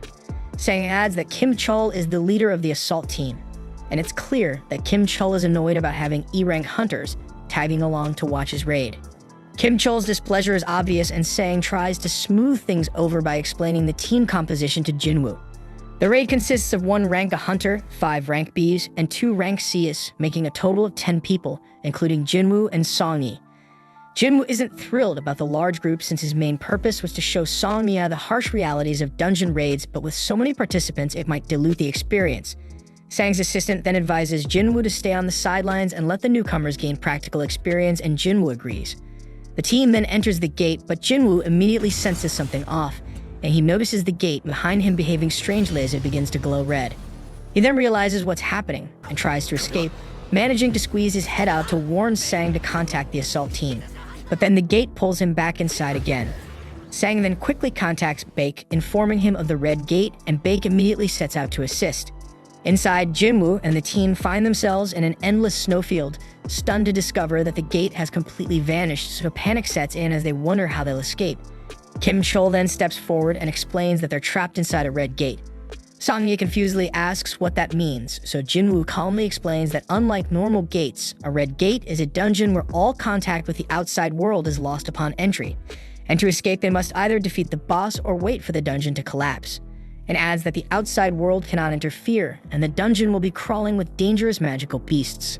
Suddenly, arrows rain down on the group. 1 hunter is killed instantly, but Jinwoo quickly catches the second arrow that is aimed at Song-yi and shields her from harm. The girl is stunned by his reflexes, and the team realizes they are surrounded by ice elves. Jinwoo then notes that their distance had masked their presence, and he sees they targeted the group's weakest members. And he acknowledges that if this had happened 2 months ago, he wouldn't have survived. The Ice Elves then retreat, leaving Song-yi confused, so Jinwoo explains that Ice Elves are ruthless predators known as Ice Slayers among hunters, feared for their brutal efficiency. Kim Chol then takes charge, announcing that no help will be coming in this place and insists they follow his commands if they want to survive. He then claims that he can't manage the entire group, so he proposes splitting into 2 teams, arguing this will improve their chances. He warns that staying in one place risks freezing to death and insists he can protect those who go with him. Most of the group agrees to go with Kim Chol, but he quickly singles out the weaker members, refusing to take them along, and he explains that their presence would slow the team down. He then states that 1 day in this dungeon equals an hour outside, and it could take months to defeat the boss or wait for the dungeon to collapse. And with a cold, dismissive tone, he labels them as dead weight, so he is going to leave them, but he promises to come back for them once the boss is defeated. One girl in the group decides to stick with Jinwoo, and Kim Chol thinks that's a stupid move, but she is sure that Kim Chol didn't notice the arrow earlier and quietly whispers to Jinwoo that she noticed his earlier reflexes, convinced he's much stronger than he seems, and she thinks that he is even a rank or even higher, but Jinwoo doesn't confirm or deny it. Kim Chol then declares he'll take the main road, assuming it's the best route, so Jinwoo offers to lead his team through the forest. After some time, Kim Chol's group notices claw marks on the trees, so he confidently declares that they've entered Ice Bear territory and smugly remarks that the E-rank team will likely be killed. Soon after, they sense ice bears nearby, and the group quickly finds themselves surrounded. One of the massive creatures charges, but Kim Chol blocks the attack with his shield and cleaves the bear in half with his axe. And without hesitation, he moves to engage the other 2 bears, maintaining his confidence. Meanwhile, Jinwoo's group is stopped by the girl, who points out similar claw marks. She warns them that they're in Ice Bear territory and suggests they turn back to avoid an encounter. Jinwoo disagrees, suggesting instead that they press deeper. He explains that since this is Ice Bear territory, they'll only need to worry about the bears, which are weaker than the elves that wait outside. The girl thinks it over and realizes Jinwoo is right. No other magic beasts would enter this area because of the bear's dominance. As they move forward, the air grows colder, so Jinwoo pulls coats from his inventory using subspace magic, handing them out to everyone. The group is amazed at his ability, putting on the warm coats with gratitude. But Song-yi is still puzzled, asks Jinwoo who he really is. Jinwoo avoids the question, reminding her that he brought her here so it's his responsibility to protect her, but he requests that she and the others not ask further questions. Just then, a massive ice bear emerges from the shadows, so Jinwoo steps forward and changes his title to Wolf Assassin as he prepares for the fight. Meanwhile, outside the gate, Baek observes the ominous red glow and concludes that this gate is bad news, and he doubts that anyone but high-ranking hunters could survive. He then places his hopes on Kim Chol, believing his rank might give the assault team a chance. But Sag informs him that in addition to the official assault team, others entered the gate, including Jinwoo. Baek then curiously asks Jinwoo's rank, and Sang replies that Jinwoo is officially E rank, though he suspects he may have reawakened, though Jinwoo has never confirmed it. Baek isn't optimistic about Jinwoo's chances, but then Dongsu arrives with Jinchul. Baek is visibly displeased to see Dongsu, questioning why he's here when he's supposed to be in America. Dongsu ignores the question and instead challenges Baek, asking why an E-rank hunter was allowed into the gate when he isn't even part of their guild. Dongsu makes it clear he's referring to Jinwoo, leaving Baek wondering how Dongsu knows him. Dongsu scoffs at the red gate, lamenting that Jinwoo will likely die inside before he gets the chance to meet him. Jinchul, observing Dongsu's frustration, muses that Jinwoo is fortunate to be inside the gate, sparing him a confrontation with Dongsu. However, Jinchul doubts Jinwoo's chances of making it out alive. Inside the gate, Jinwoo finishes off the last of the ice bears, earning another level up. His team and the girl are left stunned and wondering who he is, but he remains tight-lipped. Later, the group gathers to eat roasted bear meat, and they are astonished that Jinwoo managed to take down so many bears alone. The girl warns that they can't afford to relax just yet, as the lair of the monsters must be nearby. Song-yi, on the other hand, is baffled by Jinwoo's behavior, questioning why Jinwoo has gone out for exercise after dinner, even though he just fought such an intense battle. So she remarks on how strange he is, and the others agree. Elsewhere, we see Jinwoo standing outside the lair of the ice bears, ready to test his shadow army. He summons them, watching as they charge forward. The shadows easily cut down the bears, but some of the creatures fight back fiercely, managing to rip apart parts of his army. However, the shadows regenerate quickly using Jinwoo's mana and return to the fight. Then we see that the mages in his army provide excellent support, and Jinwoo is impressed, thinking they perform better than expected, but he notes that maintaining them uses a lot of mana. Suddenly, the massive boss of the Ice Bears emerges, and with a single devastating attack, it wipes out Jinwoo's entire Shadow Army, draining a significant amount of his mana in the process. Left unable to regenerate his soldiers, Jinwoo summons Igris. The Shadow Knight steps forward confidently, so the bear charges at him, but Igris dodges with ease, delivering a precise slash, and in moments, the bear is brought to its knees. It attempts a final desperate attack, but Igris finishes it with a swift beheading. Jinwoo observes, impressed by Igris' power. Reflecting on their earlier duel, he admits that he would have lost if Igris had used his sword. Even now at his current level, Jinwoo believes Igris might still be stronger, and then he praises Igris for handling the fight so well. Meanwhile, Kim Chol's party faces the elves, and we see that all of his teammates have been killed, leaving him alone struggling to process what the hell just happened. He bitterly reflects on how close he was to becoming an elite member of the White Tiger Guild, only to end up in this dire situation. The sight of the elves and the remaining survivors terrifies him, and he realizes he has no chance of winning, so he runs as fast as he can to escape. Then we see Jinwoo stands victorious over the Death Bears, showcasing his immense power as a necromancer. With a simple command to rise, Shadow Bears emerge from the corpses, seamlessly joining Jinwoo's ever-growing Shadow Army. Outside the portal, Sang explains that the strike force has been trapped inside for 3 hours, which translates to about 3 days in the portal's distorted time. Red gates are notoriously dangerous, so Dongsu concludes that Jinwoo must already be dead and begins preparing to leave. However, Dongsu halts his departure, demanding to know why Jinwoo was associating with the White Tiger Guild in the first place. Sang casually explains that Jinwoo is merely an acquaintance who wanted to observe a C-rank mission. Then while Sang feels relieved that this answer should suffice, Dongsu shocks everyone by suddenly choking Sang. Dongsu isn't fooled, he knows Sang has a talent for identifying promising new hunters. At that moment, Baek steps forward, transforming as he tells Dongsu to stop. This only enrages Dongsu further, who dismisses Bak as nothing more than a big fish in a small pond. The two S-rank hunters then release some of their power, sending waves of terror through those nearby. Sang grows increasingly alarmed, fearing that an S-rank battle could devastate the entire area. But despite this, the tension escalates, and the two hunters clash. Inside the portal, Kim Chol feels relieved after escaping the elves, but his relief turns to horror when he stumbles upon the mangled corpses of the Death Bears. The sight terrifies him, and he begins to wonder how the E-ranks he abandoned could possibly be responsible for such devastation. The sheer destruction leaves him trembling, so he suspects that the Ice Layers might be the true culprits and quickly retreats into the forest. Outside the gate, Dongsu is impressed when Jinchul intervenes, managing to stop the escalating S-rank fight, so Jinchul humbly admits that the only reason his arms remain intact is that the two S-rank hunters restrained themselves at the last moment. Jinchul then reassures Dongsu that Jinwoo is just an E-rank hunter, emphasizing that he reevaluated Jinwoo 2 months ago and found no reason to believe otherwise. Additionally, Jinchul explains that the surveillance team's investigation into your brother's death revealed it was caused by a magic beast. Dongsu dismisses this as a convenient public cover-up, convinced that if Jinwoo isn't the culprit, then the killer must be the wealthy Leo. Jinchul then questions why Dongsu is targeting Jinwoo if he believes he isn't the killer, but Dongsu's reply is cold and blunt. It's an excuse to kill. But before the conversation can continue, Dongsu is called away, muttering that Jinwoo is lucky. Sang watches him leave and reflects on how no one truly grasps the depth of Jinwoo's power the way he does. Confident in Jinwoo's strength, Sang believes he will survive the Red Gate. Inside the gate, Jinwoo's group sits around a fire, trying to stay warm. But their moment of peace is shattered when Kim Chol storms in, furious to see these weaklings alive and thriving.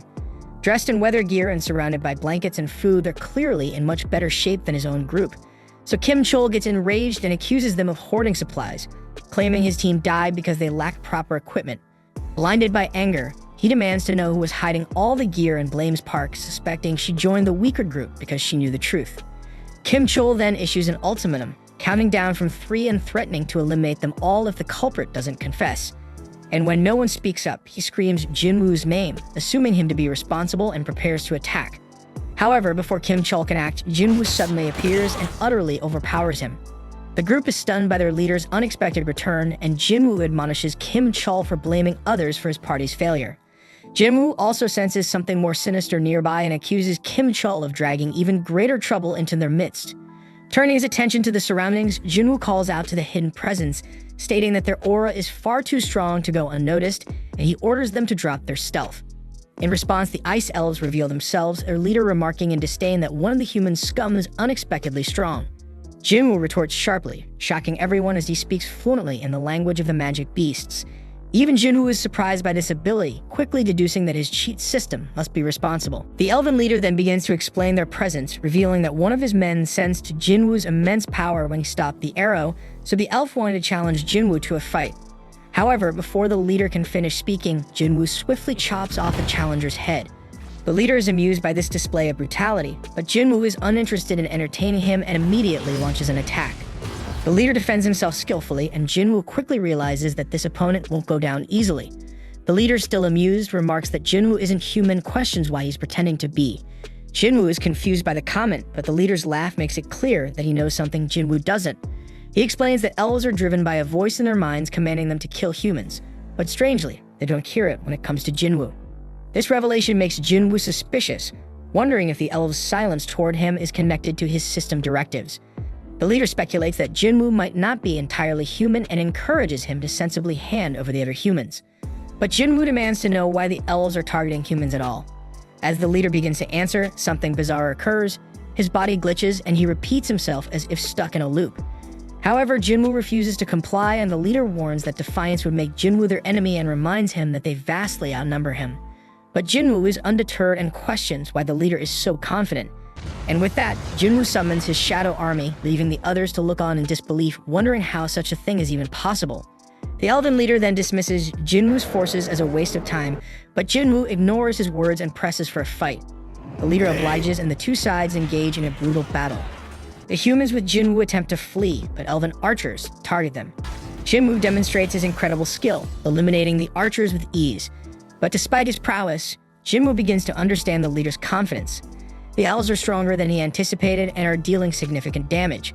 While Jinwoo's shadow army is technically immortal, regenerating his troops costs magic power. Though Jinwoo possesses a considerable reserve, it isn't infinite, and he realizes it could eventually run out, and even worse, he concludes that the elven leader is undeniably stronger than him. The leader engages Jinwoo directly, and Jinwoo quickly evaluates the situation, realizing that even with Igris fighting beside him, Barca remains an overwhelming opponent. The odds are against him, and his regular soldiers won't suffice, so Jinwoo concludes he needs a stronger force to match the leader's power. The leader then formally introduces himself as Barca, and Jinwoo returns the gesture. The two warriors charge at each other with ferocity, and Barca immediately displays his dominance. However, he's momentarily stunned when Jinwoo teleports his blade to his opposite hand mid-attack. Their exchange continues with narrow misses on both sides, but Jinwoo eventually gets pushed back. Barca expresses delight at the challenge, stating he hasn't enjoyed a fight like this in years. Jinwoo, smiling back, unleashes a massive meteor that crashes down onto Barca, catching him off guard. Meanwhile, Kim Chol regains consciousness, seething with anger. Seething with hatred, he curses Jinwoo again and grips his sword tightly, determined to take him down. Then, as Barca battles Jinwoo's magic soldiers, Kim Chol uses the chaos to make his move.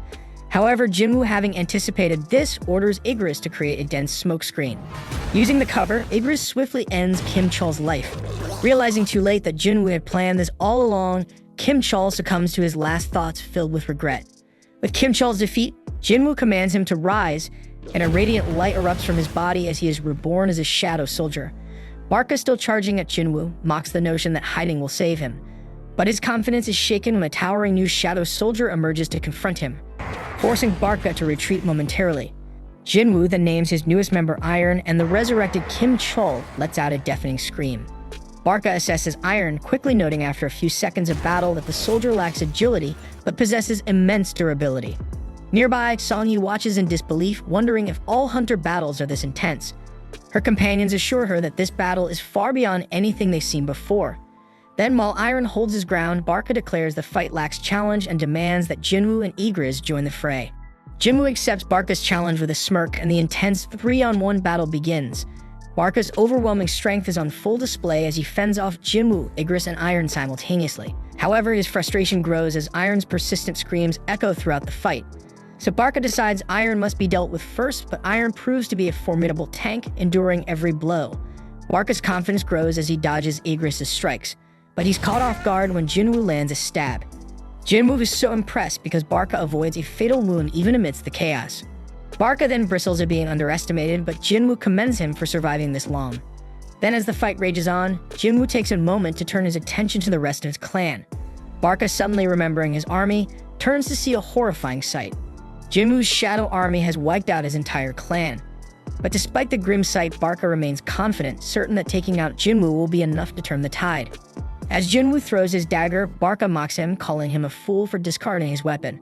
However, he underestimates Jinwoo, who recalls the dagger with pinpoint accuracy. Barca barely blocks it, but his weapon is destroyed in the process.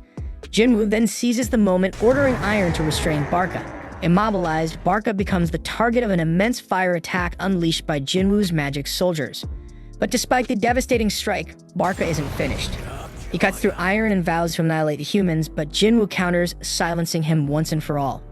Jinwoo declares the battle over, but Barca, defiant to the end, insists it's not finished until he says so. His defiance is short-lived as Iron regenerates and crushes him completely. So Jinwoo reiterates that the battle is indeed over, as Barca lies lifeless on the ground. The ground then begins to tremble, but it's actually merely Iron ensuring their victory is absolute. Jinwoo reprimands Iron, reminding him to show restraint, and silently hopes this behavior won't become a recurring issue. The group then breathes a collective sigh of relief, astonished as Jinwoo calmly tells them it's time to leave. They all feel relieved to leave, but before that, Jinwoo takes one final look at Barca's lifeless body. Outside the portal, Sang tells Baek it's time to return home as a week has passed inside and the chances of survival seem slim. But Baek refuses to leave, unwilling to abandon his guild members. Then both men are stunned when the portal begins to open and Baek confidently assumes it's Kim Chul emerging, certain his guild member managed to succeed. However, both are shocked when the figure stepping out isn't Kim Chul but Jinwoo, alive and unscathed. Sang's confidence proves correct and Jinwoo stands as the undeniable victor. The gate then closes and Baek is left wondering about Kim Chul's fate, and when he learns that only the low-ranked hunter survived, he is horrified and deeply curious about what transpired inside. Baek then approaches Jinwoo for answers, but Jinwoo, visibly exhausted, tells him to direct his questions to someone in his guild. Baek is taken aback, interpreting this as defiance, and he is stunned by the audacity. As Jinwoo wasn't asking, he was ordering, and worse, it could even be taken as a threat. Tensions rise as Baek grows more serious, emphasizing that 6 of his guild members are missing, making it his duty to find out what happened. Jinwoo, unfazed by the intimidation, calmly points out that he was the one who saved the 2 surviving members, which means Baek should be showing him gratitude instead.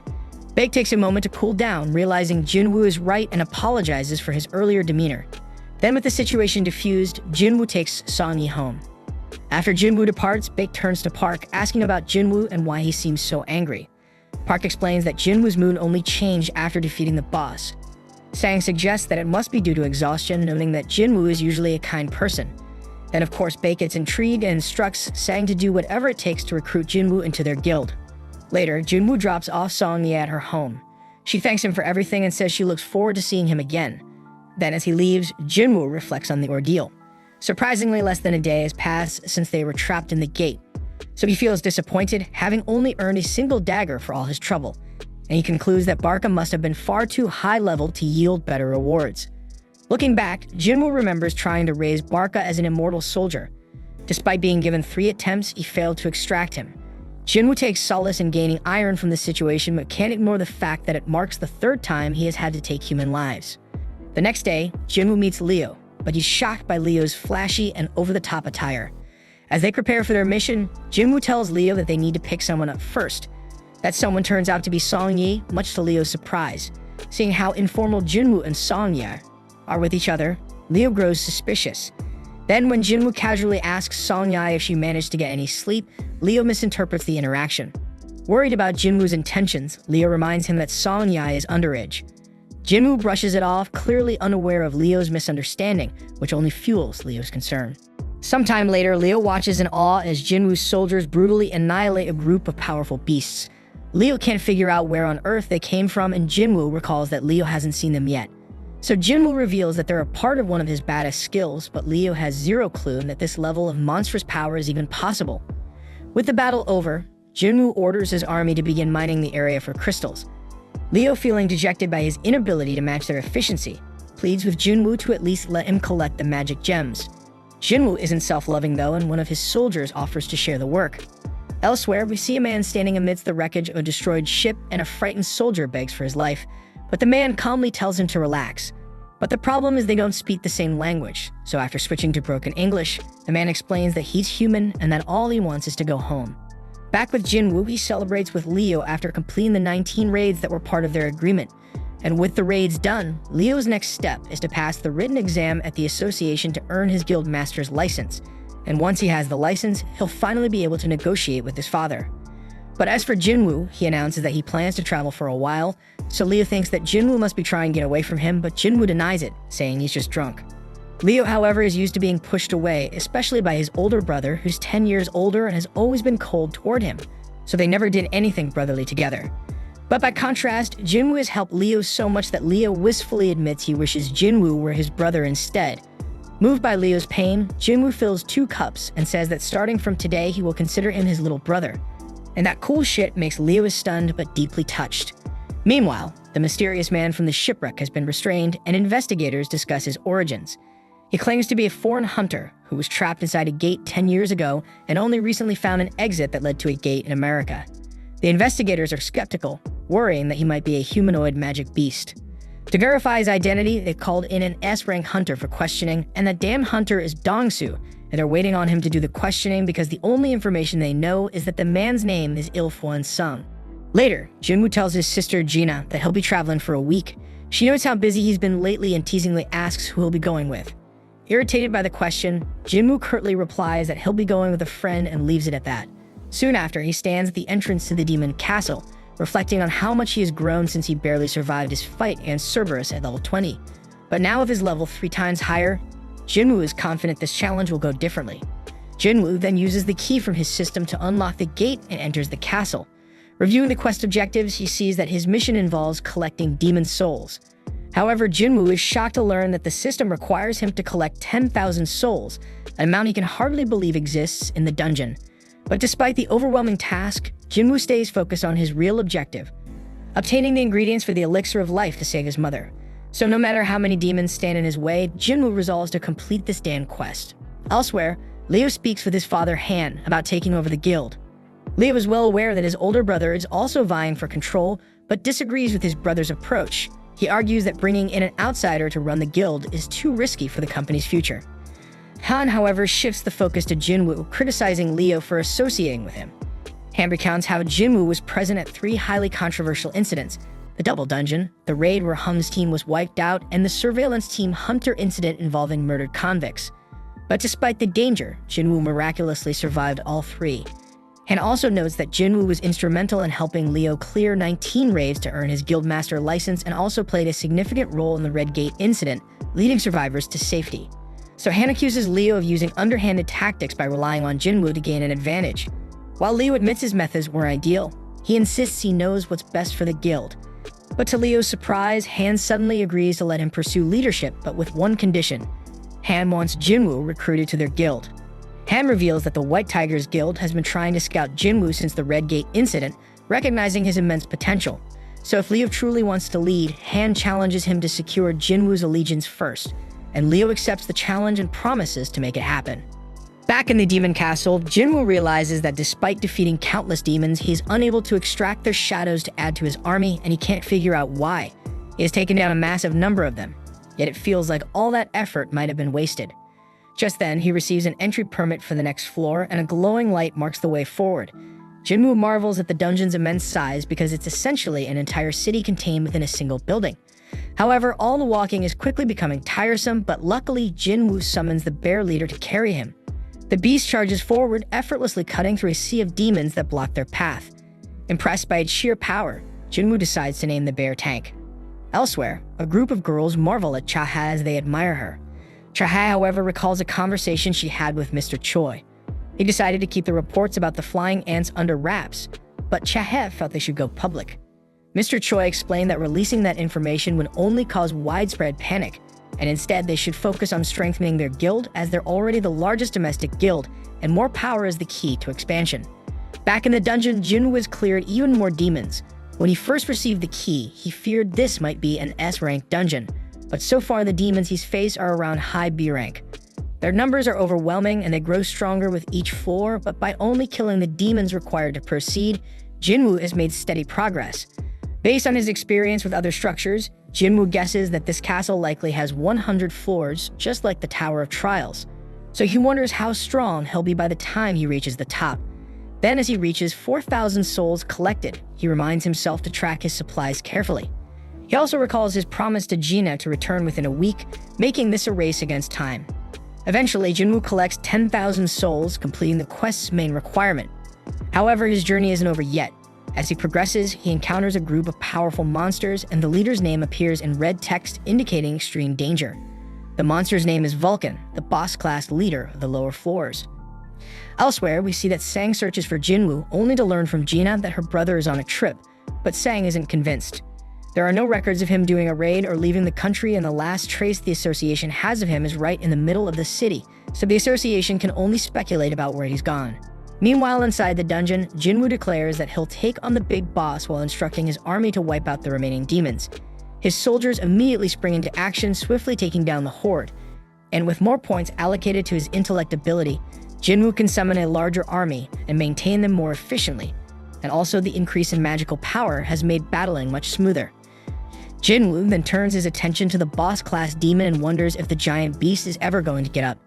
Assuming it's just going to sit there, he's caught off guard when it suddenly moves with blinding speed to attack him. Jinwoo reacts just as fast, dodging the strike and countering with a damn powerful punch that sends the massive demon flying. Even Jinwoo is surprised by his own strength because all he did is punch the damn monster, so he wonders if he accidentally leveled up his power. However, Vulcan isn't finished and it lets out a thunderous roar, so it seems it's about to shift into another form, reminding Jinwoo of his previous battle with Cerberus. The beast then charges at him with alarming speed, so Jinwoo calls out to Iron, who sends him a shield just in time. Jinwoo blocks the attack, but the giant launches a relentless barrage of punches. Jinwoo is stunned by how something so enormous can move so quickly. As the attacks continue, he manages to find an opening and moves behind the beast, only to discover that it can anticipate his movements. Vulcan is an absolute monster, and the only vulnerable-looking spot that Jinwoo can identify is his little head. Jinwoo then begins running, formulating a strategy to limit the beast's mobility. Spotting the perfect building nearby, he sprints toward it. Vulcan, too focused on chasing Jinwoo, crashes straight into the structure. And with the beast momentarily immobilized, Jinwoo summons his weapon, and in one decisive strike, he slices through Vulcan's neck. The Lord of the Lower Floors is defeated, and Jinwoo receives an item called World Tree Fragment as his reward. Elsewhere, we see that Ilfwan is being interrogated by Dongsu, who has heard rumors that Ilfwan might be a talking magic beast. But Ilfwan denies the claim, offering to undergo any tests, including DNA analysis, to prove his humanity. But despite this, Dongsu plays the role of a bad cop and shuts him down, ordering him not to speak unless asked a question. Dongsu is irritated that his fun has been spoiled and takes a look at Ilfwan's paperwork. Ilfwan then asks if he can say something, but Dongsu snaps at him and told to shut up. Ignoring the warning, Ilfwan presses on, asking how much humanity truly understands about gates and magic beasts. Dongsu has no idea what the hell Ilfwan is talking about, so Ilfwan elaborates, explaining that the dungeons, gates, and beasts are merely the tip of the iceberg. He warns that a power capable of triggering an ultimate catastrophe has already awakened. Ilfwan then reveals that he can't say anymore, but insists that his only goal is to avert this disaster. Dongsu has had enough of what he considers nonsense and reminds Ilfwan that millions of hunters exist worldwide. He argues that if enough of them combine their strength, they can handle any threat. Ilfwan, however, reveals that sheer numbers won't matter against what's coming. He warns that those hunters will be devoured and turned into weapons against humanity itself. Dongsu, increasingly frustrated, dismisses Ilfwan's claims and turns to the absurdity of his backstory. Specifically how a magic beast supposedly managed to have a wife and 2 kids. With mock curiosity, Dongsu asks what Ilfwan's son's name is. So Ilfwan replies that his son's name is Jinwoo. Dongsu's mood shifts to amusement as he smirks, informing Ilfwan that his son is dead. He refuses to answer any of Ilfwan's questions, adding that Ilfwan can ask his son all about it when they meet in the afterlife. Dongsu flexes his power while making this threat, but Ilfwan's expression darkens, his eyes filling with murderous intent. Back in the dungeon, Jinwoo's shadow army is ripping through yet another group of demons. Jinwoo acknowledges the leader of the group and remarks that the battle has become entirely one-sided, and he wonders if the demon leader is surprised by how terrifying his shadow soldiers are. But then it becomes clear to Jinwoo that even the undead can experience fear as the demon visibly trembles. And in a blink of an eye, Jinwoo sliced the leader's head clean off. Then a notification pops up revealing that Jinwoo has just defeated Metis the Guider of Souls and has leveled up even further. Back outside, we see that part of the city lies in ruins after a massive disaster. An investigator remarks on how battles between S-rank hunters can reshape entire landscapes, obliterating everything in their path. He notes, however, that they're lucky this fight was contained to just this area because it could have been far worse. The destruction was so sudden and overwhelming that it seemed to happen in an instant. Surveying the aftermath, he reflects on how Dongsu was defeated so quickly that the damage barely had time to spread. Back in the dungeon, Jinwoo has run out of food, signaling that this is as far as he can go for now. He's reached floor 75, and while there are likely only 25 floors left, it's still quite a journey. The gains, however, have been worth it. From the skeleton he defeated, Jinwoo received a necklace, and from the beast on level 50, he obtained an earring. Both items are powerful on their own, but together they offer a set bonus, adding 5 points to all stats. Noticing one empty slot in the set, Jinwoo deduces that there's one more boss-level beast to defeat. He also earns an item called the Sphere of Avaricious, and while it doesn't benefit Jinwoo directly, doubles the firepower of his magic soldiers when they wield it, making it a valuable asset. Finally, Jinwoo's latest reward is the chance to open the cursed random loot box. He feared he might never get another opportunity, so he's relieved to find his second key inside. But unfortunately, the key comes with no instructions, leaving him clueless about when or where to use it. For now, these rewards take a backseat to Jinwoo's main objective, gathering the ingredients for the Elixir of Life. He already has the World Tree Fragment from Vulcan and the Spring Water from Echo Forest after defeating Metis, but that's 2 out of the 3 ingredients needed to save his dying mother. So Jinwoo vows that the next time he returns to this dungeon, he will finish what he started and complete his mission. Afterward, Jinwoo exits the instance dungeon and reflects on his progress, and he realizes that he now only needs the purified Demon King's blood. Knowing how crucial it is, he concludes that he must be fully prepared before attempting to obtain it. Checking his stats, Jinwoo notices a significant increase in his level after his recent trip. However, he's still classified as an E-rank hunter, so while he can continue leveling up, his E-rank status prevents him from participating in high-level raid missions. So Jinwoo decides it's time to drop the facade and reveal his true strength by having his rank reassessed. The next day, Jinwoo heads to the assessment center for his rank reevaluation. Coincidentally, Kitchell, Sang's ever-loyal sidekick, is also at the center, scouting for potential recruits.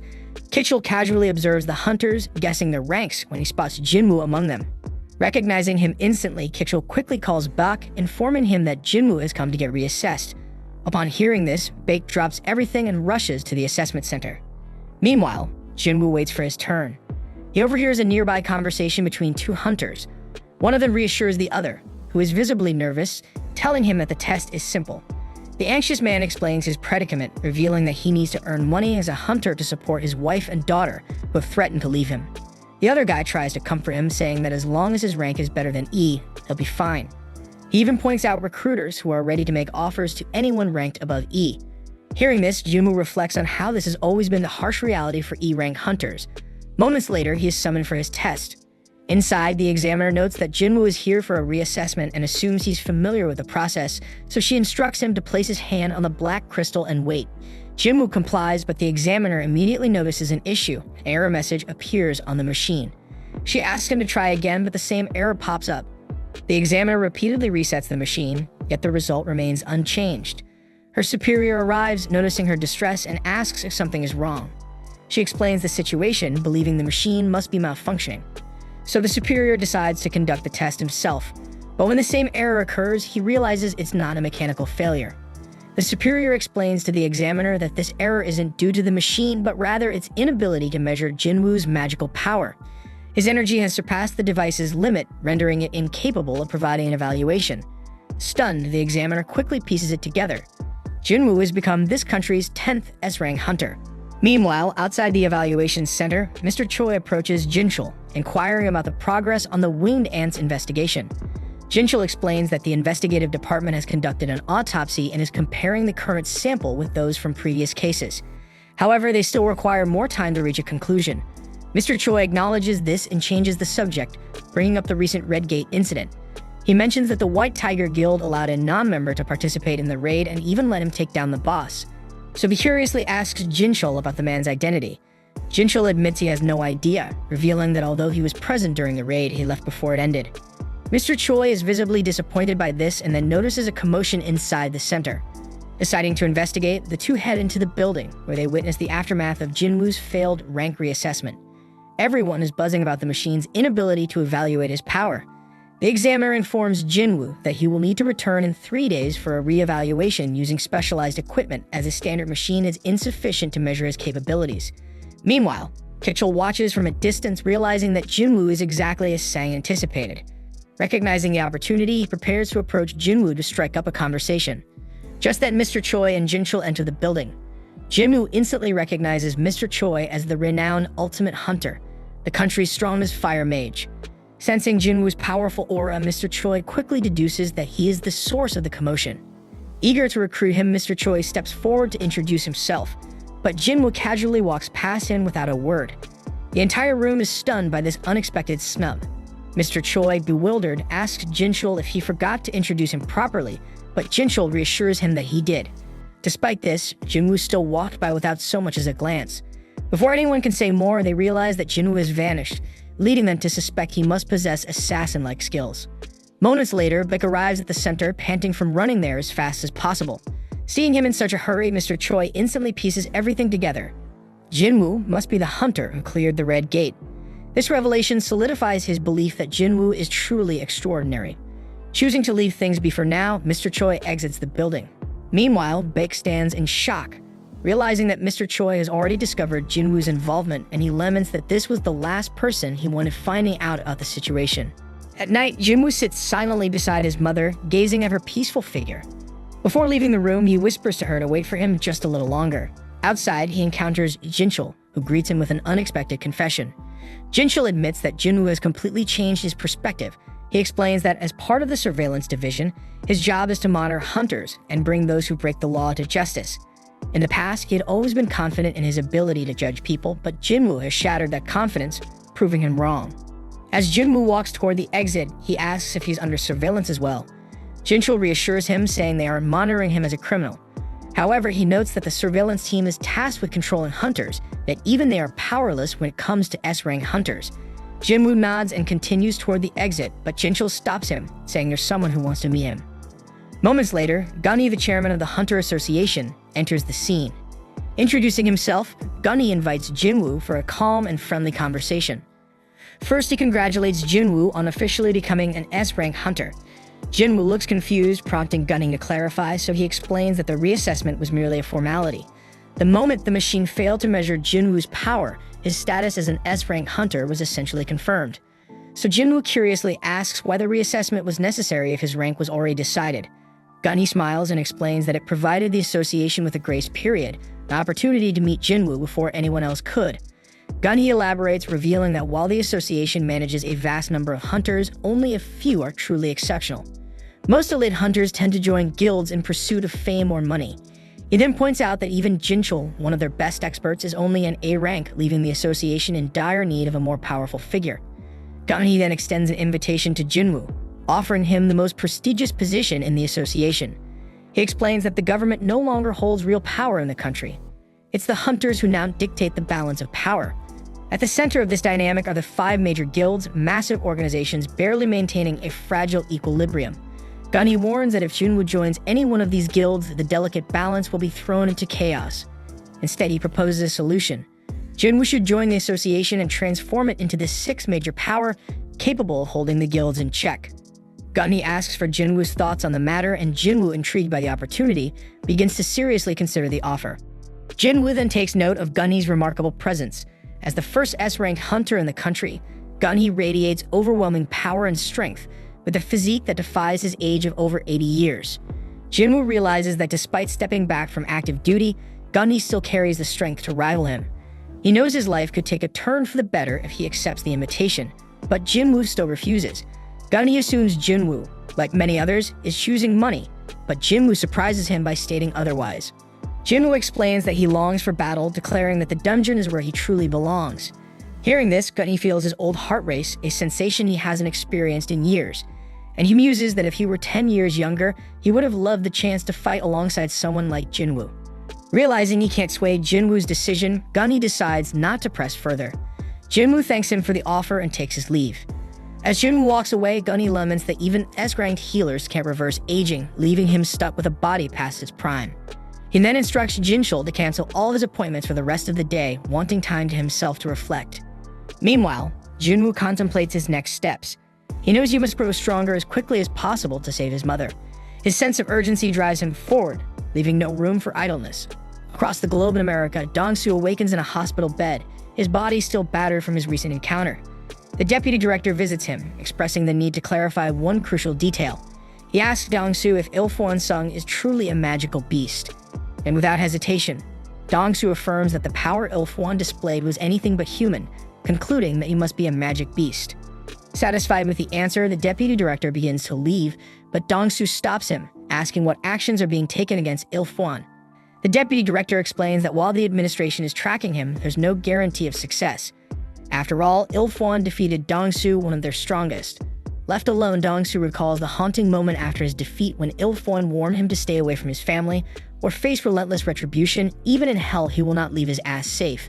Fueled by rage and humiliation, Dong-soo resolves to prepare himself for a rematch. So he realizes he'll need a powerful artifact to stand a chance. It is explained that artifacts in the Hunter's world are man-made relics of immense power, considered high-level equipment in the Hunter world. Even the most skilled craftsmen struggle to create them. Meanwhile, we see Jinwoo scrolling through artifacts on an online auction site, but nothing catches his eye. Everything worth considering is outrageously expensive, and he knows he needs to be fully prepared before taking on the Demon Castle. He inspects his Sphere of Avaricious, which can double magical damage. He notes that while some market items can boost magic power by 20 to 30%, there's nothing else that can outright double it. Jinwoo realizes the sphere could fetch a massive price if sold, but its origins would raise two main questions, especially since he's only ranked E. So he thinks that if he had records of completing a rank A raid, selling it might be easier. But as an E rank hunter, even participating in those raids is off limits.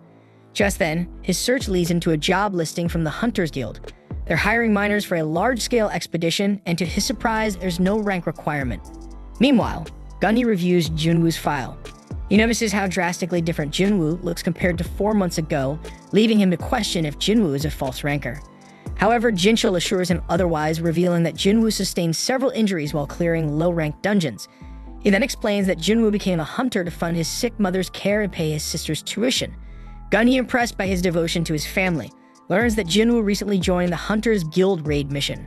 Gunny assumes Jinwoo couldn't resist the sign-up bonus, but Jinchul corrects him, explaining that Jinwoo joined as a miner, not part of the assault team. Gunny is puzzled, unable to figure out Jinwoo's motives. Meanwhile, we see Jinwoo arrive at the gate site. He's accepted as a miner due to his strength, which stands out even among combat-type hunters. Jinwoo then explains that large-scale gates, such as rank A, require various teams: the assault team for fighting monsters, a mining team for extracting mana stones, and the recovery team for collecting monster corpses. So with so many people involved, the rewards are substantial. Meanwhile, inside the dungeon, we see the guildmaster Mr. Choi battling the monsters solo. He incinerates them with his powerful fire magic, while the tanks shield the team from his flames. The monsters are left charred, and Mr. Choi presses forward, hunting down the rest with ease. A short while later, the assault team exits the dungeon and Jinwoo observes them, assuming they've cleared every monster except for the boss to keep the gate open. So he realizes how strong Mr. Choi must be to lead the team through a rank-A gate without issues. The miners then gossip about the Hunters Guild's second-in-command as she emerges from the gate, revealing herself to be Chaha. Jinwoo then senses her powerful aura, and for a brief moment, she picks up on his. Though the sensation quickly fades, she wonders if it was her imagination. Jinwoo, impressed by her perception, decides to focus on his work. The miners then enter the gate and begin extracting mana stones. And while the others are focused on mining, Jinwoo's interest lies in the rank-A boss. He wishes he could see it at least once. Overhearing miners whispering about his E rank, he shrugs off their comments, thinking that this kind of talk is universal. As he gets to work, his impressive strength draws attention, leaving the others questioning if he's truly E rank. After some time, the leader calls for a lunch break, so everyone else exits the dungeon, but Jinwoo stays behind, determined to finish his work before resting. The leader invites him to join them, but he declines, focused on clearing his mining area. As the others leave, Jinwoo's expression sharpens with determination because he sees this as his chance to sneak a look at the boss. Sprinting toward the boss room, he wonders if it's stronger than anything he's ever faced. Though he knows fighting it would be a massive loss for the Hunters Guild, he can't suppress his excitement. Summoning his dagger, he moves closer, ready to enter. But just before stepping in, he's stopped by Chaha. Her piercing voice cuts through the silence as she asks, "What the hell are you doing here?" Jinwoo thinks that this was a damn careless move on his part, and with a resigned sigh, he tells Chaha that he simply got lost and ended up here. She asks him if he is from the mining team and bluntly informs him that this is the boss room, ordering him to step back. Jinwoo silently admits that Chae truly lives up to her reputation, as he hadn't even heard her coming until she spoke up. Chaha then notices that the dagger she had seen earlier in Jinwoo's hand has vanished, wondering if her eyes were just playing tricks on her. Jinwoo apologizes for wandering off, a trace of regret coloring his tone, and she snaps at him to get out immediately, lest he aggravate the boss. Jinwoo attempts to leave, but as he passes by Chaha, she spots something off and commands him to stop. When he halts, she takes a whiff of him, surprised that he isn't reeking. She asks him if he's really a hunter, and upon confirming he is, and that he's ranked E, she wonders if something's wrong. Yet she brushes it off, cautioning him to be careful on his way out. As he turns to leave, she ponders whether his lack of stench is due to his low rank, and in a quiet moment of introspection, she admits that he actually smells pretty damn nice. Afterwards, we see Jinwoo heading into the dungeon after his break, while his mining buddies are quietly envious that he got to meet Chaha when he got lost. They mention that they can only admire her from a distance and explain that she tirelessly patrols the area to shield them from the boss, even sacrificing her own rest time. Jinwoo realizes with a flicker of admiration mixed with wistfulness that this is why she was around the boss room, and the mining boss tells him that she's a bit uneasy around the scent of other hunters. The miners add that it's due to her unique constitution, which is why she always covers her nose with a handkerchief. Jinwoo then reflects on how her reaction to him was notably different, and he wonders if that means he doesn't carry the typical hunter scent. He recalls that the boss of the Red Gate said something similar, and he figures it must be because he's just a player. With a subtle mix of curiosity and uncertainty, he wonders what being a player actually means, though he has no damn clue. Later, we see him receiving his pay after the mining wraps up, and the miner boss expresses his gratitude as they finished ahead of schedule thanks to him. The miners then remark that he possesses a natural knack for this, and the boss even confesses that in all of his time he's never encountered anyone quite like him. He inquires if Jinwoo would consider working for him on a long-term basis, promising fair compensation, but Jinwoo replies that this is merely a one-off deal for him. The boss frowns at this, yet he still requests Jinwoo's assistance for one more day, explaining that tomorrow they have consecutive A and C rank missions. Jinwoo reflects that his reevaluation test is scheduled for the day after tomorrow, and he feels a surge of confidence having finally grasped the raid process today. Still, he's startled to learn that the Hunter Guild has lined up raid missions one after the other, planning to tackle 2 missions tomorrow. The boss informs him that the second assault team will be assigned to these missions, leaving Jinwoo thoroughly amazed. The boss boasts that the true strength of the Hunters Guild lies in having 2 assault teams capable of raiding rank 8 gates, something no other guild in the nation can manage. Energized by this revelation, Jinwoo agrees to return tomorrow as well, and the boss, clearly delighted, promises to speak to his superior about doubling his salary. Jinwoo modestly tells him not to worry, but the boss remains insistent. That night, we see Chae with a trace of concern instructing someone to look into Jinwoo within the mining team, and she discovers that the person already knows him. He explains that Mr. Choi had tasked him with the same job the other day. However, he is unable to share any details as every piece of information on Jinwoo has been sealed by the blasted Hunter Association. He finds it utterly odd because he's never witnessed the association lock away data on someone who isn't a top-tier hunter, and before he can say more, Chahat abruptly ends the call. Lying in her bed afterward, she contemplates what all this might signify, thinking that although she's met many hunters so far, this is the first time she's encountered one who actually smells pleasant. The next day, we observe Jinwoo arriving at the gate site, and everyone greets him with open arms, a welcome stirring memories of his early hunting days and drawing a gentle smile to his face. They then decide to begin with the C-rank gate for the day, and we see Jinwoo working the mana stones like a damn human excavator. After wrapping up the work, he joins the others for a meal, and the boss keeps praise on him, claiming they managed to finish early and enjoy this lunch break solely because of his effort. The boss even wonders if Jinwoo truly doesn't want to stick with them, offering to pay him 5 times the usual rate, but Jinwoo flatly refuses the deal. Shortly after, Sun Ki-hoon, the captain of the second assault team, shows up, asking if someone from the mining crew can lend a hand since their porter couldn't make it today. The boss suggests that the recovery team would be better at hauling things, but Ki-hoon fires back that they already mentioned being short-staffed. Clearly annoyed, the boss isn't thrilled with the suggestion, and Ki-hoon ups the ante by offering a risk allowance if they accompany his team into the dungeon. Yet the boss shoots him down. insisting that low-rank hunters like them aren't fit to serve as porters in Ranka dungeons. Certainly no amount of cash would change that. Still, Kuma makes one final pitch to see if anyone's interested, and Jinwoo boldly raises his hand. The boss tries to talk him out of it, but Jinwoo retorts not to worry, confident in his own guts.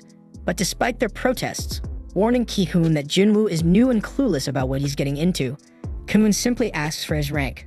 When he learns that Jinwoo is only rank E, he figures there's no harm in taking him along.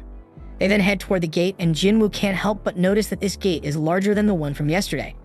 Ki-hoon comments that while it might be bigger, its magical energy isn't as potent as the previous gates, reassuring him that it's not dangerous. After all, the second team wouldn't be there otherwise.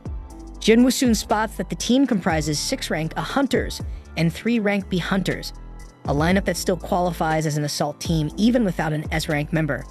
As they step into the gate, Jinwoo muses that the magic here is likely weaker than before, yet he can't shake an ominous vibe reminiscent of the Red Gate. The team's healer tells him not to get worked up, assuring him that all the hunters here are incredibly capable and nothing will go wrong as long as he sticks with them. Meanwhile, Kun is convinced that once this raid mission is over, he'll be officially promoted to captain of the team. He believes he can handle it, even if he's not as formidable as their current captain or vice captain. Just then, they sense the presence of monsters ahead and immediately spring into action without waiting for further orders. They are then attacked by some dungeon jackals, but these critters are too weak and the team wipes them out in a matter of seconds. They're all surprised to see dungeon jackals here, and Jinwoo wonders if they're a rare sight. So the healer explains that they are merely C-rank monsters, and it's strange to encounter them in a rank A dungeon, since weak monsters like these are usually devoured by stronger ones. Jinwoo then notices collars around their necks, revealing that these jackals were being raised as hunting dogs by someone. Just then, more monsters approach, and they realize it's an army of high orcs. One of them attacks by throwing a spear, and Kun barely manages to block the strike. They charge at him, and the tank uses his taunt skill, but it proves ineffective as the monsters target those in the back.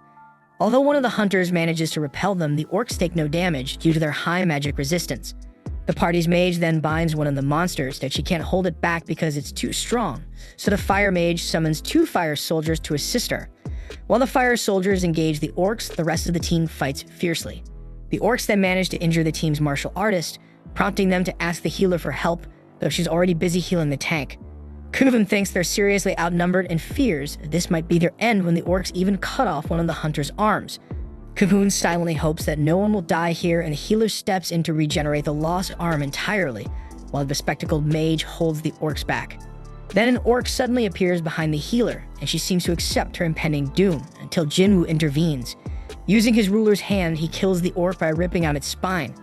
The healer is left wondering what just happened, while Jinwoo employs his stealth skill to aid the other hunters, attacking the orcs to weaken them without being noticed. The hunters are taken aback as the orcs start to falter all of a sudden, but they seize the opportunity, launching a full-scale offensive and slaying the orcs one after the other. Jinwoo thinks that he doesn't really want to stand out as an outsider here, that he refuses to let anyone die on his watch. Quietly, he continues to weaken the monsters from the shadows, and the other hunters manage to take care of the rest, eventually wiping out all damn the orcs. Kibum then checks in with everyone, relieved to hear that they're all okay. The healer mentions that something odd occurred during the fight, and Kihum adds that he, too, felt the monsters weaken dramatically all of a sudden. He questions the mages if they were behind it, but they reply that they weren't, and that such a feat shouldn't be possible without an assassin-type hunter. They decide not to dwell on it, reasoning that luck was on their side since they won in the end. Meanwhile, the bespectacled mage thinks that their porter seriously underestimated the team. He should have known that his stealth skill would be detected with a magic caster in the mix. Choosing to keep quiet about it, she figures he must have his reasons, and she owes him at least that much for helping them survive. The hunters then turn to their captain, asking whether they should press on or fall back. They point out that tackling a dungeon like this would at least require 2 more healers and 3 more mages.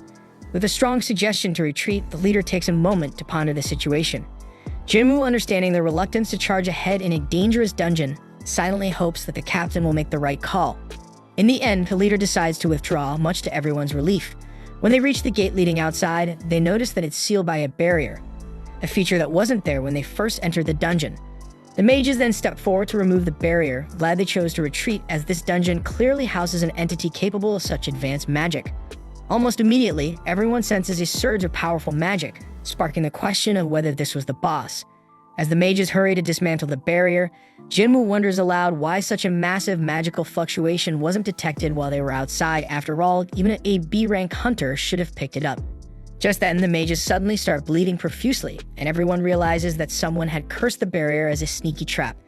The captain urgently orders one of the hunters to cast some divine magic, but when no one pays attention, he turns around to see what's happening, only to find an entire army of orcs looming behind them.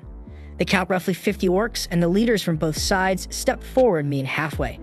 The orc leader tries to communicate, but his words are unintelligible until the orc shaman takes over his body and speaks in clear human language.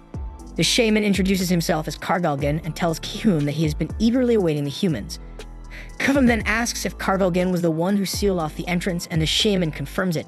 Curious, Ki-hoon asks if there's any being stronger than him in this dungeon, but Kargalgan replies there isn't and challenges them to choose, come face him or perish at the hands of his soldiers. Without a second thought, Ki-hoon opts to meet the shaman head-on, and the orcs promptly lead the way. But before that, Ki-hoon confides in Jinwoo that their plan is to launch an attack on the boss as soon as they reach its chamber. This distraction should briefly disable the barrier. He instructs Jinwoo he use that opening to escape and alert the other assault team. Jinwoo can't help but wonder if they're all just signing up for a death wish. But Ki-hoon bluntly reminds him that their mission is to shut the gate, not necessarily to return alive, and the healer hands Jinwoo a short will, asking him to deliver it to her family if anything goes south. Though Jinwoo accepts it with heavy heart, he hopes it never comes to that. She urges him to ensure his own escape while they complete the mission.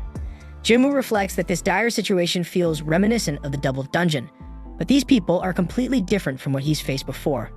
At the same time, outside the gate, Chaha is frantically searching for Jinwoo, wondering if he might have bailed on the team. When the mining boss notices her distress, she inquires about Jinwoo and learns that he has entered the gate as a porter.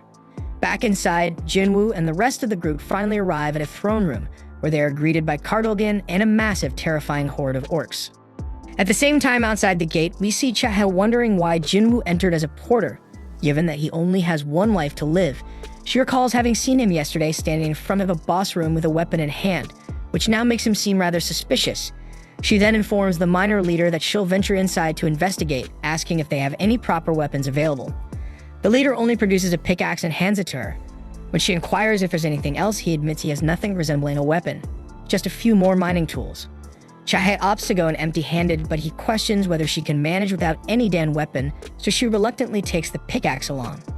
At the same time, the hunters inside the gate are stunned by the sheer number of high-level orcs, convinced that if so many of them emerge, they could easily raise entire cities. They notice that the 4 generals of the orc army are even mightier than the rest of the horde, and the boss orders the orcs to be silent. The orcs immediately cease their thumping, and Kyun deduces that their mission must be to close the gate, which means they have to defeat the dungeon boss. Then in a dramatic turn, the boss removes his mask, and they are all taken aback by his overwhelming magical aura. They're practically crapping their pants at how insignificant they feel compared to him, and Ki-hoon boldly asks why he has gathered them here. The boss coldly informs them that they are nothing more than entertainment for him, promising to kill them off one by one as the perfect spectacle to amuse his soldiers. Ki-hoon and his comrades are hit with despair upon hearing this, unable to believe that their resolve is treated as mere amusement. He laments that they're nothing but disposable toys to be discarded. Meanwhile, noticing Jinwoo among them, the boss spots that something strange has snuck in with the humans. Unbothered, Ki-hoon charges at the boss to attack, ordering the rest to join in, but finds that everyone is frozen with fear. Undeterred, he assaults the boss on his own, only for the boss to counter with a magical shield. The boss then unleashes his gravitational magic, slamming Ki-hoon onto the floor and even forcefully against the ceiling like a ragdoll, repeating the vicious maneuver several times. His teammates watch in horror as Ki-hoon is battered, but before it's too late, Jinwoo intervenes to save him and gently lays him on the ground. Although Jinwoo thinks he shouldn't meddle because this is a mission for the Hunters Guild, he cannot sit back while the entire assault team is in peril. One of the orcs then lunges at him, but he swiftly halts its advance and obliterates it with his signature ruler's hand. He then turns to Ki-hoon and coolly asks if he could take charge of handling all the magical beasts in the area, to which Ki-hoon, with no other option, happily agrees. The boss, watching all this shit, deeming his enemies display nothing more than arrogant outbursts of raw magic, while Jinwoo admits that it was the first time he had encountered such overwhelming power, even if their roles naturally pit them against one another. And with grim determination, he summoned his shadow army, vowing to end the boss's reign once and for all. Meanwhile, outside the dungeon, where the surveillance team headed by Jinchul has gathered at the gate, The miners murmur in confusion about the team's presence, and Jinchul himself wonders aloud why Jinwoo has been working as a miner here for the past 2 days. When the miner leader questions the situation, Jinchul presses for Jinwoo's whereabouts. At that moment, a disgruntled miner who had long complained about Jinwoo's inexplicable actions stepped forward and declared that he had sensed something off about the man from the start. Ignoring the miner's shit grumbling, Jinchul asked the leader to pinpoint Jinwoo's location and soon learned that he had slipped inside the gate in the guise of a porter. Puzzled, Jinchul reflects on how Jinwoo first appeared as a miner and then shifted roles, remarking that now that Jinwoo has achieved S-rank status, every move he makes is under close surveillance. So Jinchul laments that he wishes Jinwoo would at least be more conscious of his actions. The miner leader, still bewildered, asks what is truly going on, and Jinchul tells him to wait until tomorrow's news for clarity. As he moves closer to the gate, the miner leader reveals that Chae posed a similar question and went inside the gate not long ago. But before Jinchul could probe further, he suddenly detected an unusual aura emanating from the dungeon gate, so he immediately ordered his team to perform another magical power test on the dungeon. And at the same time inside the gate, Chae is astonished by the sheer number of high-ranking orcs that have been slain. Unable to comprehend how Ki-hoon's party managed to decimate so many foes, she resolves to hurry toward the boss room, especially after detecting that terrifying surge of magical energy. The scene then shifts to the boss deriding Jinwoo for confronting his forces with such a pitiful number, prompting Jinwoo to amplify the strength of his shadow army using his newly learned skill Monarch's Domain. He explains that this is the latest ability he acquired, and it makes his shadow soldiers have grown significantly more potent, and he gained it after the battle at the Demon's Castle. Meanwhile, the other hunters are utterly confused by the turn of events as the High Orcs launch an attack on Jinwoo's troops. Yet his generals prove so formidable that they slice through the orcs as if performing routine pest control. Jinwoo is busy helping to whittle down the enemy ranks, and the hunters note that his movements mirror those of Chae. They remain baffled as to why someone with his power would initially come in as a mere porter. As the battle rages on, Jinwoo becomes acutely aware that the strength of his infantry is only on par with that of a B-rank hunter. His soldiers are falling at an alarming rate, 4 to 5 casualties for every orc slain. Realizing that unless he cuts down the orc horde swiftly, his own mana reserves will be drained, Jinwoo braces for more. But at that moment, the boss unleashes a searing fire spell aimed directly at his shadow soldiers, jeering that Jinwoo should not get too full of himself. Undeterred, Jinwoo retorts that his soldiers possess the uncanny ability to resurrect without end. Not satisfied with that, the boss then escalates his assault further by launching his gravity magic at Jinwoo and his soldiers, and he boasts that he will keep annihilating his forces until his magical reserves run dry. But despite repeatedly wiping out Jinwoo's army, Jinwoo continuously resummons his troops without pause. And amid this freaking relentless cycle, Jinwoo wonders if the boss is deliberately keeping his distance with his long-range magical assaults, while the boss muses over how long Jinwoo can possibly sustain this damn futile resistance. Outside the gate, the results of a magical power test come in, revealing that this dungeon is perilously close to an S-rank gate. Jinchul immediately instructs the miners to contact the leader of the Hunters Guild without delay, and the surveillance department mobilizes to support the assault team.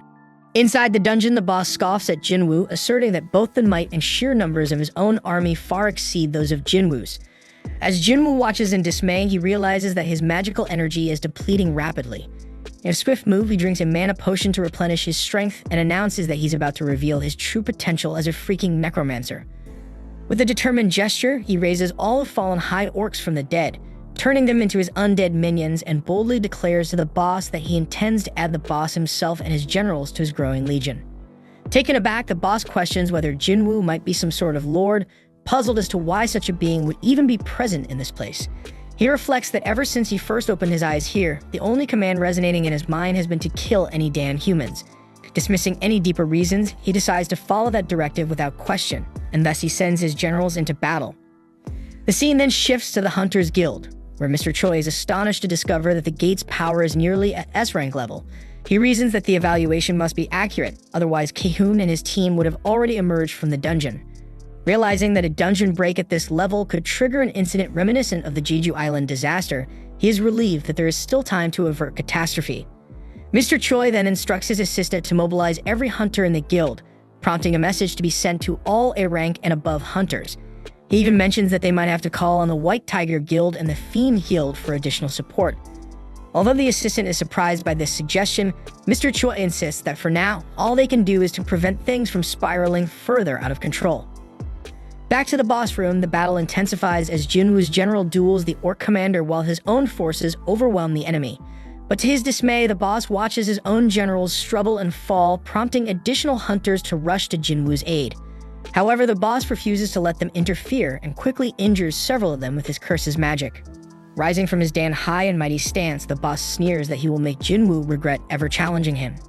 He casts a barrage of curses meant to inflict blindness, lethargy, and slumber on Jinwoo, but thanks to his exceptional health and longevity skills, the curses have no effect.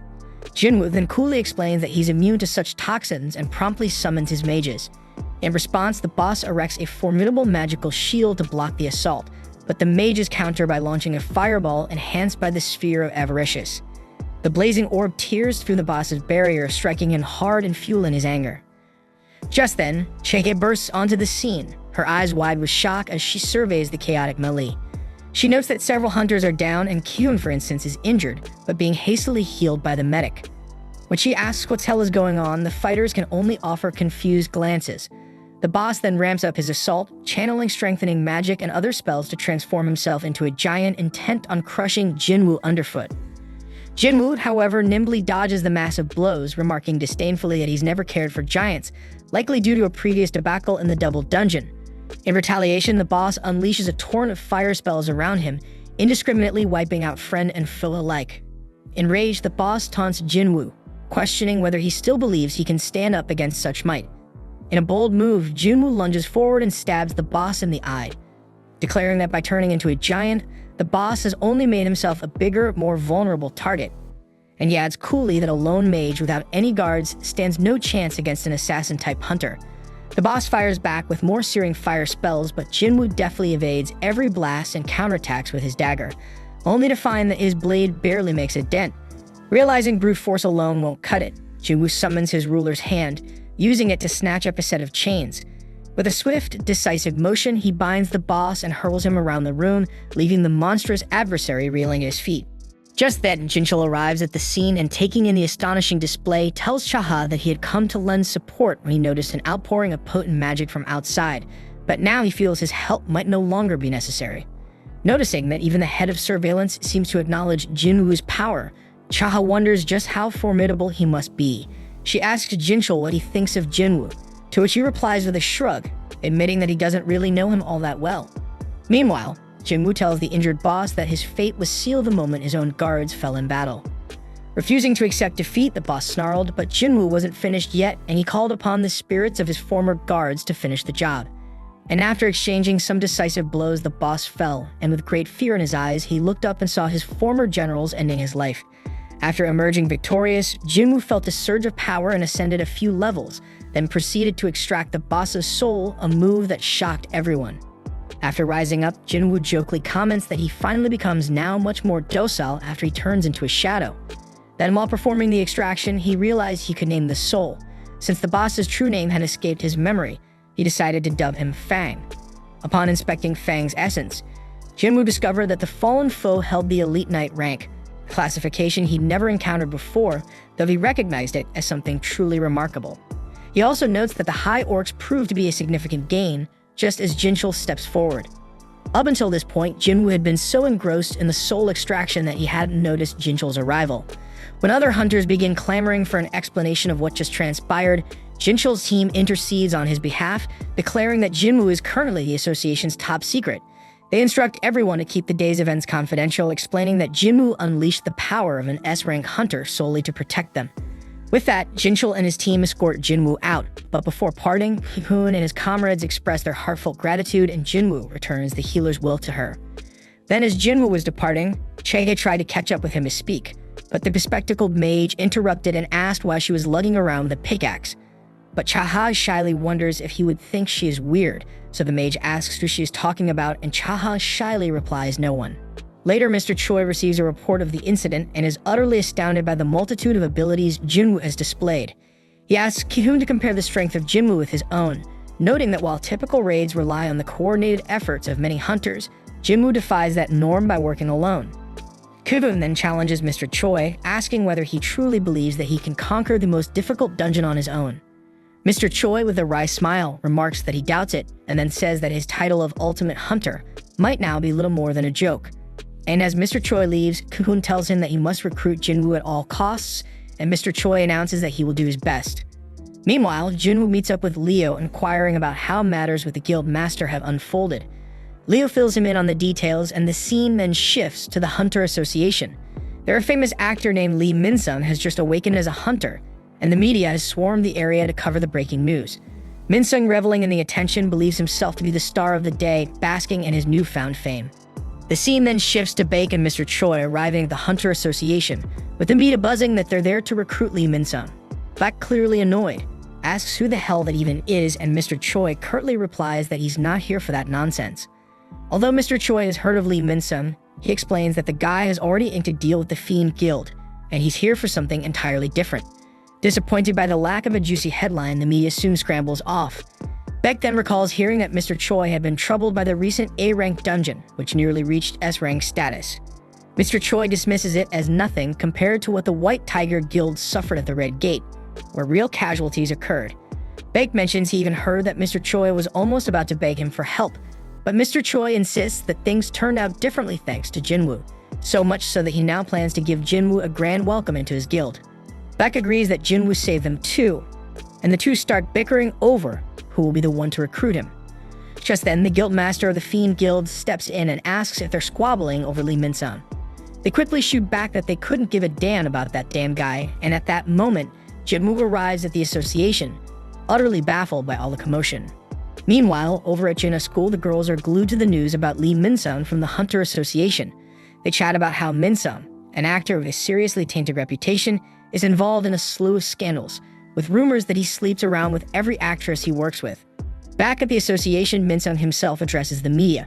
With surprising determination, he announces that he's decided to become a hunter. He declares that he'll be joining the Fiend Guild under the leadership of its master, Loon Ta-ju, prompting the media to ask if that means he's retiring from show business. Everyone is shocked that he made such a drastic decision without even knowing his official assessment results. But with a confident smirk, Min-sung asserts that he already knows he's a rank hunter and that his contract with the Fiend Guild will last for 2 years, after which he'll return to the industry, and by then his scandals will be nothing more than distant memories. He pretends that he's ready to risk his life fighting magic beasts, no matter what his rank might be. Just then, as Jinwoo tries to sneak into the association, Min-sung's guards block him, telling him he can't enter until the conference is over. Just then, Gunny bursts in and announces that Jinwoo is already his guest, recalling that he had specifically requested they not hold a press conference at this hour. Min-sung bristles at this intrusion, but Gunny doesn't give a damn and promptly takes Jinwoo inside. The media, now even more curious, starts wondering who this mysterious Jinwoo is. Meanwhile, Min-sung tries to force his way into the association for an appraisal, but Jinchul intercepts him, warning that he can't get in right now because others are being reassessed. Min-sung seethingly asks Jinchul if he even knows who he is, threatening that a single word from him could cost him his job, yet Jinchul, clearly clueless about his shit identity, orders him to stay outside or else. We then see Gunny escorting Jinwoo to the reassessment venue, where Jinwoo notices that Mr. Choi and Baek are present to review his results. Entering the assessment room before they begin re-evaluating his power, the assessors ask him what abilities he uses. Jinwoo casually demonstrates by summoning one soldier, though Gunny knows full well that's just the tip of the iceberg, as Jinchul has filled him in on his true capabilities. Deciding it's time to show his real strength, Jinwoo summons his entire army, declaring that he can bring forth about 100 more soldiers on command. Gunny is visibly stunned by this display, and both Mr. Choi and Baek can practically feel the sheer intensity of his magic. So powerful, and it makes them wonder if his abilities even surpass their own. Before long, the appraisal process concludes, and Jinwoo is issued an S-rank hunter license. He thinks to himself that with this new status, no one will ever suspect him if he sells the Sphere of Avaricious, using the money to get properly equipped. With renewed determination, he decides that his next target will be the Demon Castle, and Gunny eagerly looks forward to seeing what he can accomplish. We then see Jinwoo leaving the association with Mr. Choi and Baek waiting eagerly to talk to him about recruiting him, but he simply walks right past them, insisting he has other pressing matters to attend to. Just as he opens the door to the association, he's ambushed by flashing cameras, the media snapping pictures of him. Songy, astonished to see his face on the news, shows the photos to Jinna, who is equally shocked to discover that her brother has become an S-rank hunter. All of Jinwoo's associates catch wind of the news. Some can't believe their eyes, while others had long suspected it was only a matter of time. Back at the association, the media have shifted their focus away from Minsum and are now bombarding Jinwoo with questions. Meanwhile, Leo confides in his father that he was unable to convince Jinwoo to join his guild. He recalls that Jinwoo flatly rejected his offer, insisting that he has a personal mission to complete on his own. Jinwoo explained that joining any organization at this point would only slow down his progress. He must grow stronger independently, and then he asked Leo to come with him instead. Back to the present, Leo pleaded with his father to let him follow Jinwoo. In response, his father scolds him for what he sees as an extremely selfish decision. He reminds Leo that he had originally entrusted this project to his own brother, only to change plans at Leo's insistence, and now Leo seems intent on abandoning everything without achieving a single milestone. He challenges Leo, asking if he believes that is fair, prompting Leo to recall his experiences with Jinwoo and resolve with determination that he must go with Jinwoo no matter what. At the same time, staff at the association are busy keeping the press at bay, preventing them from crowding around Jinwoo. Baek offers to escort Jinwoo home, arguing that dealing with the media would be too draining, but Jinwoo insists there's no need. With remarkable speed, he slips past the reporters while covering his face. Mr. Choi is stunned by how physically strong Jinwoo has become despite his magical background, and Bak can hardly follow his movements with his own eyes. So he wonders if Jinwoo has grown even more powerful since they last saw him, and Jinwoo himself thinks that all that remains is for him to acquire the right equipment. Later, we see Jinwoo at an auction house, where he tells a staff member that he's in the market for an item designed to defend against fire-based attacks. When the attendant inquires about its intended use, Jinwoo explains that he needs something to withstand the intense heat inside a dungeon. He displays a cloak and some rings, noting that while they're reasonably priced, the cost is still a bit steep for him. He wonders if a discount might be possible, but the staff informs him that prices are fixed. However, they add that if he manages to break the glass encasing their equipment, he might just walk away with it for free. Jinwoo is startled by the staff member's comment and readies himself to smash the glass. Just as he's about to throw a punch, the staff interjects, explaining that he was only joking, and that even a slight vibration would trigger an alarm due to the glass's remarkable strength. He apologizes for taking the joke too far, leaving Jinwoo feeling awkward. Frustrated, Jinwoo tells the staff that he'd rather see some proper weapons instead. The weapons specialist then leads him over to display a selection of short swords. As they walk, the armor specialist member points out that Jinwoo somehow managed to crack the glass, even though he never actually touched it. Meanwhile, a particularly hefty short sword is presented to Jinwoo, and he can hardly believe the outrageous price tag, especially since its strength barely matches that of Kasaka's Venom Fang at best. In response, Jinwoo pulls out the Kasaka dagger he recently purchased from his personal store and asks the staff how much it could fetch on the market. They confidently tell him it could sell for about 100 million gold, a figure that shocks him given that he originally paid only 2.8 million. This revelation convinces Jinwoo that items bought at the store are highly valuable, and he begins to think that he might not need to part with the sphere of avaricious after all. Taking a break, Jinwoo retreats to the bathroom, and the scene shifts to the headquarters of the White Tiger Guild. There, Baek reflects on Jinwoo's immense strength, pondering how his second awakening might have ended long ago, yet he continues to grow stronger. Bak wonders if he has been approaching things the wrong way, and he starts to consider that perhaps Jinwoo is a hunter who can keep getting stronger indefinitely. The narrative then cuts to Jinwoo's home, where Jiena notices that the media has finally stopped bothering their house, an event that delights her because it means she can return to school in peace. Jinwoo speculates that the association must have intervened to ensure their privacy. Teasingly, Jiena suggests that he could be on TV if he wanted to, but she begs him not to drag her into it.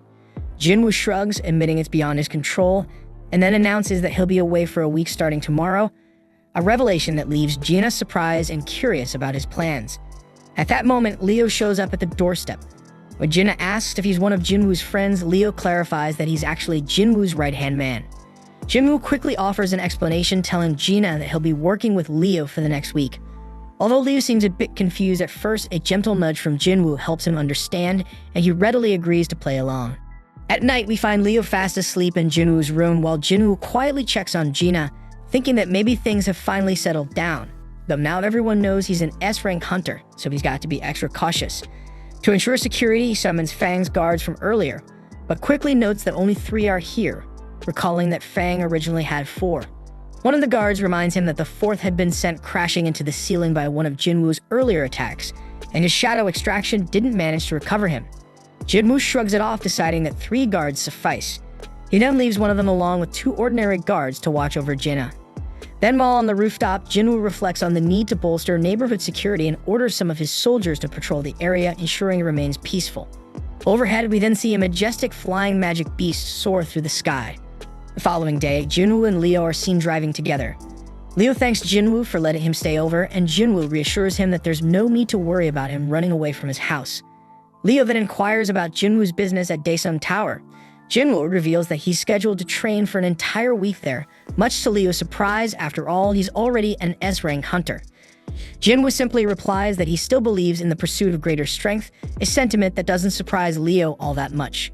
Later, inside the imposing Demon Tower, Jinwoo, adorned in his water-based ring and wind robe, embarks on his latest conquest. He receives a quest to slay the demon monarch baron residing on the top floor, with a reward promising a rune stone for the Shadow Exchange ability plus 30 ability points. Fired up by the challenge and the rewards on offer, he teleports to the 76th floor. In another scene, Leo's mother is seen in conversation with his father, astonished that their son has left home. While his father appears nonchalant, he suddenly collapses. Back at the Demon Castle, Jinwoo is locked in combat with a formidable boss-level monster. In the heat of battle, he summons Fong and hands it the Sphere of Avaricious. Fong retaliates by unleashing a powerful fire spell that reduces the monster to ashes. Impressed by the display, Jinwoo resolves to carefully consider when best to deploy Fong's abilities in the future. Later, we see Leo's father awake in the hospital, learning that Leo has come to visit him. His wife confesses that she lied about his collapse being due to overwork to Leo, and they recall the doctor's grim explanation. He has contracted the so-called eternal slumber disease, a condition where one is overwhelmed by sleepiness until they eventually falls into an unending slumber. Leo's father kept wondering why he had contracted this awful disease, and the doctor explained that people with low resistance to magic are especially prone to it if they're exposed for too long. The doctor even asked if any of his friends or relatives were hunters, which made both him and his wife think about their own son Leo, but the doctor admitted that the exact cause was still unconfirmed. Frustrated, Leo's father then began to wonder if perhaps he had been completely eliminated by this harsh world. Meanwhile, at the country's border, a squad of hunters was patrolling the area when they encountered that flying magic beast we saw earlier. They stopped in their tracks, all scratching their heads and wondering what the hell is that. Back in the Demon Castle, Jinwoo is leveled up after his recent battles. He explains that he's reorganized his soldiers into 6 separate teams, each operating on its own with 2 simple orders. First, to eliminate every visible enemy, and second, to alert him as soon as they find the permit. He admits that this strategy means he won't be able to grab any loot aside from the permit, but it's a more efficient plan overall. However, his progress has slowed considerably since he hit the 80th floor. As he ponders what might be causing the delay, he suddenly notices a drastic drop in his MP. It turns out that someone has been continuously wiping out his soldiers, specifically targeting his Team A. Jinwoo is shocked that an enemy here could defeat a team of his high-level orcs, so he calls his team back and heads out personally to investigate. Arriving on the scene, he finds that Team B has also taken a hit, and he figures that the enemy must be seriously formidable. But something doesn't add up. He points out that Fang's team was much closer to Team A, yet the enemy chose to target the more distant Team B.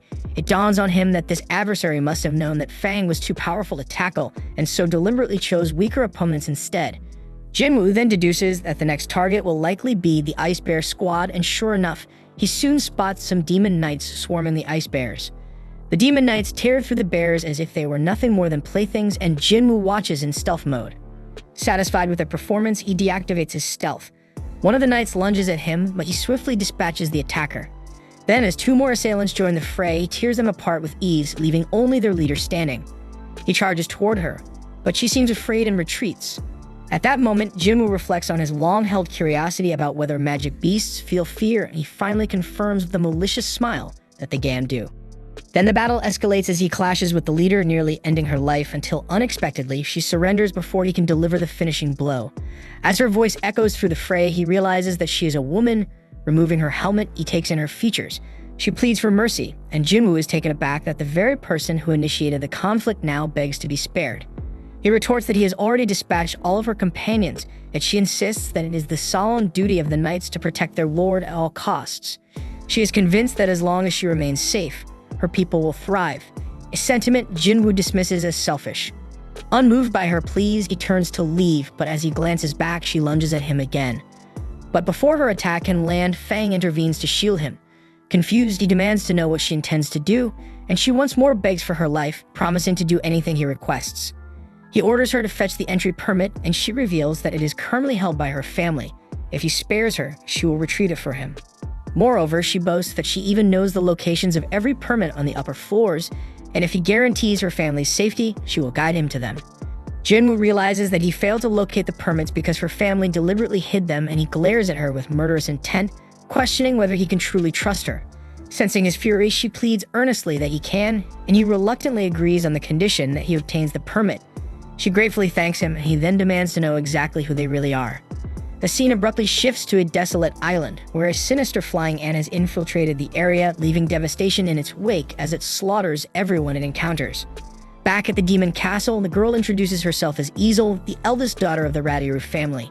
Jinwoo, however, remarks that this is not the answer he was seeking. He had hoped to learn more about the system from her. Much like he did with Baruka, the leader of the Ice Elves, and he presses her by asking if she is tormented by voices commanding her to kill humans. Easel denies this, admitting instead that she hears a different directive, one to protect the space. Intrigued, Jinwoo asks when that command first began. She confesses that it all began the moment she arrived here, and when Jinwoo presses her about where she was before, she replies that she was in the demon realm, and that everyone only ended up here once they regained their senses. Intrigued, he wonders aloud what they were doing in the demon realm. Suddenly, something odd happens. She starts acting robotic, her voice flat as she explains that they were preparing for war.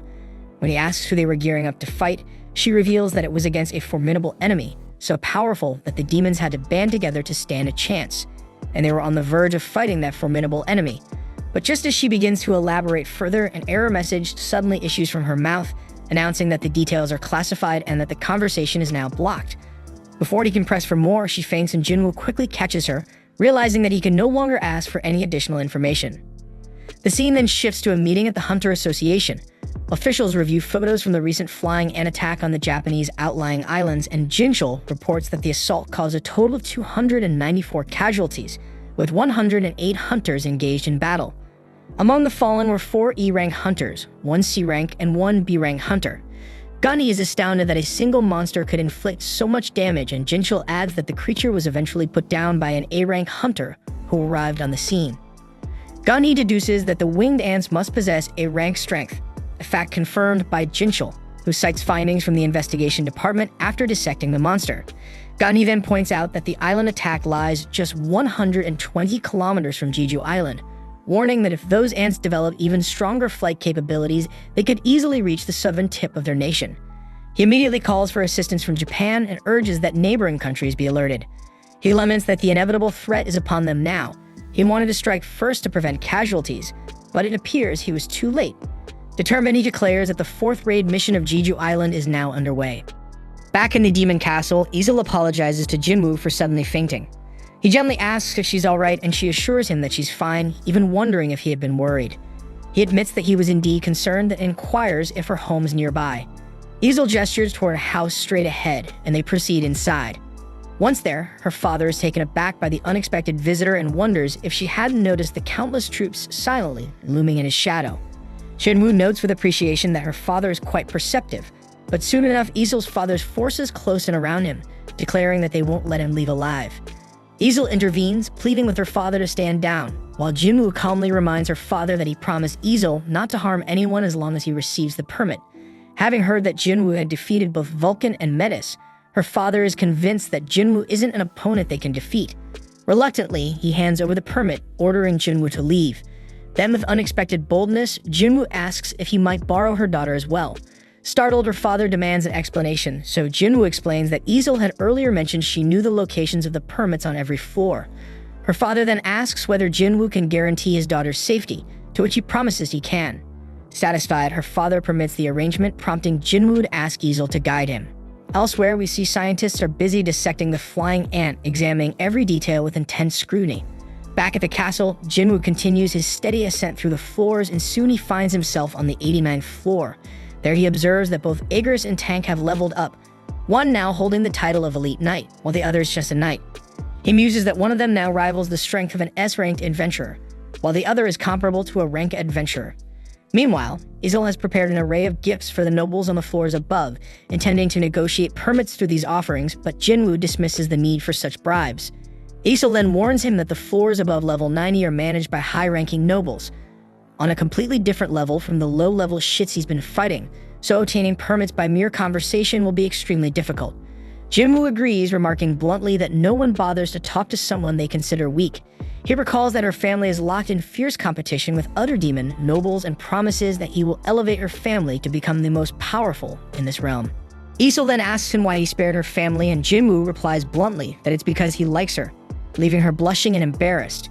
Jinwoo muses that he really does get along with simple-minded folks like her and Jinho, so he tells Isol to head back home now.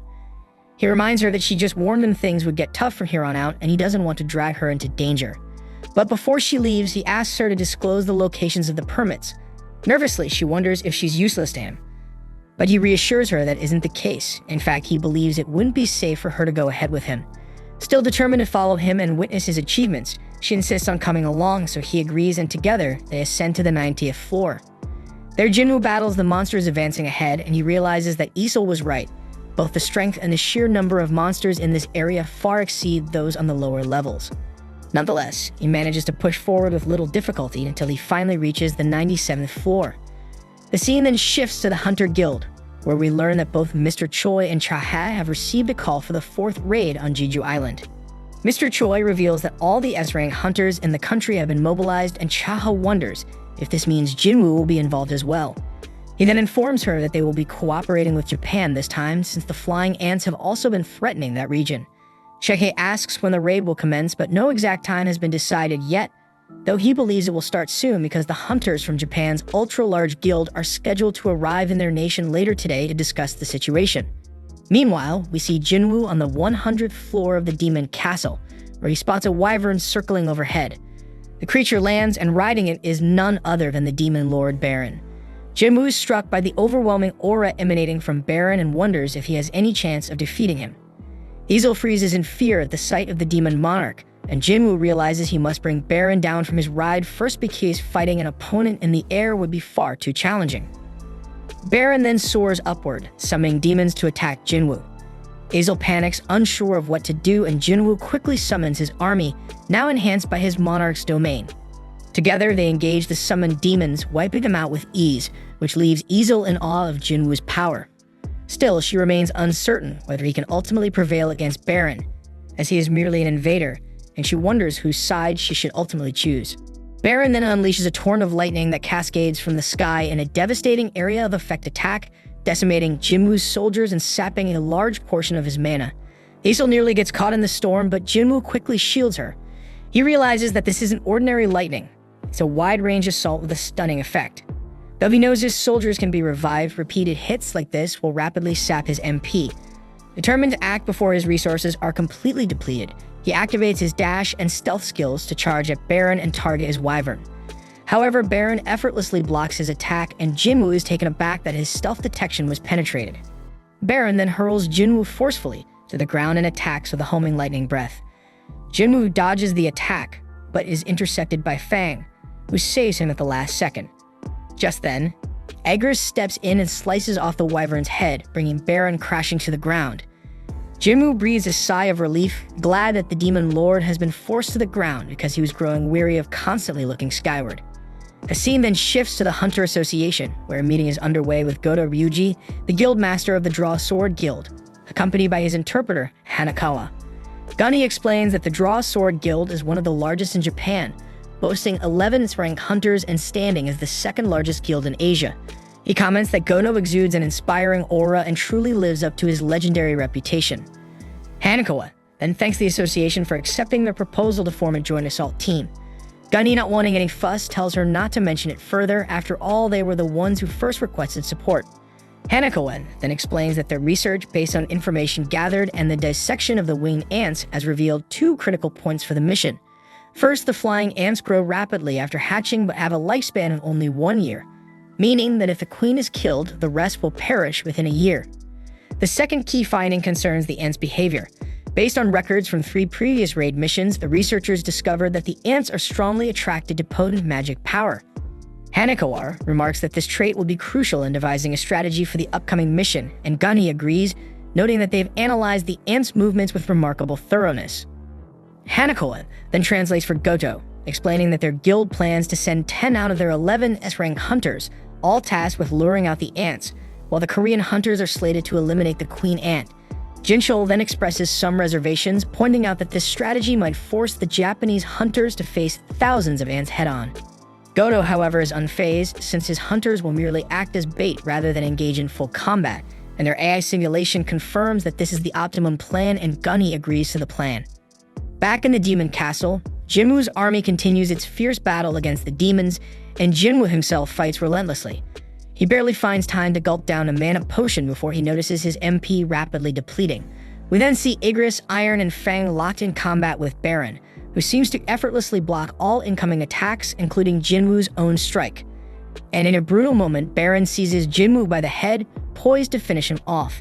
Yet Igris intervenes, intercepting Baron's sword, and Jinwoo takes advantage, slashing one of Baron's hands while Igris stabs the other, and Jinwoo's shadow army holds the demon down.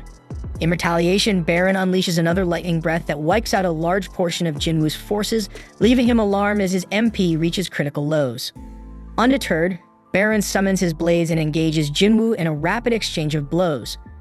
The high-speed duel sees Baron gradually overpowering Jinwoo, and he even manages to disarm him. As Baron attempts to deliver a finishing lightning breath, Jinwoo holds down his arms. Just then, Baron lunges again with his lightning breath, but in a sudden twist, Easel throws her blade to divert his focus. Seizing the opportunity, Jinwoo channels the power of his ruler's hand, and with a display of raw strength, he rips off Baron's arms. Not willing to give up, Baron tries once more to release a lightning breath, but Jinwoo counters with a devastating uppercut that blasts the demon's head from his body, defeating him once and for all. Jinwoo then collects Baron's soul, thus completing his soul collection quest, and he instructs Easel to inform her father that the Radiru family is destined to rise to the top of the ranks in this tower from now on. Then we see that Jinwoo has now secured the purified blood of the demon monarch, and with it, he possesses every ingredient needed to brew the elusive elixir of life. He carefully reviews the elixir's success rate, and its quality and quantity depend on the intelligence level of its user, and after a brief moment of hesitation, he begins its formation. When the crafting is complete, he discovers that he's produced 6 bottles of the elixir, each of which must be consumed entirely to unlock its full benefits. Pondering whether this miraculous potion might be the cure for his mother's afflictions, he is interrupted by Iron, who brings him the corpse of a dragon. Impressed, Jinwoo compliments Iron and extracts the dragon's shadow, and having forgotten its original name, he christens it Kaizel. Easel comments optimistically that riding Kaizel will enable them to return to her homeland in no time, even suggesting that they celebrate with a party upon their return. But Jinwoo, eager to test the elixir of life immediately, cuts her off. He recalls that one of his rewards included a rune stone, and after rummaging through his spoils, he finds it and crushes it, a decisive act that grants him a new ability called Shadow Exchange. This power allows him to swap positions with one of his shadow soldiers, though it comes with the limitation that he cannot use it again for 3 hours after each activation. Delighted with his new power, Jinwoo tells Easel to head home on her own. She hesitates, wondering if he isn't coming to the party, but Jinwoo explains he doesn't have time to detour to the 80th floor right now. Instead, he uses Shadow Exchange to swap positions with a shadow soldier near his house. Noticing that the ability is now on cooldown, he summons Kaizel and rides it the rest of the way home. Elsewhere, Jinchul and Gunhee review their strategic plans. Gunhee outlines that they intend to use the Hunter's combined magic power as bait to lure out the flying ants. Following that, they will deploy special interference waves designed to disrupt the ants' sensory communication. Seizing this window of opportunity, the special forces are set to infiltrate the nest and eliminate the queen. Jinchul remarks that the crucial challenge now is whether the interference waves will work as planned, and although Gunny shares some of his unease, he remains confident that the investigation's findings are solid and aligned with their conclusions. He reassures everyone that they also have a contingency plan in case the waves fail, so for now, they should focus on thoroughly preparing a team of hunters to head to the island. Shifting the topic, Gunny asks Jinchul if he's managed to contact Hunter Jinwoo yet, but Jinchul admits that his attempts have yielded no response so far. The scene then shifts to Baek enjoying a drink with Byung-gu. Byung-gu then cracks a lousy joke that barely elicits a chuckle from Baek. Baek then explains that Byung-gu is an S-rank healer who retired at a young age, a rarity among hunters who usually suffer permanent injuries. Despite his retirement, Byung-gu remains one of Baek's best friends and an eccentric character at heart. Byung-gu then inquires if Baek is truly headed to that island again, and Baek confirms that he is. Byung-hu reminds him of the tragic fate of Eun-suk, and Baek says that is why he is going, because if those ants are allowed to run rampant, they will eventually turn the entire country into their nest. Byung-gu is surprised to hear Baek speak with such patriotic fervor. Undeterred, Baek insists he's going regardless. Byung-hu teases him, remarking that he sounds just like Eun-suk did. He adds that he'll never return to that hellish place and pleads with Baek to leave if he is here to invite him to go back to that damn place. Baek, however, is only there to say goodbye because he might not survive this mission. Byung-hu understands the gravity of the situation, and then he reveals that he's planning to take the civil services exam instead, determined to leave the bloodshed of the battlefield behind. He admits that the exam will be tough, as he's only ever excelled at history thanks to watching countless historical dramas. He declares his intention to lead a normal life away from the chaos of battle, which Baek approves of, noting that it's the hunters who are anything but normal. Baek muses that some hunters even enjoyed fighting magic beasts and wonders if that very condition might be the spark needed for awakening. The scene then shifts to Jinwoo sitting quietly by his mother's bedside, where he notices a lingering burn mark on her neck, a scar that haunts him with memories of a childhood accident when he accidentally spilled boiling water on her, though she had barely reacted back then. Overcome with remorse, he retrieves the elixir of life, uncertain whether its legendary powers will work, but choosing to trust a system that has never failed him before. With trembling hands, he carefully lifts his mother, and after a moment's hesitation, he forces the elixir down her throat. Once she finishes the potion, he gently lays her back down. Slowly, the elixir begins its work, mending the burn on her neck and rejuvenating her frail body. With bated breath, Jinwoo watches over her, hoping that she will awaken soon, for this moment represents the culmination of all of his relentless efforts. Meanwhile, Juna, unable to focus on her studies, leaves her room to take a reflective walk.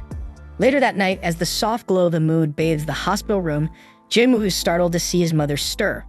With a warm smile, she asks if he is indeed her son, and he confirms. Curiously, she inquires how long she had been asleep, and with a heavy heart, Jinwoo reveals that she had been in an unbroken slumber for 4 long years. Concerned, she asks about Gina, and he reassures her that his sister is fine. Grateful for his care, she thanks him for keeping his promise and notices the wounds that mar his body, a testament to the hardships he has borne. Overwhelmed by emotion, Jinwoo breaks down in tears, insisting that he is all right despite the scars of his journey.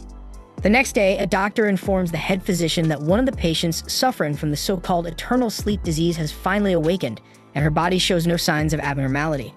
With her family eagerly requesting her discharge, Jana is later seen in the hospital room, sobbing uncontrollably as she embraces her newly awakened mother and apologizes for all the worry she has caused.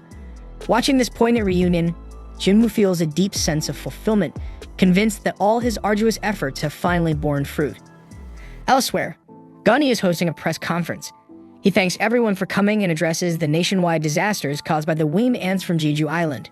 He announces that in response, the Hunter Association will launch the 4th raid on Jeju Island, a massive operation that will deploy 10 S-rank hunters from Japan in addition to their domestic S-rank team. Meanwhile, hunters of rank A and below will focus on maritime surveillance and homeland defense to support the assault. He declares that they are determined to succeed this time, while Byung-gu watches the proceedings with quiet intensity. Recalling an earlier time before the 3rd raid on Jeju Island, we flash back to when Baek, Eun-suk, and Byung-gu had gathered.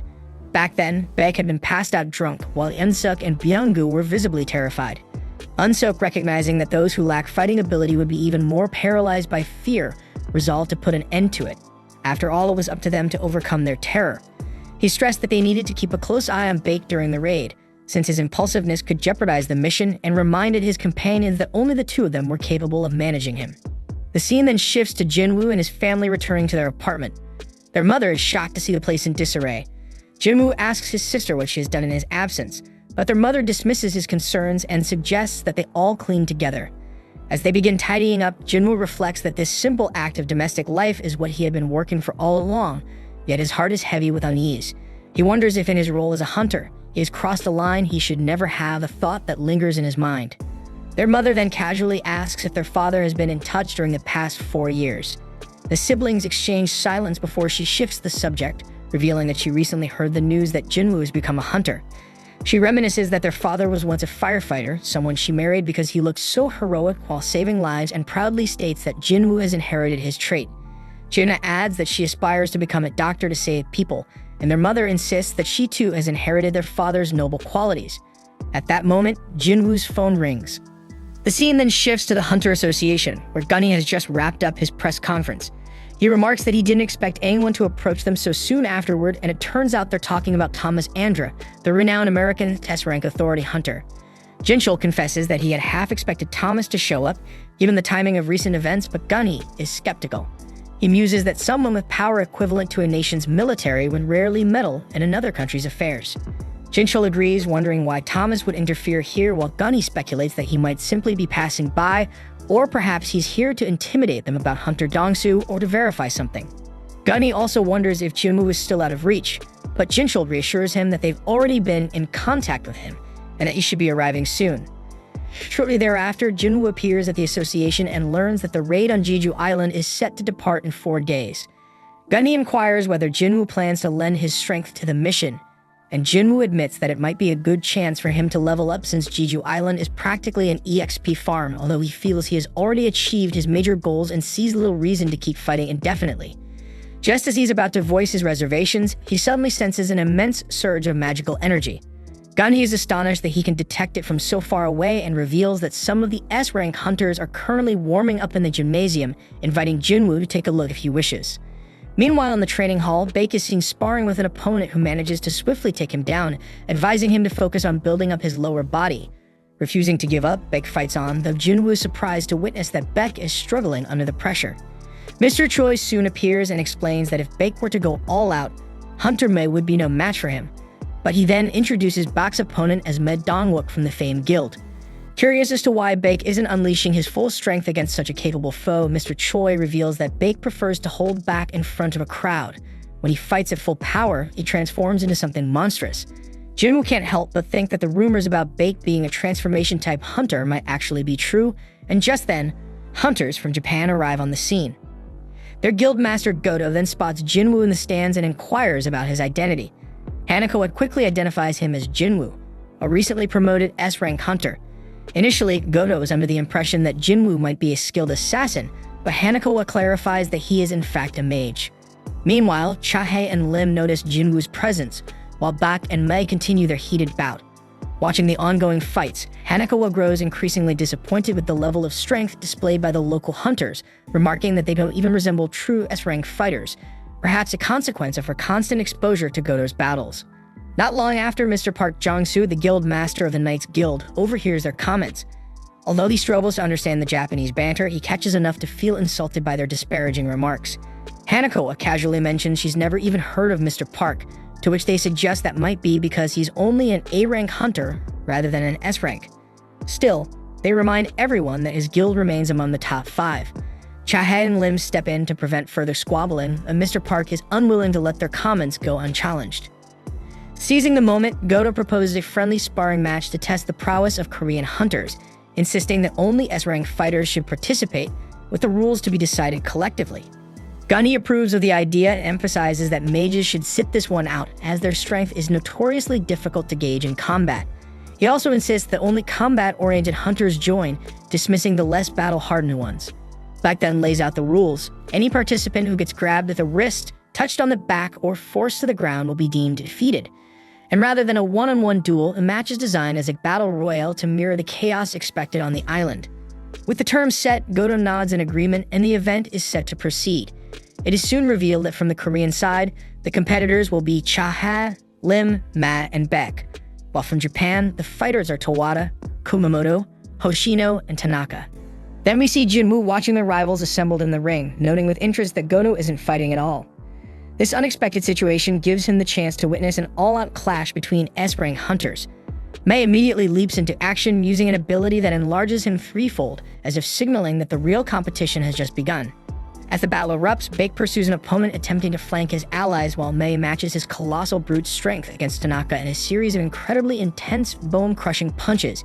Meanwhile, Lim faces an opponent whose speed is almost supernatural, and this foe keeps a safe distance until at one point he lands a kick to Lim's temple. Once Lim finds an opening, he fires his projectiles at the enemy. His attack nearly hits Tanaka, prompting Tanaka to shout for Hoshino to knock Lim down before the situation escalates further. From the sidelines, Mr. Choi watches the fight with a mix of concern and curiosity. He asks Gunhee whether the arena is reinforced with high-quality magic gems.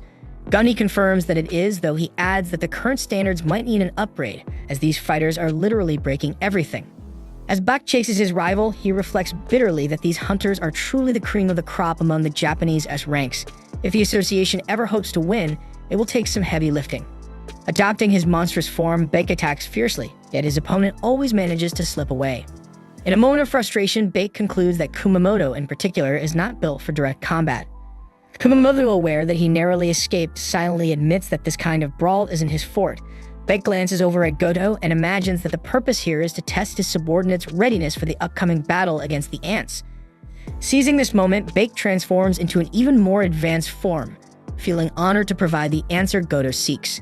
As Kumamoto struggles and attempts to flee from Bak's relentless pursuit, Bak's speed proves too overwhelming, although his claws never quite manage to land a decisive blow.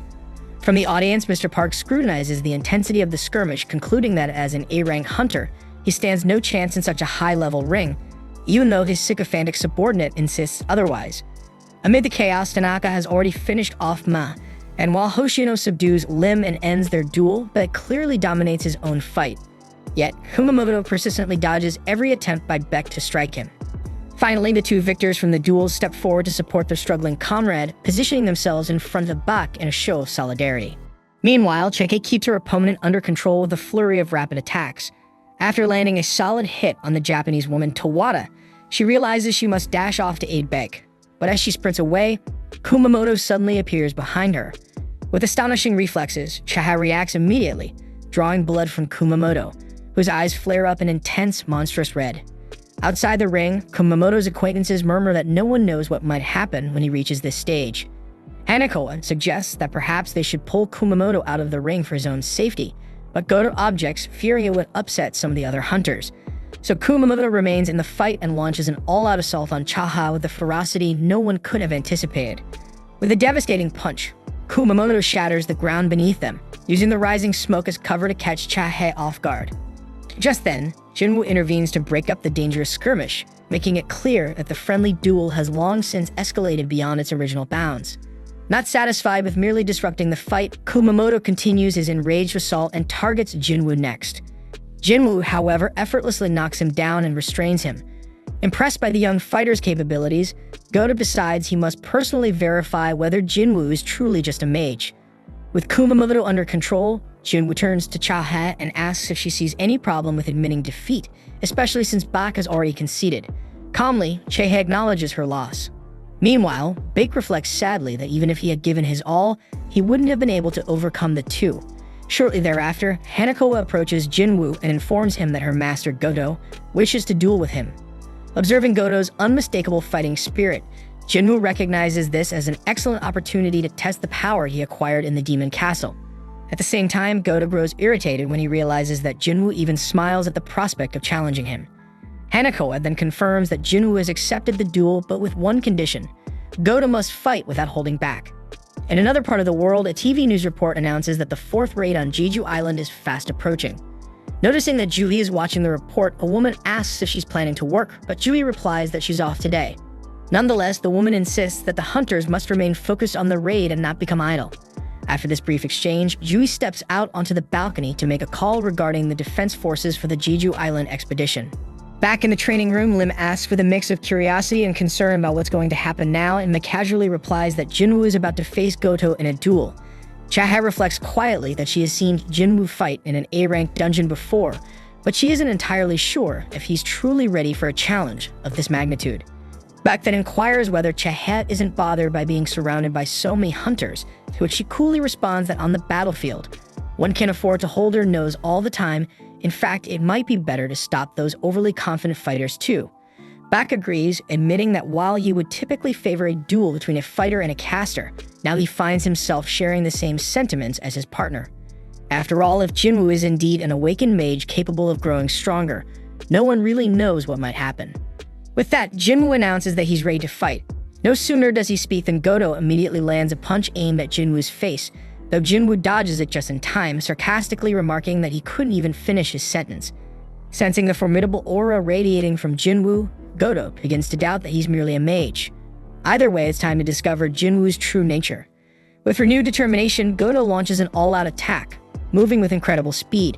Jinwoo acknowledges that his opponent is indeed a cut above the rest of the S ranks, but he simply isn't fast enough to land a hit. Infuriated by the smug smile on his rival's face, Goto intensifies his assault. From the sidelines, Lim admits somewhat helplessly that he can't see a thing, while Mei points out that Jinwoo must be exceptionally tough to be able to dodge those powerful punches. Meanwhile, Chahe observes that Jinwoo isn't just evading attacks, he's also carefully testing his opponent's strength. After a flurry of blows, Goto notices that his rival is starting to put some distance between them and dislikes how effortlessly Jinwoo seems to be handling the fight. Determined to change tactics, Goto conjures a skill that envelops his fist in roaring fire. With an even greater burst of speed, he slashes at Jinwoo's face, followed by a crushing strike that makes Chahe fear for Jinwoo's life. However, when the dust finally settles, Jinwoo not only blocks the attempt, but also taunts his opponent, remarking that those pointed fingers could easily poke someone's eyes out. Moreover, Goto makes it clear that if Jinwoo had grabbed his wrist instead of his hand, it would have been game over for Goto. Yet neither fighter seems willing to end the match too quickly. With that, the two separate and retreat to accumulate an enormous, almost grotesque amount of mana for their next exchange. Their subordinates suddenly realize that the master is truly in the thick of the fight. Baek's eyes widen with worry because he fears that someone might not make it out alive, while Goto and Jinwoo seem entirely fixated on their duel. Riding the crest of powerful waves of mana, the two charge into a direct confrontation. At the same time, Baek and Chahat intervene by grabbing Jinwoo, and the Japanese side holds back their leader, convinced that the battle would otherwise spiral wildly out of control. Finally, Baek orders Hanako to instruct the master to call a halt to the fight. Once the confrontation ends, Mei can't help but joke that the young fighter faced the mighty Goto and ended up with nothing more than a scratch. Jinwoo reflects that although he took a significant risk, he now has a keen understanding of everyone's strengths, and he even managed to infiltrate soldiers into the shadows of 5 of them. As the Japanese guild prepares to depart, Gunny warns Goto that he'll be sending information about all the hunters involved in the upcoming raid. Later, when they're alone, Gunny sees Jinwoo approaching and Jinwoo casually asks him about the Jeju Island mission. At the same time, Goto calls a man named Ryuji and tells him about a very powerful hunter in the area whose name is Jinwoo, who has recently undergone a reawakening and been elevated to S rank. Ryuji finds it odd that this formidable hunter's name isn't on the raid list, a fact that also surprises Goto. Similarly, Chaha remarks to Mr. Choi that Jinwoo isn't joining them on the mission. Mr. Choi believes Jinwoo has his reasons, and he insists that something must be said about it. At that moment, Baek notices that even Byung-gu is absent from the mission. In the end, Mr. Choi concludes that with 15 S-rank hunters still at the association's disposal, victory is assured. As night falls, Jinwoo returns home to a warm welcome, where his mother and sister greet him with dinner already prepared. With a relieved smile, he announces his return. During the meal, he reflects on how his mother had awakened after 4 long years in a coma and admits that she needs him. For that reason, he has decided not to join the Jeju Island mission. At the same time, on that same island, the Queen Ant laments that her subjects have begun devouring one another due to a severe shortage of prey, a situation that simply cannot continue. The Queen herself knows that to leave the island, she must have an even stronger offspring capable of leading her kingdom. At that moment, the creature breaks free from its egg and undergoes a dramatic mutation, transforming its body and color to become more human-like with 2 arms and 2 legs. The Queen urges her offspring to grow stronger, and in response, the newly emerged creature lets out a disturbing, otherworldly scream that sends a surreal wave of mana rippling through the air. Back in the city the following day, the TV broadcasts alarming news. The flying ants are evolving at an unprecedented rate. Whereas during the 3rd raid on Jeju Island they had remained terrestrial, these new versions now exhibit humanoid traits and sport a pair of wings on their backs. As Byung-gu strolls through the streets, he passes by children imitating S-rank hunters, a vivid reminder of how deeply the phenomenon has captured the public's imagination. Nearby, in a bustling coffee shop, Leo is trying to persuade Han Song-ye to stay out of the defense force, arguing that she's still only E rank. Over the din of conversation, the city's sound system blares an announcement that hunters are being urgently recruited to safeguard Korea. At the same time, Jubi unexpectedly encounters none other than Song Chil, adding to the day's unfolding intrigue. As dusk approaches, Gun-hee eagerly awaits the start of tomorrow's raid on Jeju Island. When dawn finally breaks, fleets of ships begin arriving near the mission site. A member of the Knights Guild turns to the master, asks if they truly have what it takes to confront the ants. Mr. Park replies curtly that their capabilities will only be proven in battle, but assures him that they were dispatched as an emergency measure. Not far away, the famed guild makes its dramatic entrance by helicopter. But leader Mei bids farewell to the Vice Master as he sets off for war. Nearby, as always, Min Sung draws countless media clicks with his usual flair, while Lim demands that someone retrieve him immediately to prevent further chaos. Throughout the attack fleets and among the coastal guard, worried expressions can be seen on the faces of the hunters. In a meeting with Association President Gunhee, Jinchul reports that all units are fully prepared. Gunhee is visibly pleased to see so many volunteers ready to defend the country and is relieved when news comes in that a certain individual had reconsidered and decided to join the offensive. At that moment, Baek is startled to see Byung-woo approaching, and the two old friends greet each other warmly. Meanwhile, at the island's center, the elite Japanese group is split into 4 teams, each assuming strategic positions. As the hunters are airlifted to their mission zone, they notice that a team of cameramen has been dispatched by the board to broadcast the battle live. Ma inquires whether the cameraman is safe, and the man reassures him that he's accustomed to filming in hazardous conditions. Ma adds with a touch of weary hope that he wishes this would be the final S-rank raid on the island. After all, if these raids persist, the entire country might vanish. Baek silently agrees and muses that a national hero must emerge from this confrontation. Jinchul then informs Gunhee that the attack team is ready to move out. With that, Gunhee announces the commencement of the 4th raid on Jeju Island. In a parallel development, Goda orders his 4 diversionary forces to operate at full strength, unleashing an astonishing surge of mana that leaves Baek, high above in the helicopter, visibly impressed. Amidst the chaos, swarms of ants begin emerging from a nearby anthill. Mr. Choi strides to the rear exit of the cargo aircraft and with brutal efficiency, blows up the insects. Yet, as an endless stream of ants appears every second, he quickly realizes that he must push himself even harder. Once he finally manages to eradicate the threat, he asks if it's time to land. With the helicopter now grounded, Baek confidently asserts that the Japanese will be able to distract the ants for an hour, enough time for the Koreans to eliminate the Queen. Back in the operations room, Ryuji gives the order to start interference. A powerful signal is transmitted to prevent the ants from receiving the Queen's emergency call. In the heat of battle, Tawada warns that Kumamoto is in grave danger of dying if he remains paralyzed. Shimizu suggests that perhaps it would be better to wipe out all the ants at once, while Akali shouts, asking where Tanaka is. Moments later, Tanaka is seen in another corner, gleefully smashing insects as if he were a child having fun. Elsewhere on the island, a Japanese man observes the thick smoke rising from Mr. Choi's explosive attack and asks his partner if he thinks he could take on that master in a duel, despite his own ice-based power. After sealing off the entrance to the ant nest, Mr. Choi leads his group forward. However, the labyrinthine network of tunnels proves confusing and Baek questions which direction they should take. To ease their worries, Mr. Choi conjures a fireball to illuminate each passage, so they need to inspect every hole individually. Now the task is simply to find the tunnel that leads to the deepest point, and Mr. Choi is convinced that a particular one is the right choice. Meanwhile, Jinwoo completes his daily exercise quota and in a moment of relaxation, imagines that the S-rank hunters on the expedition will handle the ant problem without much trouble, even though he isn't there himself. As the group follows the promising path selected by Mr. Choi, Lim speculates that the Queen might have fled, but Baek reminds him firmly that escaping from this island isn't an option. At that precise moment, Mr. Choi gathers his comrades to inspect an egg chamber, which leads them to believe that the Queen is nearby. Moments later, they spot a giant egg, and the sight fills the team with dread as a creature does seem to have emerged from it. Elsewhere, we see that Tanaka has injured his shoulder and asks for healing from the group's healer Shimizu. But instead of immediately tending to him, she teases him, demanding something in return. However, before anyone can react further, the Ant King suddenly appears and in a brutal twist rips Shimizu's head off and acts so shocking that it plunges the team into terror. And that shit seems like that Dan Hunter x Hunter Ant arc all over again. Tanaka and his fellow hunter quickly sense a formidable presence nearby and immediately raise their guard to prepare for combat. However, before they can react further, the monster strikes with lethal precision, decapitating Tanaka and doing the same to the other hunter on their team as if they are nothing.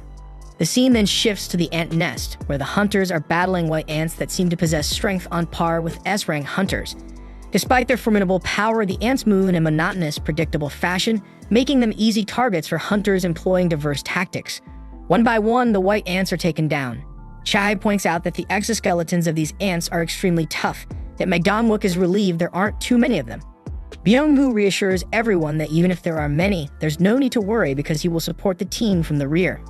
Baek is taken aback by Byung-woo's calm assurance, especially coming from someone who usually shies away from combat.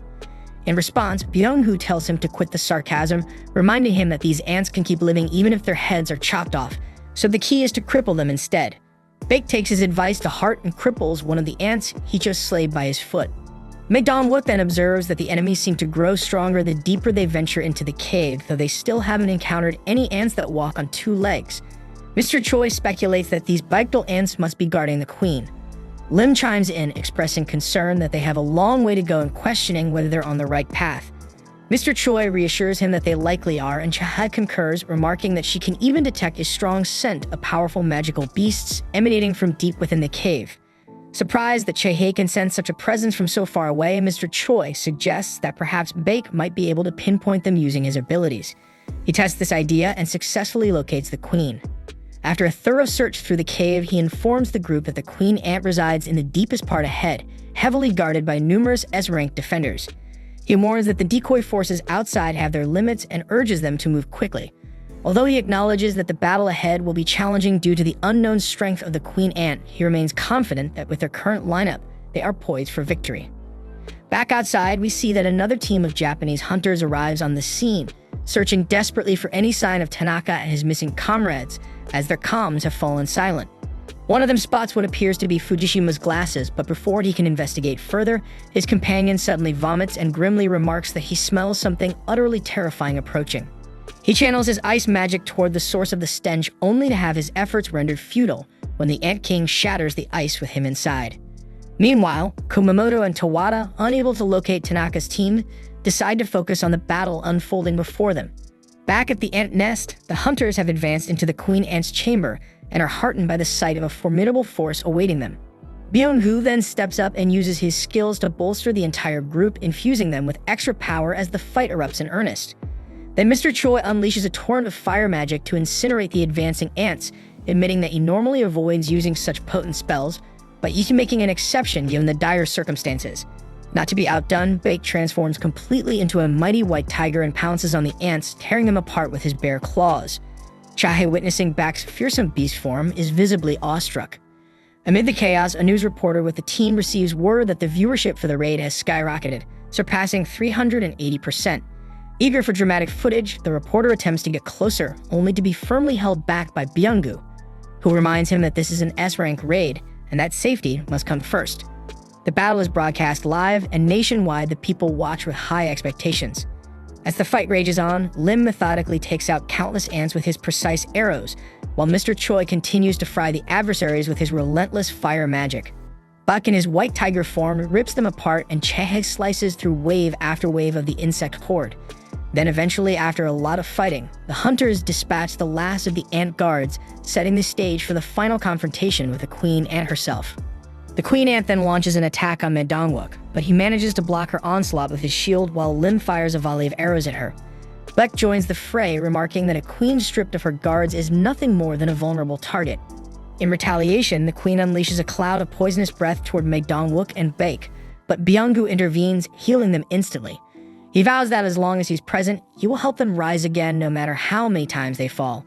The queen then turns her attention to the healer, but Dong-wook again blocks her assault while Mr. Choi pummels her with relentless fire magic.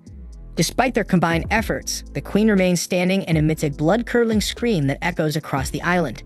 Desperate, the queen attempts to flee, but the hunters refuse to let her escape. Mr. Choi renews his attack while Bak and Dong-wook hold her down. Seizing the moment, Chae slashes at the queen with her sword, severing her legs and forcing her to collapse. With one final decisive blow using her special decapitation skill, she beheads the queen, putting an end to her reign of terror. The nation erupts in cheers as news of their victory spreads, and Gunny beams with pride that the raid mission has finally been a success. He is confident that with the queen ant dead, the remaining ant population will dwindle and become extinct within a year, ultimately transforming the area into a safe, habitable zone for humans. Back at the nest, however, Baek remains troubled by the lingering echo of the queen's final scream. Byung-hoo urges him to relax, reminding him that they've avenged Unsuk and that the queen is no more. Meanwhile, the ship emitting interference waves reports to Godo that something is amiss, and apparently all the ants are beginning to return toward the nest. Godo instructs his team to gather information and report back, and Mr. Choi soon notices that the fire barrier he had placed at the entrance of the nest has been shattered.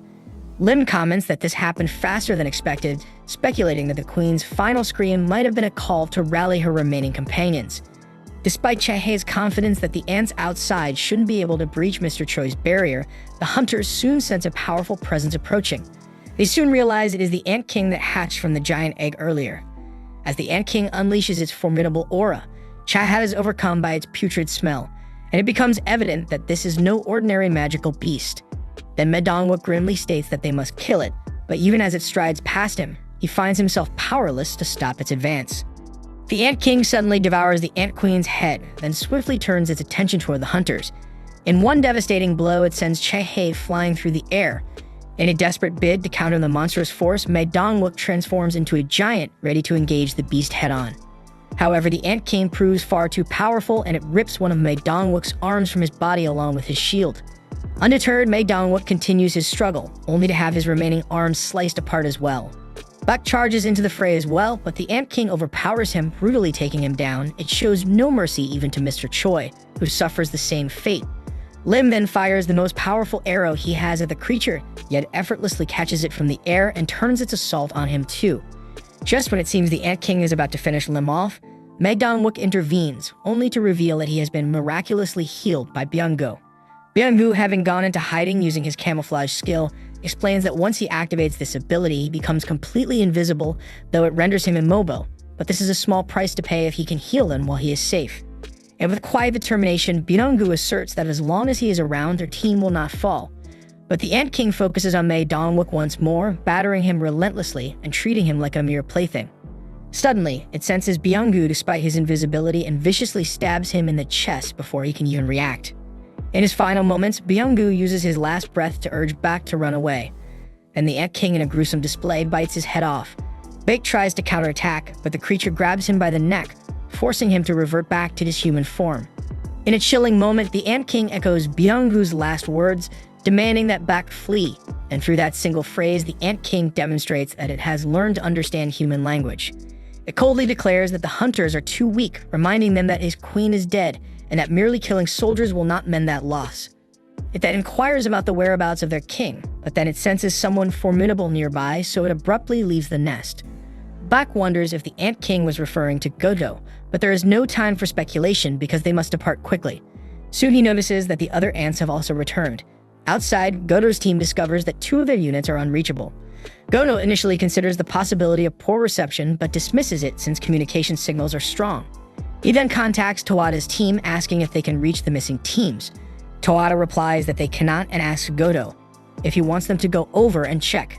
But Godo states that there is no need because they are already en route to investigate, and he instructs them to wait for him at the designated rendezvous point once they are finished.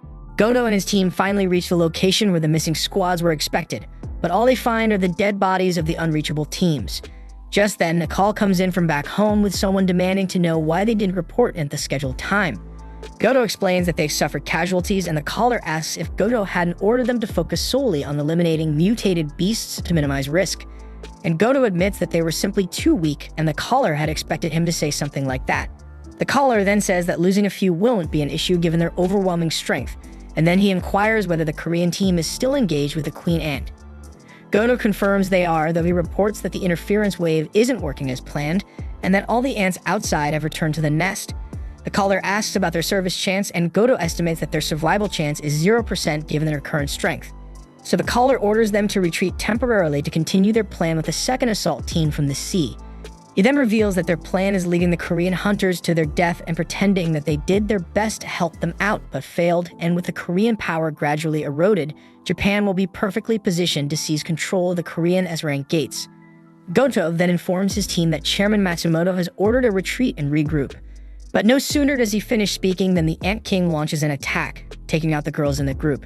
Goto then immediately commands Hoshino to retreat and join up with the second team along with Kumamoto's unit. Though Hoshino hesitates, Goto warns that him being here will only get in his way, so Hoshino reluctantly departs. Then the Ant King reveals itself, radiating a formidable aura. It even speaks, asking if Goto is the king, and Goto, taken aback, says that he is indeed the king. The creature then surrounds him with its power, and Goto can't help but notice that its aura mirrors the same intensity he has seen in Jinwoo. Meanwhile, back at the ant nest, the hunters are locked in a desperate struggle against the onslaught of ants. They're barely holding on, each sustaining fatal injuries, and they fear that this may be the end as the relentless ants charge for one final overwhelming attack. Just when all hope seems lost, Jinwoo's soldiers emerge from the shadows, halting the ant onslaught. Baek is left in shock at the sight of these black soldiers, and in a sudden tactical maneuver, Jinwoo exchanges positions with one of them. Then we see that part of the swarm of flying insects suddenly launches an attack, but the shadows hold their ground thanks to their elite warriors Iron, Fang, and Igris, who unleash their exceptional abilities to prevent any enemy from slipping past. Amid the fray, Beak, who had felt utterly defeated before, now watches in amazement as Jinwoo advances right up to the Shadow Soldiers' front line. Like Beak, every member of the association is left wondering just how Jinwoo managed to make such an impressive breakthrough. At the same time, Jui finds herself without a signal next to Song Cheol, leaving them both puzzled about the unfolding chaos at the heart of the Jeju Island storm. Back at headquarters, Jinchul explains to Gunny that making contact with the field is nearly impossible amid the turmoil, yet Gunny insists that they must gather any information on the hunters' situation by all possible means. Over at the broadcasting station, the director is inundated with demands to resume the transmission of the battle. Though he would have done so if he could, technical issues leave the signal dead. His superior further questions what will become of the country if all the S-rank hunters are defeated. The director desperately attempts to reach the field agent, but the employee's equipment is completely non-functional. Amid the pandemonium, Jinwoo shouts out Iron's name, prompting Iron to activate his taunt ability to force the enemy's focus onto him. Then Jinwoo sends Igris forward to sweep across the battlefield and decimate as many of the insects as he can, while Iron and Fang join the counterattack, together exemplifying the very essence of devastation within the mutant creature's nest.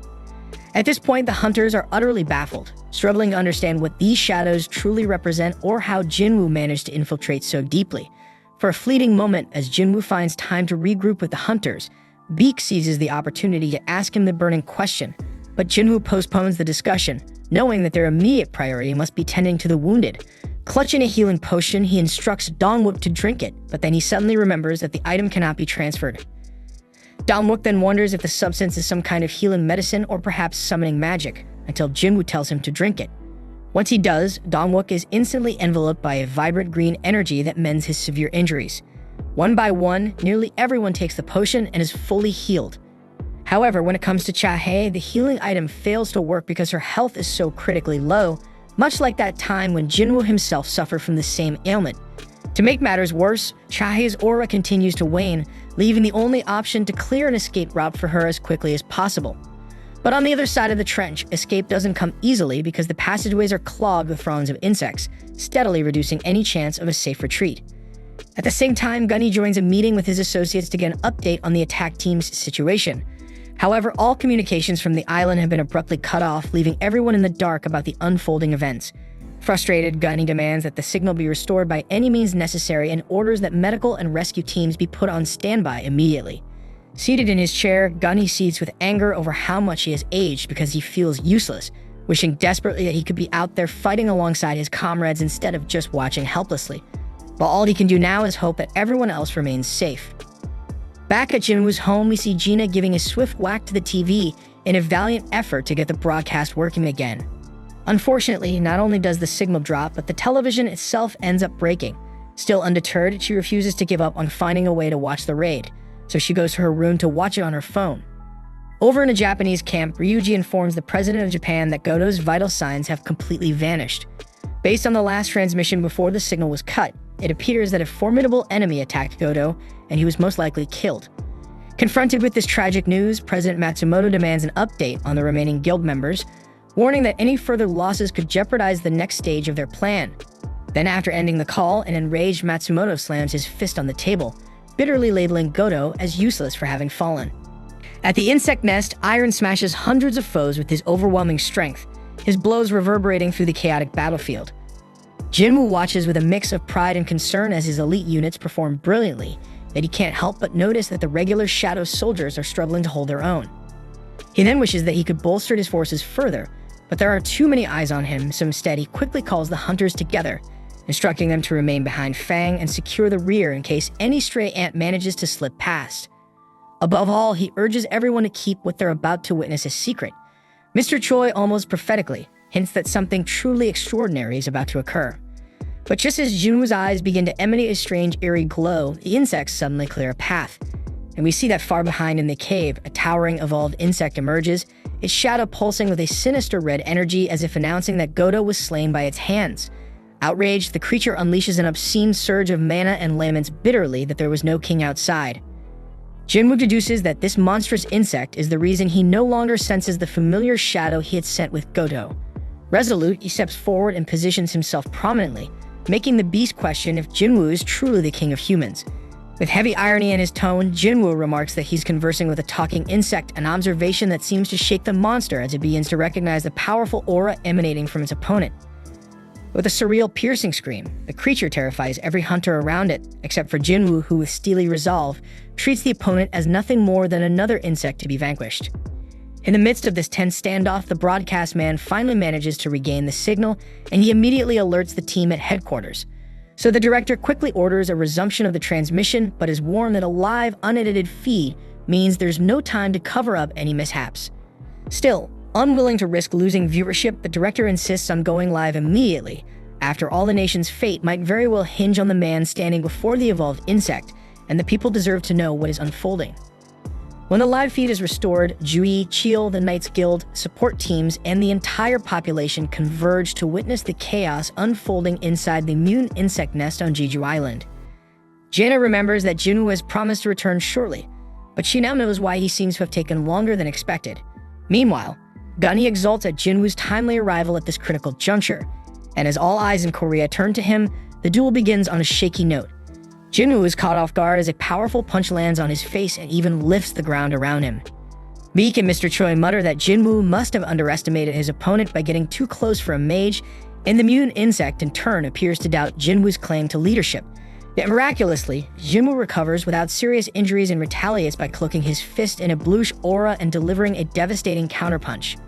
Dongwook questions whether this young man is truly a mage, and by then even Beak and Mr. Choi are left speechless. However, the creature's exoskeleton proves astonishingly resilient because it withstood Jinwoo's punch with ease, leaving him to wonder if its natural armor is the source of its incredible resistance. The battle then escalates into a terrifying contest, with Jinwoo relentlessly pursuing the fight while the mutant insect matches his pace blow for blow. The intensity of the magical power flowing through the duel is so overwhelming that even the broadcaster, who is an A-rank hunter, struggles to remain conscious. Then as the fight rages on, the superior insect that was once confident in its untouchable prowess now begins to sense that the balance of power is shifting. With every calculated movement of Jinwoo, this natural aberration trembles before his extraordinary abilities. In a brutal moment, after the insect takes a savage punch squarely on his face, it extends its long pointed tongue, which slashes across Jinwoo's face. An immediate infection sets in, spreading rapidly and forcing Jinwoo to drop to his knees in the midst of the fight. Confused and in pain, Jinwoo demands an explanation, and the monster arrogantly reveals that the wound is caused by a potent toxin, a mix of chemicals from local marine creatures amplified by magical power. Now immobilized by the infection, Jinwoo is unable to move, and the monster seizes the opportunity to deliver the final decisive blow. Meanwhile, President Matsumoto laughs nervously upon hearing that 7 of the 10 Japanese sent to Jeju Island have been killed. Overcome with anger, he shouts about the disgrace of losing more than half of their contingent. To worsen the situation, Ryuju reports that something immensely powerful was detected near the island's caldera, and likely the very monster that killed Goto, though it remains unclear whether the creature is returning to its nest because it was injured or for some other reason. Matsumoto then surmises that if any Koreans survive, they must eventually face this enemy deep within the nest, and he believes there's still a strategic advantage to be exploited because the fierce battle will wear everyone down. He also calculates that if the Japanese manage to eliminate the strongest opponents during this chaos, the remaining forces will be utterly helpless. With this in mind, he orders that the survivors be rescued by helicopter and transferred to the second attack team at sea. Upon receiving the orders, Tawada informs her companions that they have been switched to Plan 9. However, Hoshino, who witnessed Goto's horrible death, warns that nothing might work against that monstrous aberration. Tawada then grabs Hoshino by the collar and forces him to pull himself together, though he remains in a state of panic. Regardless, she reminds him that they have no other option, and soon the rescue helicopter appears to extract the group. Back at the insect nest, Jinwoo surprises everyone by reacting just in time, landing a powerful punch into the insect's stomach and pinning it against the cave wall. Despite having been poisoned earlier, Mr. Choi asks in amazement how Jinwoo managed to move, to which Beak replies that now nothing ever surprises him coming from that dude. Jinwoo deduces that the insect had been holding back due to its secret weapon, while his body is being sustained by his detoxification ability. And then his sharp perception allows him to sense his foe's nervousness. Then as he glances at Cha-ha, he realizes that her condition is getting worse, so he also becomes nervous because he needs to get to her as soon as possible. He then charges at the enemy with a kick, but the creature easily slips away. Discovering that his venom had no effect, the mutant insect resorted to another trick. In a burst of self-induced energy, it mysteriously enhanced its own power. Unfazed by this sudden boost, Jinwoo drew his pair of demonic monarch daggers, and the duel erupted with a brutality that surpassed anything seen before. The intensity of the battle tripled, each side wagering more than ever in their desperate need to prevail. Jinwoo's primary goal was clear. He had to save Cha-ha fast, while the insect, in its twisted pride, sought to prove itself against the so-called king of humans. In a move that defies expectation, the creature summons ice spears from the ground and launches them at Jinwoo like deadly projectiles. Though he managed to evade them, the impact of the ice against the ceiling caused a portion of the structure to collapse, escalating the danger of the combat. The insect soon realized that Jinwoo's speed matched its own, and even more disturbingly, Jinwoo appeared to be growing faster with every passing moment. In the midst of the clashing blue and red auras, the dazzling display of opposing energies provoked a frenzied reaction in Beak's eyes, who admitted that in all of his long years as an S-rank hunter, he had never witnessed such an insane dispute. Seconds blurred into one another as the movements became a chaotic, unintentional choreography. Fueled by rage, Jinwoo screamed as he landed a ferocious strike against his enemy. The insect, however, recovered with a counterattack as agile and absurd as his previous onslaught. Then, in a critical moment, Jinwoo saw the monster's claws racing toward his eyes like a quartet of knives. At that instant, his skill Fatal Strike spontaneously evolved through this relentless force training, upgrading to a level he later called Mutilation. This unexpected surge granted Jinwoo the power to retaliate decisively. Wielding his infernal daggers, he counterattacked with ruthless efficiency, slicing chunks from the mutant ant's arm and drawing forth its viscous green blood. Seizing the opportunity, Jinwoo continued his onslaught of mutilations, tearing away fresh pieces of his opponent, determined to subdue it once and for all. The creature then responds by rapidly regenerating its torn flesh and erecting an imposing ice wall between itself and the furious onslaught. With its pride shattered, the insect abandons its defiant stance and flees without any concern for appearing cowardly. Still, Jinwoo gives chase and delivers a spinning strike from above, forcefully slamming the creature to the ground. He repeats his mutilation techniques relentlessly, ensuring that the enemy is reduced to nothing more than tiny fragments of its former self. True to his promise, the monster is reduced to a pile of severed limbs, all the while sputtering in disbelief who on earth this damn human is. In a last-ditch effort to survive, the creature awakens a chaotic burst of energy, reigniting the red eyes that mark the nest's insects. Undeterred by the grim spectacle, Jinwoo simply smirks and dispatches his elite army to engage the rest of the ant horde head-on. And alongside them is Tank, the imposing leader of the Ice Bears, and Kazel, the formidable wyvern of Baron. Then Fang, with his hymns now imbued with hellfire, slices effortlessly through the nest's walls as if it were mere nothing. The superior insect, once convinced of its invincibility, now finds itself utterly humbled before Jinwoo. Standing before its foe, all it can think of is to flee as fast as it can. Although it regenerates once more and takes to the air, Jinwoo's bluish aura coldly knocks it down, leaving it even more vulnerable. Stubborn like a cockroach, the creature scampers on using its legs, but Jinwoo seizes the opportunity to unleash his newly honed mutilation technique once again, sending a clear message. It must not push its luck any further. As the sequence of attacks finally subsides, the system announces that Jinwoo has defeated the enemy and leveled up. Witnessing the fate of their strongest, the remaining ants decide to abandon their futile resistance and opt for a more productive course. Amidst the chaos, Jinwoo rushes to Cha-ha, alarmed to see her aura rapidly fading, an ominous sign that time is of the essence. Mr. Choi then suggests that a rescue helicopter should be waiting outside, but Jinwoo, sensing the urgency, decides there isn't time to wait. He hastily administers the elixir of life, the very same potion that once cured his mother's eternal sleep disease, to Cha-ha. Yet despite his desperate efforts, Cha-ha's condition proves too severe for the medication to have any effect. Just when Jinwoo braces himself for the worst, resigned to the possibility of losing Cha-ha, he suddenly senses something behind him. Jinwoo then barks at the reporter to shut off the camera, warning that if the footage isn't stopped immediately, he'll smash it. The reporter obeys, and Fang then positions Byung-goo's lifeless body right next to Cha-ha. Concerned, Baek asks Jinwoo what he plans to do with Byung-goo, but there's no time for an explanation. And without hesitation, Jinwoo activates his shadow extraction ability and pulls Byung-goo's shadow. Back at sea, the Japanese hunters have returned to their ship, and they mention that they've been ordered to implement Plan Number 9. Hashino, clearly reluctant to revisit that cursed island, grumbles that they can only consider such a plan because they never actually saw that monster or witnessed how effortlessly it took down Godo.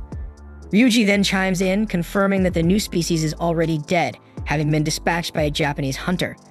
Meanwhile, at the ant's nest, Byung-gu begins healing Chahae on his own. The other hunters start to realize that Jinwoo's unique power isn't about summoning monsters, it's about controlling the dead. Jinwoo explains that he heard Byung-gu's voice urging him to use his power, and as Byung-gu heals Chaha, Jinwoo remarks that even in death he can tell Byung-gu was a kind soul, given that he healed Chaha without any explicit orders. Mr. Choi reflects on why Jinwoo has been so secretive about his abilities and concludes that the fiercer the battle he endures, the stronger he will become. Buck knows that Byung-gu's healing power will be a significant asset as Jinwoo continues his journey as a hunter, but he laments that Byung-gu never truly desired combat, so Buck pleads with Jinwoo not to send him back to the battlefield.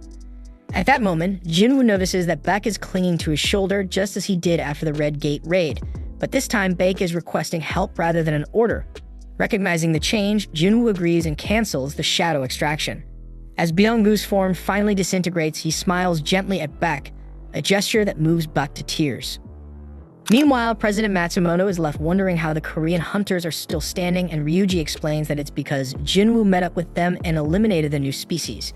Matsumoto observes the scene but remains puzzled as to why Jinwoo is on that island in the first place, considering he never signed up for the raid mission. Ryuji shrugs, saying that Jinwoo's magic power simply manifested on the island, and he wonders how Jinwoo managed to defeat that monster so easily, especially since they lost 7 hunters in the process. Ryuji even questions whether they should stick with plan number 9, arguing that if more casualties occur, their domestic defenses will be too weak and the balance of power among the nations will be irreparably upset. Matsumoto, dissatisfied with this prospect, orders a retreat despite his reluctance. Soon after, the remaining ants begin to lose control and go berserk, launching an assault on the ships around the island and marching toward the mainland. The hunters on board engage the rampaging insects, struggling to understand why they would continue their attack now that the Ant Queen is dead. They suspect the ants have become disoriented without a central leader, and they work desperately to halt their advance. At the same time, the S-rank hunters scramble into a helicopter, grimly noting that the situation is deteriorating rapidly. They warn that if they don't act quickly, they might be trapped with no escape. Mr. Choi orders them to take off immediately, though one hunter expresses concern for Jinwoo. Mr. Choi reassures him that Jinwoo will remain behind to deal with the eggs and the remaining ants, and that there's little anyone else can do in their current state. Dong-wook adds that while Jinwoo might have saved Chaho's life earlier, she still urgently needs medical attention. Inside the nest, Fang is seen burning the eggs, and Jinwoo, gaining valuable experience from this deadly encounter, wields the demon monarch's long sword. With a single mighty swing that crackles with lightning, he wipes out scores of ants. Amazed by the sword's power, he leaves the rest of the cleanup to his shadow soldiers. As the battle rages on, Jinwoo's relentless fighting pushes him to level 100. After the skirmish, Jinwoo approaches the corpse of the Ant King. Even in death, the creature radiates a formidable aura. Determined to claim its power, he extracts its soul and finds himself momentarily plunged into a dark, uncertain void, wondering if the extraction had failed. However, he soon returns to the real world, only to witness the Ant King's shadow making a dramatic, flashy entrance behind him. Jinwoo then moves on to extract the souls of the remaining ants when unexpectedly the Ant King's shadow speaks up, asking him to give it a name. Surprised, Jinwoo wonders why this particular shadow can talk when the others remain silent, and he soon realizes that its ability to speak is because he is a rank general. This is the first time he's encountered a shadow soldier of this level. Curious, he asks if the shadow wishes to follow him, knowing full well that he was responsible for his earlier demise. The shadow replies with a startling revelation. It isn't truly dead. It was reborn through the power of its king, and now its heart overflows with joy, and it vows unwavering loyalty to Jinwoo. Touched by this, Jinwoo names the shadow Baru, and then he proceeds to extract the spirits of the other ants. Meanwhile, on the mainland, some of the ants have managed to breach the defensive line at sea.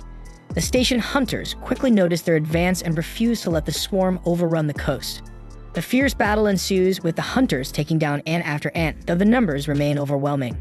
Back at the nest, Jinwoo watches the desperate struggle against the ants.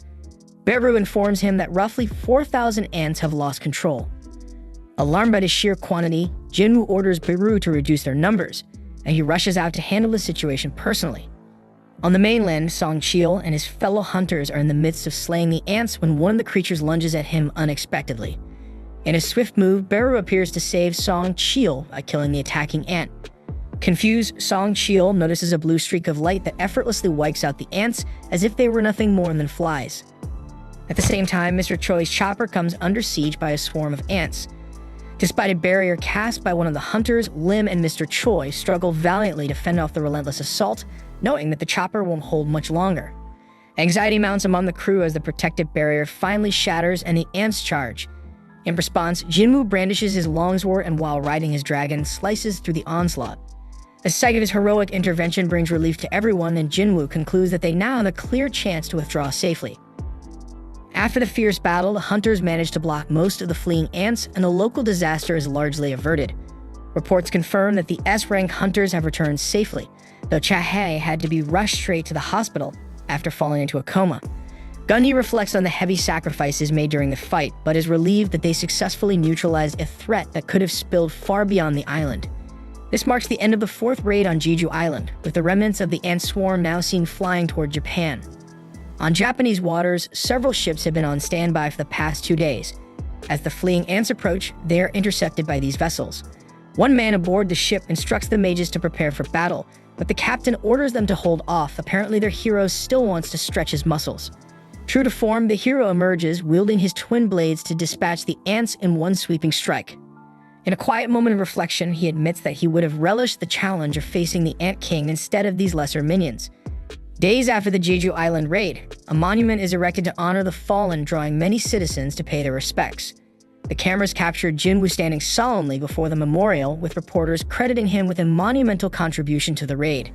Some even claim that the mission would have ended in disaster had he not arrived when he did, while others argue that earlier intervention could have reduced casualties. Baek reassures Jinwoo not to fret over the criticisms, reminding him that he was the one who ultimately ended the threat. As the celebrations wind down, Jinwoo notices Gun-hee preparing to leave. They step aside for a private conversation.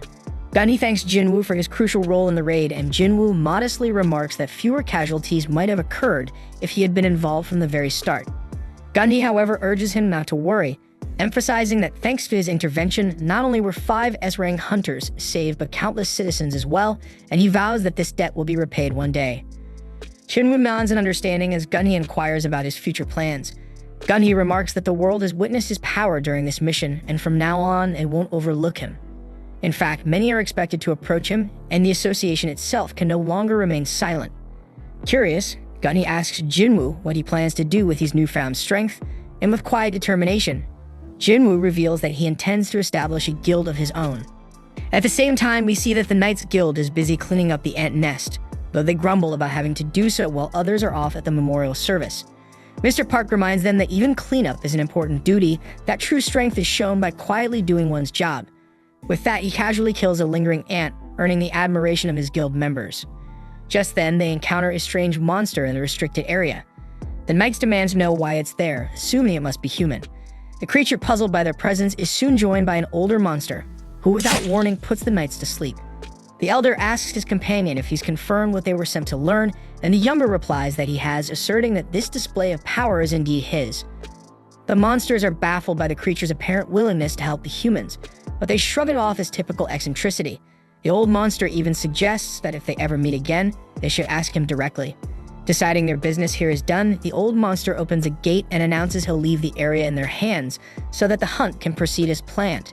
Not long after, the younger also opens a gate nearby, complaining about the stench of the place and remarking that a woman he knows would throw a fit if she saw it. With that, he too takes his leave. Meanwhile, Jinwoo's father observes the commotion from afar, and elsewhere, Jinwoo himself finds himself stuck in traffic. On a call with Leo, Jinwoo informs him that he's secured Gun-hee's approval for establishing his own guild. Thrilled by the news, Leo declares he's going to start scouting for an office, and Song-yi chimes in asking to join Jinwoo's guild, convinced that her skills will be invaluable. The conversation soon devolves into bickering over who gets to talk to Jinwoo, prompting him to abruptly cut off the call. Jinwoo then receives a call from Gun-hee, who explains that the heavy traffic ahead is due to a gate that has suddenly appeared on the highway. He mentions that it's a B-rank gate, and realizing that the other hunters will take a while to arrive, Jinwoo decides to handle it himself. He approaches the gate, and the gate's attendant informs him that the reinforcements will be delayed, urging him to wait. Unwilling to lose any time, Jinwoo insists he can manage on his own and enters the gate alone. To the attendant's surprise, the gate suddenly turns red. Inside the gate, Jinwoo is equally taken aback, thinking he should have informed his mother that he'd be late. But he quickly resolves that this detour won't consume much time and summons his shadow soldiers, empowering them with his monarch's domain. Meanwhile, far from the chaos at the gate, Chae gazes out at the sea and confides to Mr. Choi that this mission has made her realize her own limitations, so she feels far from strong enough.